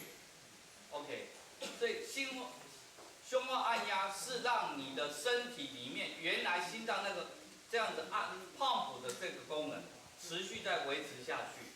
人工呼吸是你把外界的氧气再能够进入到它的肺脏，然后有肺泡的气体交换，让你的血液再成为含氧血。OK， 这就是我们的目的。为什么会这样？不要讲太多，就是要这样。好，我们就是靠着胸外按压跟人工呼吸来达到这样子的目的。好，整个这个动作在整个简单之后，在2010年，就是前年了，美国心脏协会把它改了，就是非常简单。各位这样在很多医院里面会看得到，公共场合会看得到，就是叫 CAB， 有听过吧？好，叫 CAB。所有的动作，请各位记住，就是这叫 CAB。OK， 不要想得太难 ，CPR 绝对很简单，那只是为了卖弄一下，所以讲的长一点。好，叫 CAB， 叫第一个是评估意识，评估意识什么意思？这一个人躺在那里，他是喝醉酒，还是在那边鹿岛游民睡觉？还是真的没有呼吸、心跳，躺在那里，不知道，你也不知道，我也不知道，谁都不知道，所以你必须做所谓的意识评估。意识评估最简单的就是所谓的对声音、对疼痛有没有反应。对疼痛没有反应，我们基本上认定他这个人的意识判别是没有的，连疼痛都没有反应。疼痛包括什么？拍他，这个也是一种疼痛；戳胸部也是疼痛。掐人中，但是很多方式，但是我们基本上的动作，请各位记住，我们是借由拍肩膀跟呼叫，所以这个第一个叫是这样看评估意识，第二个叫谁？叫路人甲乙丙丁，都讲出来了，因为这个比较顺口，叫华乙小兄弟，呼叫，这里有人昏迷了。这是大事情，请你帮我打119，请你帮我打119。他说119要钱，骗我，行动电话拿去打，119不要钱，请各位不要忘记了，打119不要钱，请他去打119，告诉119这里有人昏迷的。这种在另外的解释叫做启动紧急救援系统，启动紧急救援系统，叫。接下来 C 是什么 ？C 你从救援的角度来讲是恢复它的循环，以动作来讲叫做按压。OK， 这边有分开的循环跟按压。循环是让它血液循环，这边刚刚跟各位报告过了，就是让它的心脏的功能有所替代。按压是我们做的动作，按压。OK， 接下来。A 是什么 ？Airway， 你的呼吸道的畅通。刚刚桂龙教练有跟各位介绍了异物梗塞的处理，就是最主要在处理 Airway， 就是呼吸道，不是请你去买口香糖。所以这是你的呼吸道的畅通。B 是什么？它的自主性的呼吸。但是呼吸它现在没有呼吸，没有心跳，所以你的 B 是什么？人工呼吸。叫 CAB 就是整个的我们的 CPR 的整个口诀跟动作的次序也在这里，不要想得太难。叫 CAB， 你大概知道前面2个叫是什么意思 ？CAB 个别是什么 ？C 代表着胸外按压 ，A 是呼吸道畅通，也就是异物梗塞 ，B 是什么？人工呼吸。OK， 这样可以吗？叫 CAB。OK。好，刚刚有跟各位报告过启动 EMS 报告什么？就是这边的5个圈圈，尽早求救，尽早 CPR， 尽早 AED， 尽早高级心脏救命术，还有整合性的心脏复苏后照护。好，最后一个圈圈，那都是医院的事情，我们不太懂。好，前面第一个尽早119，尽早119。就是尽早启动 EMS， 整个 EMS 整个紧急救护系统越早启动越好，越早启动越好。尽早的 CPR 就是在座各位学习之后就是你的责任，看到之后你不会放弃的，你一定会去做的。尽早的 CPR， 尽早的电击 AED 就是电击器。那尽早的电击怎么来？有2个途径。第一个途径，119 EMS 带过来的 ，EMT 带过来。第二个，普遍建立所谓的公共的电击器，就是现在叫做 PAD， 公共区域设置电击器，这是 AED 的可能的途径，有这2个。各位现在知道哪里有 AED 公共使用的 AED？ 你知道的？车站哪一个车站？啊，伤脑筋。那你就更伤脑筋，你不知道在车站哪里有？车站有，台北车站，铁路局那个车站。哦，它在那个候客，不是候客室，它在那个到月台那个通道上面。还有哪里有？捷运拍谁还没有？高铁拍谁还没有？机场有没有？施工所没有，卫生所不一定有。台大医院不是台大大学校园里面有，大学校园里面有，但是你要找得到也很辛苦。我手头的手机上面有几个地方，它有这个所谓应用程式，上面还可以搜寻到附近的 AED， 但是我最找得到最近的是日本，哈哈。这个部分跟各位介绍，就是希望跟大家去推广这样子的东西。如果你有存款，大概10万块钱就可以去买一台，然后不知道怎么买，我帮你买没有问题，我绝对不抽成。公共的 AED 就是我们现在要在紧急救援系统里面非常需要大家努力的一个环节。那救护车上面119现在都有电击器，所以这个部分尽早119是目前尽早电击一个很重要的一个途径。OK， 第4个是尽早高级心脏救命术，所谓 ACLS 高级心脏救命术，就是尽早除了电击以外，尽早给药，尽早建立所谓的给药管道。OK， 那这个部分，那最后是整合性的这个心脏照顾，就是除了把它救回来之外，我们希望它能够做到更好的一个状况，去做复原的动作，这是新的生命之恋的一部分。那所以，如果我们能够4分钟内做 CPR， 8分钟内做高级心脏救命术，这个存活率就会高很多。不要去记多少，就会高很多。所以在这边还没正式介绍之前，给各位建构这个概念。除了刚刚讲的程序是叫做什么？叫 OK 了，各位原则上现在已经80分了。接下来，请各位再看这个所谓高品质的 CPR， 这是我们等一下努力的目标。高品质的 CPR， 我们不是要做 CPR 而已，我们要做高品质的 CPR。做到什么东西？用力压，快压，胸回弹，末中断，然后末吹多，要换手。OK， 是这边，这个是错字。要换手是为什么要换手？有人一讲就讲到换手，因为你太累了，品质就不好。太累了，品质不好。几次做 CPR， 一做完，从那个复苏室是我们称为那个急诊室里面那间小房间，在里面做什么你们都不太清楚。好，不管。那边一出来，经常有的动作就做在做这样的。因为整个做 CPR 的过程，除了体力上的劳累，其实那个时候真的很紧张，肌肉都紧绷的。但是这边请各位注意，用力压，注意按压的深度，成年人至少5公分，所以不是浅浅的砰砰砰砰这样子。电视上那边看到的，因为那是演戏，它不能真的压，所以你看得到都浅浅的，甚至手都弯曲，那个不要当真。当真的是等一下宋教练教的那才当真的。OK， 好，儿童、婴儿至少都是1/3，就是胸廓这个胸廓的1/3。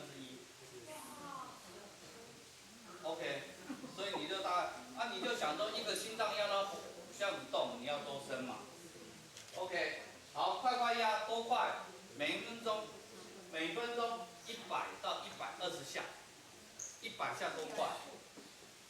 有没有人试过？但是我需要各位静音，这个才能听得到。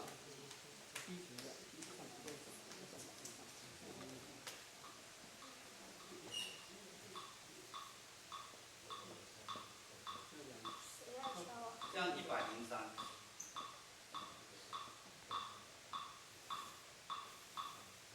这样子100，有听到吗？OK， 这样100下，千万不要念经念错。OK， 所以按压的深度、速度，在这边请各位掌握住。小了。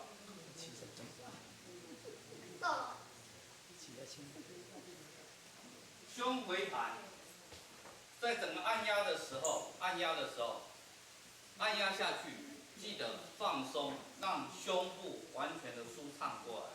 因为心脏这样子按压下去，你如果没有让它充分的回复的时候，血液静脉的血回不了心脏，静脉血回不了心脏，静脉的血包括大静脉跟背静脉，背静脉进来的是带氧血，所以你如果不让带氧血进来，你打出去的血是没有含氧。OK， 所以胸回弹，请各位不要忘记了。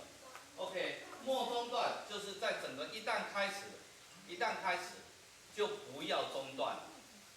那为什么不要中断？当然，一中断，你所有的刚刚做的努力，是不是就是比较白费掉了？我应该持续让它做下去。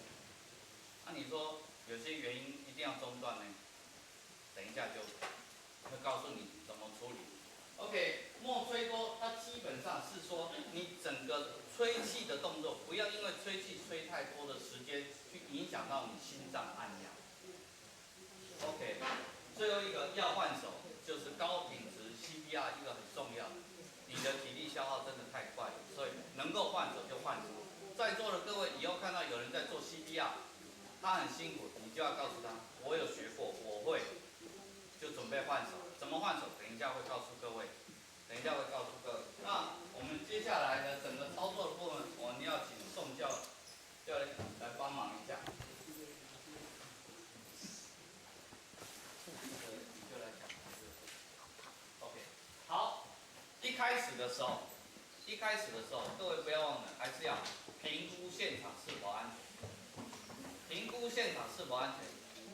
OK， 包括什么？包括你的整个大环境是否安全，你能不能进去？车祸的现场，车子还没处理好，还没确定它不会爆炸，你能够冲过去吗？不行。现场认为说它是电极了，可是台电还没把它断电，你不可以进去。这一点请各位务必注意，不要逞英雄。自我保护包括口罩、手套、护目镜。那你做 CPR 的时候，你要刚刚讲不是要人工呼吸吗？所以你的这种单向式的面罩，你的面膜，各位等一下会有 SK 2的面膜。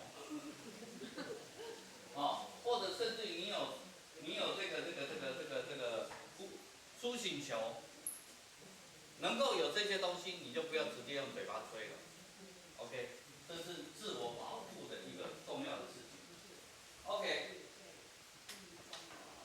我们来评估，我们来检查意识，现场安全。宋教练现在为各位本身。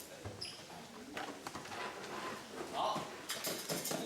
叫唤者，先生，醒醒，没有反应，叫救命，打119，你要说 yes 啊，好。我们宋教练是那个卓别林的嫡传弟子。好，现在开始按压，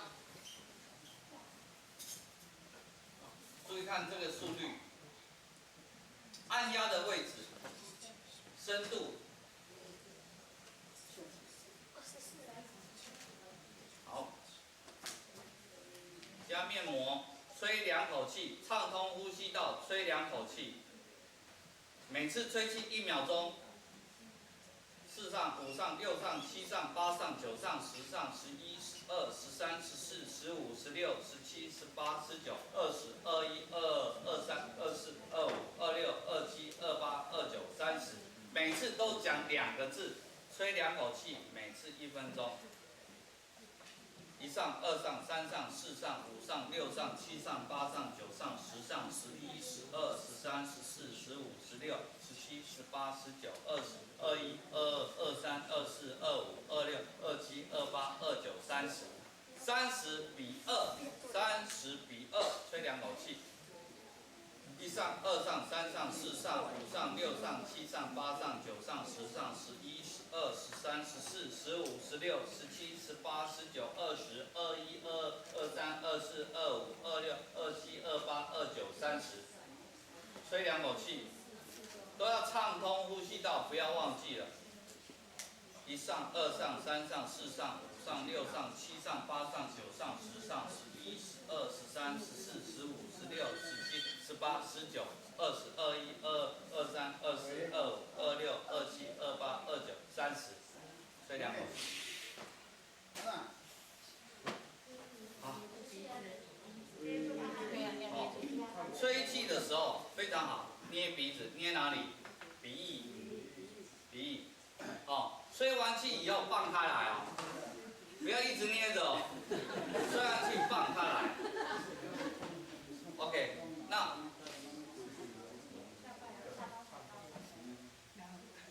压额抬下巴，跟刚刚做的那个畅通呼吸道是一样的。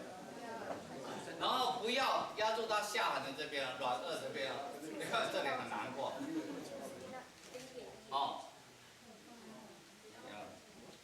OK， 然后不要掐住脖子啊，在这里下颌骨这里。OK， 哦，就这样2个捏剑诀知道吗？这是莲花指，这个捏剑诀啊，对，这样子，抬上来，就把头部有点这样转动了，这样子。OK， 这是整个动作，我先请教一件事情，在座的各位。刚刚宋教练做了几个循环？做5个，对不对？啊，做5个就停掉了吗？不是。啊，为什么？继续做。那我知道了。也就是说，先跟各位在这个时间点跟各位报告一下，如果这边完全没有人的时候，就一直做下去，没有停哦。那这个时候是有人非常的热情的表示说，我也学过 CPR， 他准备换手，所以才是5个循环换手1次。如果没有的话是怎样？莫中断，一直做下去哦。OK， 好，那我来解释一下先教后者。好，这边在这个地方叫先，在这个叫的时候，在第2个叫有一个情况要跟各位报告一下一件事情。非常不幸的是，现场看到有人倒下去了，我们就讲啊，刚刚我讲的老伴CPR，家里面就有一个老先生、老太太，老太太看到老先生就这样倒下去，只有老先生跟老太太，请问他要先做 CPR 还是先打119？先打119。哎呦，真好，都有2个声音呢，我不是故意安排的，都有哎。先打119，有认为先打119的先。先打119，先做 CPR 的，非常感谢，只有你一个。我觉得你应该是对的，你先讲为什么要先做 CPR？ 因为 CPR 先做了，因为它的4分钟是黄金时间嘛，所以你先做了它有反应的意思，赶快控反应是打119。好，谢谢，有道理。其他人有没有人要转台的？没有。我有。好。认为先打119的，来一个人说一下你的理由。啊，这个时候通通转台了。因为老太太没有力气做，所以她只能打119。有了，错了，当时那种心态一定有力气做。一定有。好，那怎么办？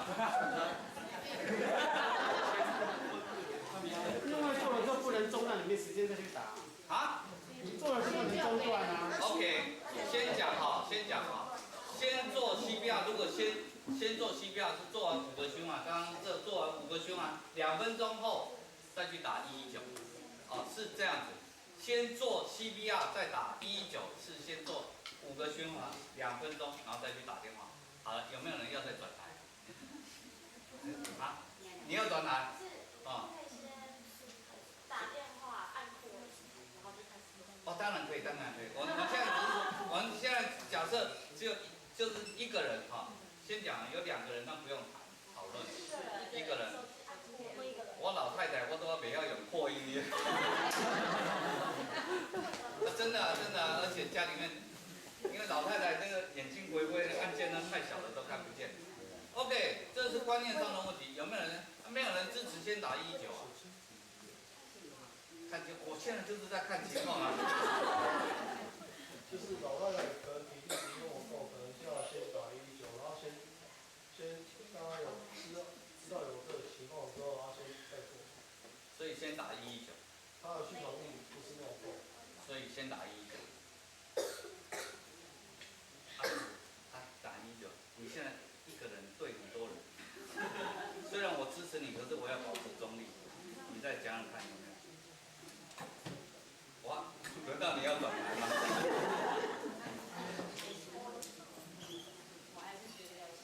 好，观念的问题，那我们不多讨论，我们来说这样的情况。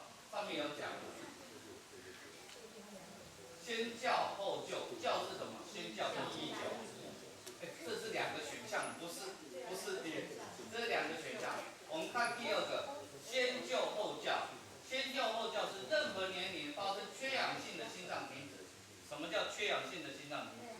一氧化碳中毒，那叫缺氧性的心脏停止。OK， 溺水、创伤、毒药中毒。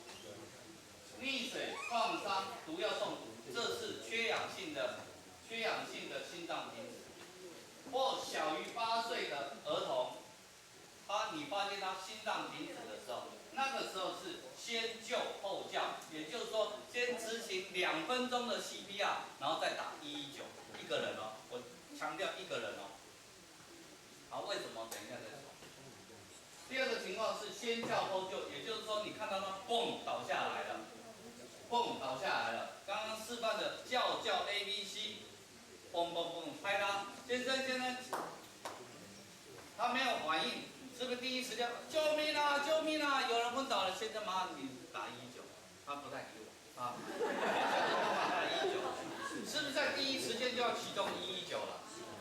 这个时候叫做什么？先叫后救。原因跟各位报告一下，先叫后救最大的原因就是为了启动 EMS， 赶快取得 AED， 因为当这个时候你做 CPR 跟做 AED 去电击，去救援所谓的心肌梗塞这一类的状况，电击的效果比 CPR 好很多，所以在那个当下，你做 CPR 是一种维持它不恶化的情况，但是真正要救治是靠电击器。但是这几个情况，溺水、创伤、毒药中毒这个部分，基本上而言，它不是心脏性的疾病，所以我们赶快先救，后头再打119，因为这个时候 AED 对它而言没有非常大的贡献。这样大概知道吗？但是最好是有很多人，因为可以赶快又叫又救的，就是我们刚刚演练叫 ABC 的那个程序，这样了解吗？好，我非常快的速度，我再把刚刚那个动作细节跟各位报告一下。第一个，胸部按压的位置，2乳头的连线跟哪里？跟胸骨的交叉的地方。乳头连线知道胸骨在哪里？正中央，就是你肋骨其中的这根叫胸骨。所以请你注意，按压一定在胸骨上面。高低的位置就是2乳头连线。OK， 这样按压的位置知道哈？好，按压2手掌，刚刚有很清楚的示范，手手掌重叠，上下重叠，两手互扣，手指上翘，手指头上翘，避免触及肋骨。你是掌根在胸脯上面，掌根在胸脯上面，这边是翘起来的。那各位如果有因缘机会去看到影片，在救护车上面所谓的救护车怎么去救，你会发觉根本就是一只手在动作，因为另外一只手抓着。OK， 那基本上而言，不是两只手同时用力，特别不是上面这一只手去压下面的手掌，不是。这一只上面这只手掌，重点是要把你的手指头翘起来，这样子，手指头上翘，这是它的用意在这里。操作的时候，掌根不要离开胸部或移位，也就是说，你千万不要这样子，千万不要这样嘣嘣嘣嘣嘣，这是不行的。避免你就是这样子。刚刚教练示范的非常清楚，就是这样一直固定在一个位置。OK， 绝对不是这样。那你也不要这样，这样你很累，而且没有效果。是利用你的腰部的力量去往下压的。进行按压速度是多少？100，按压深度5公分。胸回弹要回复到原来的位置，中间动作不超过10秒钟，这个等一下再说。所以我们刚刚的口诀是1上、2上、3上、4上、5上、6上、7上、8上、9上、10上、11、12、13、15、16、17、18、19、20、21、22、23、24、25、26、27、28、29、30，光是念就念到会喘了。OK， 所以你可以想象 CPR 很累，要救人当然很累。OK， 叫 CAV，A 呼吸道畅通，请各位不要把刚刚的异物梗塞忘记了，这个就是异物梗塞的部分。也就是说，你做到这一段，发觉你吹气吹不进去，卡卡的，再畅通一次呼吸道，再吹还是吹不进去。请你马上转到哈蒙利克法的观念去做畅通呼吸道的动作。你呼吸道没有畅通，你做 CPR 做的再多没有用。OK， 因为你根本没有新鲜氧进来，这样了解吗？所以异物梗塞为什么在之前就跟各位介绍，是因为这两个非得要串在一起，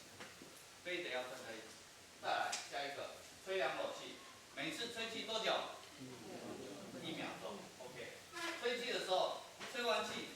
头部稍微侧一下，你们都没有注意到这么小的动作，侧一下为什么？看看他胸部有没有起，偷看一下有没有起。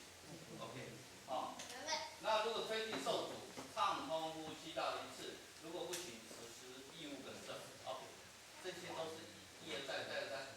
吹2口气，鼻翼，吹完之后鼻翼要放开来哦，嘴巴移开来，脸朝侧，看胸部有没有起伏，这些动作都不要，等一下都注意到特别的细节，然后一直重复，30:2，一直做，我还是讲一直做，没有说5次循环就要停了，是除非怎么样，有人接手，或者伤患有反应，患者是什么反应？麦克风啊。绝对不是嘛！患者最直接的反应是什么？咳嗽、肢体运动、咳嗽，或肢体突然之间就那哑，它基本上会是比较强烈的动作。OK， 咳嗽是一个非常清楚，不是那一种咳了。OK， 那这个时候有人接手，2分钟换手一次。2分钟换手一次是为了什么？高品质 CPR。所以如果有2个人，2分钟换一次，2分钟换一次，这是非常好的事情，好，患者如果有反应了，就是顾少了，不是周美君啊。有反应了，呼吸恢复了，仍然没有意识哦，先讲没有意识哦，但是他有呼吸有心跳了，没有意识做什么？检查检查完了以后采复苏姿势，复苏姿势，然后呢，每分钟持续去关心他一下，因为他的呼吸、心跳的恢复是一个比较勉强抓回来的，所以你要随时关心他，随时去注意他的呼吸、心跳。我这样整个 CPR 的整个流程已经非常清楚的介绍完了，很清楚是我讲的。CAB，OK， 特殊情况再跟各位报告一次。没有情况的时候，是你一个人就一直做，一直做，一直做，一直做，然后做完，每2分钟如果有人可以替代，每2分钟换手一次，持续一直做，还是一直做，2个人还是要一直做，做到救护人员接手或患者有反应，这是比较简单的，你先记住有这样，就是有。那其实救护人员接手，患者有反应，就是好，然后患者有反应。没有意识，检查身体，采复苏姿势，每分钟检查呼吸、心跳，这样 OK 吗？好，复苏姿势观察，尽早获得电击，这个等一下会再介绍电击的动作。然后，好，这几个细节请各位注意，不要按在剑突，剑突在哪里？胸骨的最底下这里。好，所以你的按压位置不要太下面，不要太下面。患者平躺在地板或硬板上面，头不可高过心脏。也就是说，如果患者在床铺上，可以吗？他那个是硬板床，当然可以，但是它是弹簧床就不行。所以是弹簧床，记得马上把它移到地面上。好，那这个时候翻译就要学到啊。按压时不可对胃部施力，以免呕吐。所以你按压位置如果正确的话，就不会这样子。OK， 按压的时候避免按在肋骨上面。各位，位置你如果在胸骨柄上面，它就没有侧移了。如果侧向位移、侧移的话，就容易断掉。所以你按压的位置要在胸骨柄上面，胸骨柄上面。啊，你实在是不信，按压下去马上听到啪啪。检查一下位置，继续按压。听好不？虽然我教各位做坏事，检查你按压的位置，继续按压，因为没错，肋骨断掉绝对不是好事情，但是绝对不能因为肋骨断了你就不做 CPR。OK， 但是能够不断你就尽量不要让它断。手肘伸直，直接下压。手肘伸直，所以不是这样子啊，是手肘伸直。OK， 不要中断，避免感染。避免感染是谁？是我们避免感染，救护人员避免感染，不是患者避免感染。OK， 什么时候停止？回复心跳，有人接替，医护人员接手。OK， 这3个跟刚刚一样嘛。急救员精疲力竭无法继续施行，就是你自己精疲力竭没有办法继续施行。最后医生宣布死亡，请记住是医生宣布死亡，不是你宣布死亡。了解吗？也就是说，一旦碰到了那个这个你怕了你会记了，真的是你的必须要有这种心态。但是因为普遍性越来越多人会做了，各位放心。加油，一定有人接手。好，再来这个问题，简短的跟各位报告。按理说这样子做这个事情，我们是不是犯法？因为医师法里面很清楚，没有取得合法资格的人，擅自执行医疗业务，并科罚金，对不对？你别在这一千了。一个例外，临时施行急救。所以你放心，你去做这个东西，你只要不是偏差的太离谱，你有一定照着我们今天介绍的 SOP 去作业，你有一定的作业，而且你确定你是判读过他是没有呼吸心跳。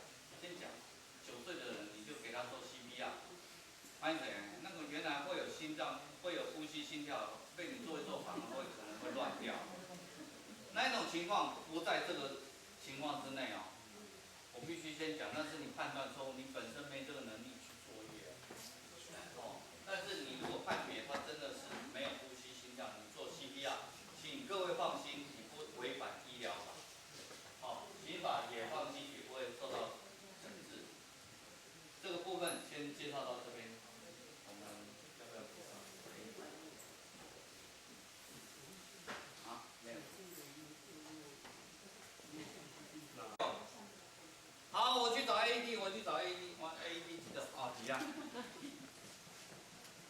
开始做 CPR 了。我只用脚趾。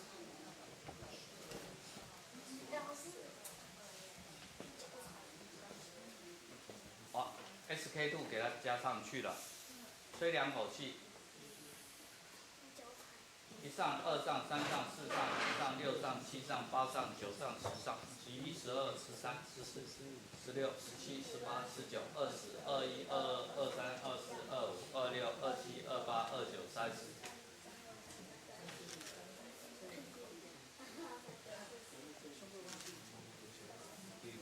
哎，你们来数啊，才知道这样会喘。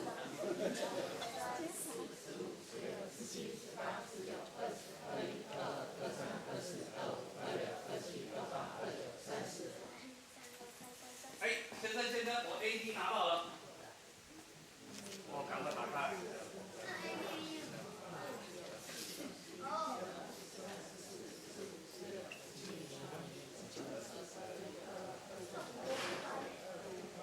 上面有图形，按照它图形的位置贴到位置上面去。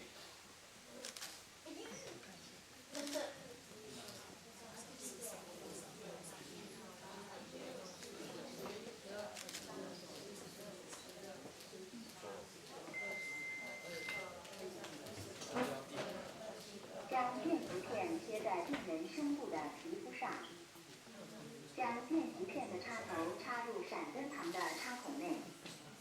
正在分析病人心率，不要碰触病人。好，急救员会说你离开，我离开，大家都离开。正在充电，不要碰触病人身体。立刻进行电极，立刻按完成电极，暂停，开始心肺复苏。这个机器人会讲话。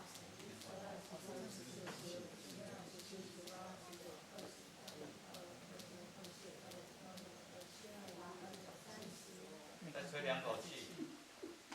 好，谢谢宋教官。好，这个时候跟各位报告一下，就是说我 AED 拿到了，那要继续可以开枪了，不要这样子。继续做，拿来的时候，原来在做 CPR 的这个人就继续做 CPR， 没有停，而是拿来的那个位置，哪怕他不懂，急救员原来在按压的这一位，用口头指导指示都可以，不中断 CPR， 然后就告诉他把那个贴片贴起来拿起来，因为其实开关一开，绿色的开关一开，它就会开始语音，各位刚刚都有听到。语音的部分，刚刚各位都有听到，把贴片贴起来，贴片在这里。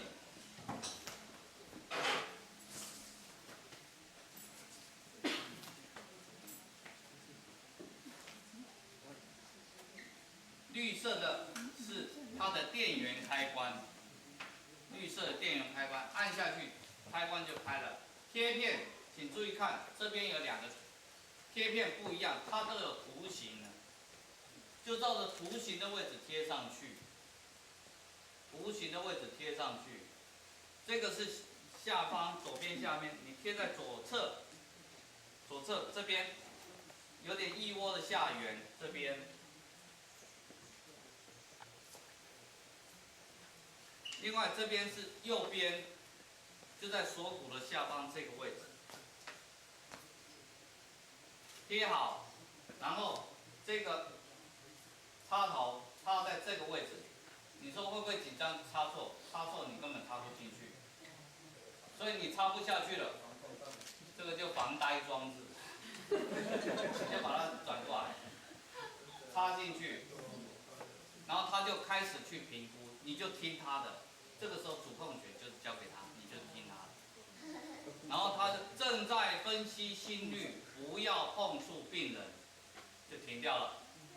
听到不要碰触病人才停掉，要不然继续一直做 CPR。这一点请各位务必注意到这一点。OK，做完之后，它建议电极，它是不是在充电？充电，对不对？然后这个时候大家就要离开了，要不然你也跟着倒在旁边。然后这个时候开始电极，然后你就按下这个按钮，这是电极的按钮，这样了解吗？电极完了之后，它会请你继续做 CPR， 你就继续做 CPR。那你如果正确的话，你的做5个循环，它又再开始评估，它会自动2分钟评估一次。OK， 那你做完5个循环，你要等它吗？它还没讲，不管，你就继续做，做到它叫你不要碰触病人，你才离开，要不然你就一直做 CPR， 这样了解吗？可以哈，可以。不电极，好。如果他说不建议电极，哇，没戏唱了，怎么办？继续做 CPR， 不建议电极你就继续做 CPR， 他会说不电极啊，你不要以为他只有，就是心室纤维颤动跟一个是 VTBF， 一个是心室纤维啊。一个是心搏过速，就心脏跳得太快，啪啪啪啪啪啪啪啪，那个是一个颤抖，好，一个是都是他的心脏就跳得乱跳就对的情况，那借由电极让他瞬间整个秩序重整。我们经常有的形容词就是一群人在这边啦，然后就有一个人说住口，所有人就呆掉了，停掉了。然后你会发现停掉之后，突然没事，OK， 电极器就有这样子的类似的效果，让你的心跳的速度，那种心跳的正常化，是这样子的一个作用。好，那刚刚请各位特别注意一下，电极器拿来的时候放在患者的左上方，头部的左上方。因为这样子是方便操作。那这个时候就请各位注意一下。那如果有2个人的话，电极完了，其实也是刚好是换手的好时机。后面我们试一试换手的动作，就单纯换手。我先做，你来接手，这样子我可以念这个。这个贴着。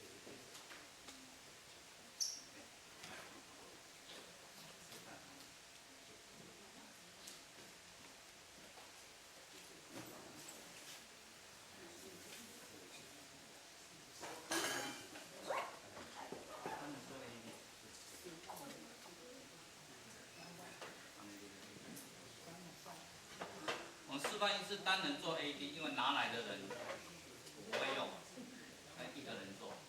好，我们就来。因为单人做 AD 就是我只会拿，我只认识 AED 3个字，可是我不知道怎么用。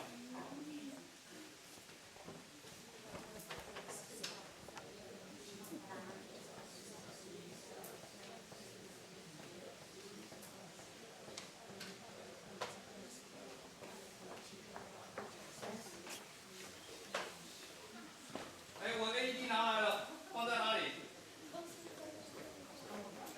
哦，好，帮你打开。我不会用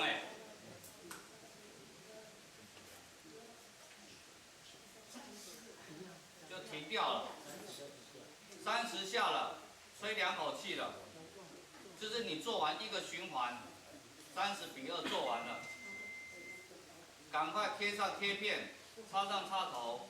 然后继续做 CPR， 正在分析病人心率，继续做 CPR， 不要碰触病人。好，停掉。建议电极，大家离开。不要碰触病人身体。立刻进行电极，完成电极。然后继续做 CPR。开始心肺复苏。OK， 这样都了解了吗？好，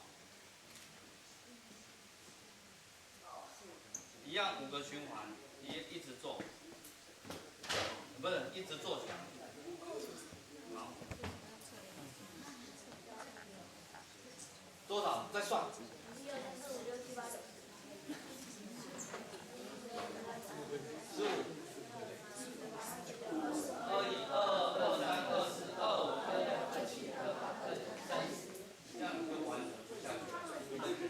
等一下，好，继续。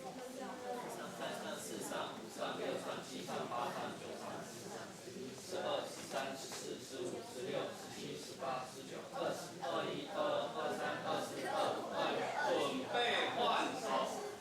他吹两口气，我在旁边吹半了。1上2上3上4上5上6上7上8上9上10上11 12 13 14 15 16 17 18 19 20 21 22 23 24 25 26 27 28 29 30。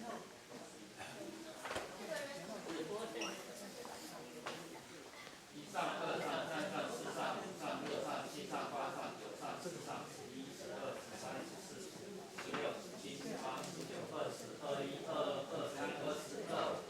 准备换手。你跟他吹啊！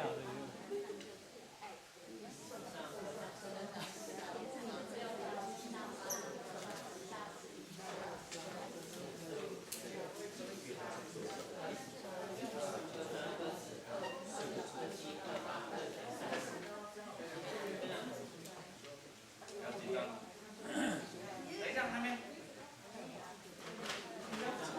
不要这样换，等一下，不要这样换，因为这样子的时候，其实中间中断会蛮奇怪的，因为他也不晓得你是不是一定会，你一定要先表示说我会做 CPR， 我来接手，然后他在数完25之后，26就26，先讲26、27、28、29，不，25、26、27、28、29，就是你在27的时候准备换手，先告诉他，知道吗？这个时候才有一个默契，准备换手这样子，所以你不是马上就跳进去了。好，你再继续做一次30个，你要表示说我马做好。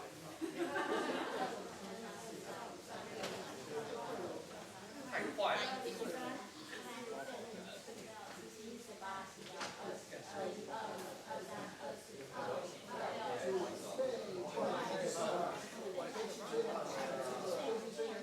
吹两口气，还没吹完，两口气要吹完。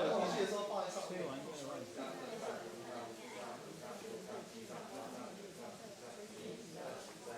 可以啊。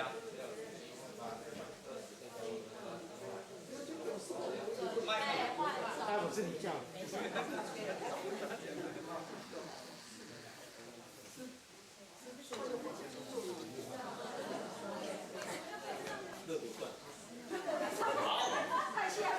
OK， 时间暂停，就这样。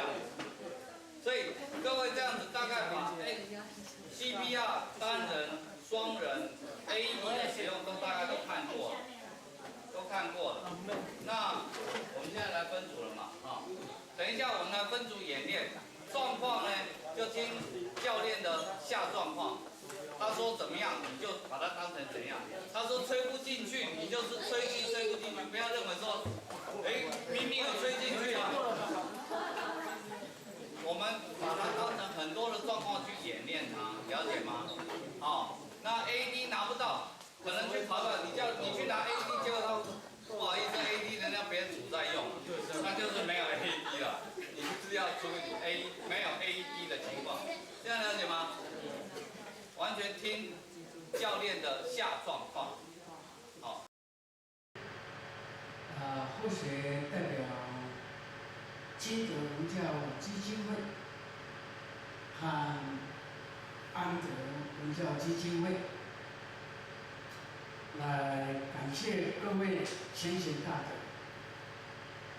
德，大家呢能在这么的百忙当中抽空来参加这次的基本救命术的教学讲座，同时呢，我们非常感恩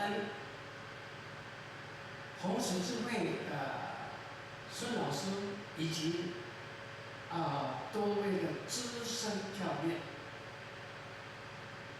大家发心来做这样的一个教学。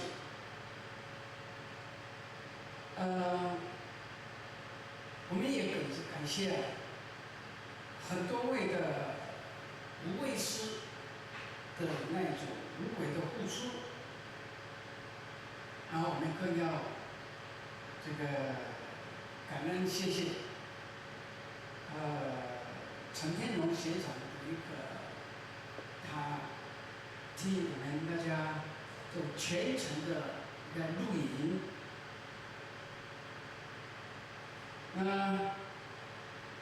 有这么的一个录影下来，我们可以让更多人在日后可以透过 DVD 来共同分享。那我们再次感谢你们大家因为有你们大家的一个协助，才有这一次我们训练课程的圆满成功。我们呢是秉持着慈悲为怀的这个理念，也为了因应全民急救的教育提升我们急救的技术，以达到即知即行使得能在第一时间呢给予急救减少周遭亲朋好友意外的事故。所以在今天呢是101年1月8号来举办这么一场基本教练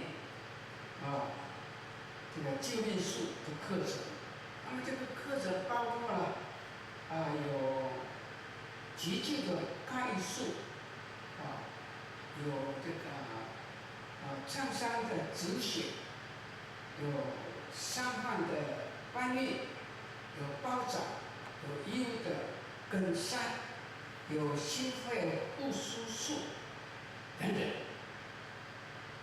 那么我们讲这些教学课程呢，做成 DVD 片，那么我们期待能够跟大众结了一个善缘。我们盼望大家都一起都能够来学习这个救命术。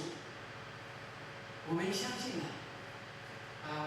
多一些人来学习这个救命术，就有多一些机会来救度众生，救众生。那么社会上呢，就少了一些不幸的事故从而增进我们社会大众生活的一个祥和。我们大家都能来学救命术这个就可以救急救人利众生。金德跟安德那个文教基金会呢请你在大家共勉，谢谢，感谢大家，谢谢。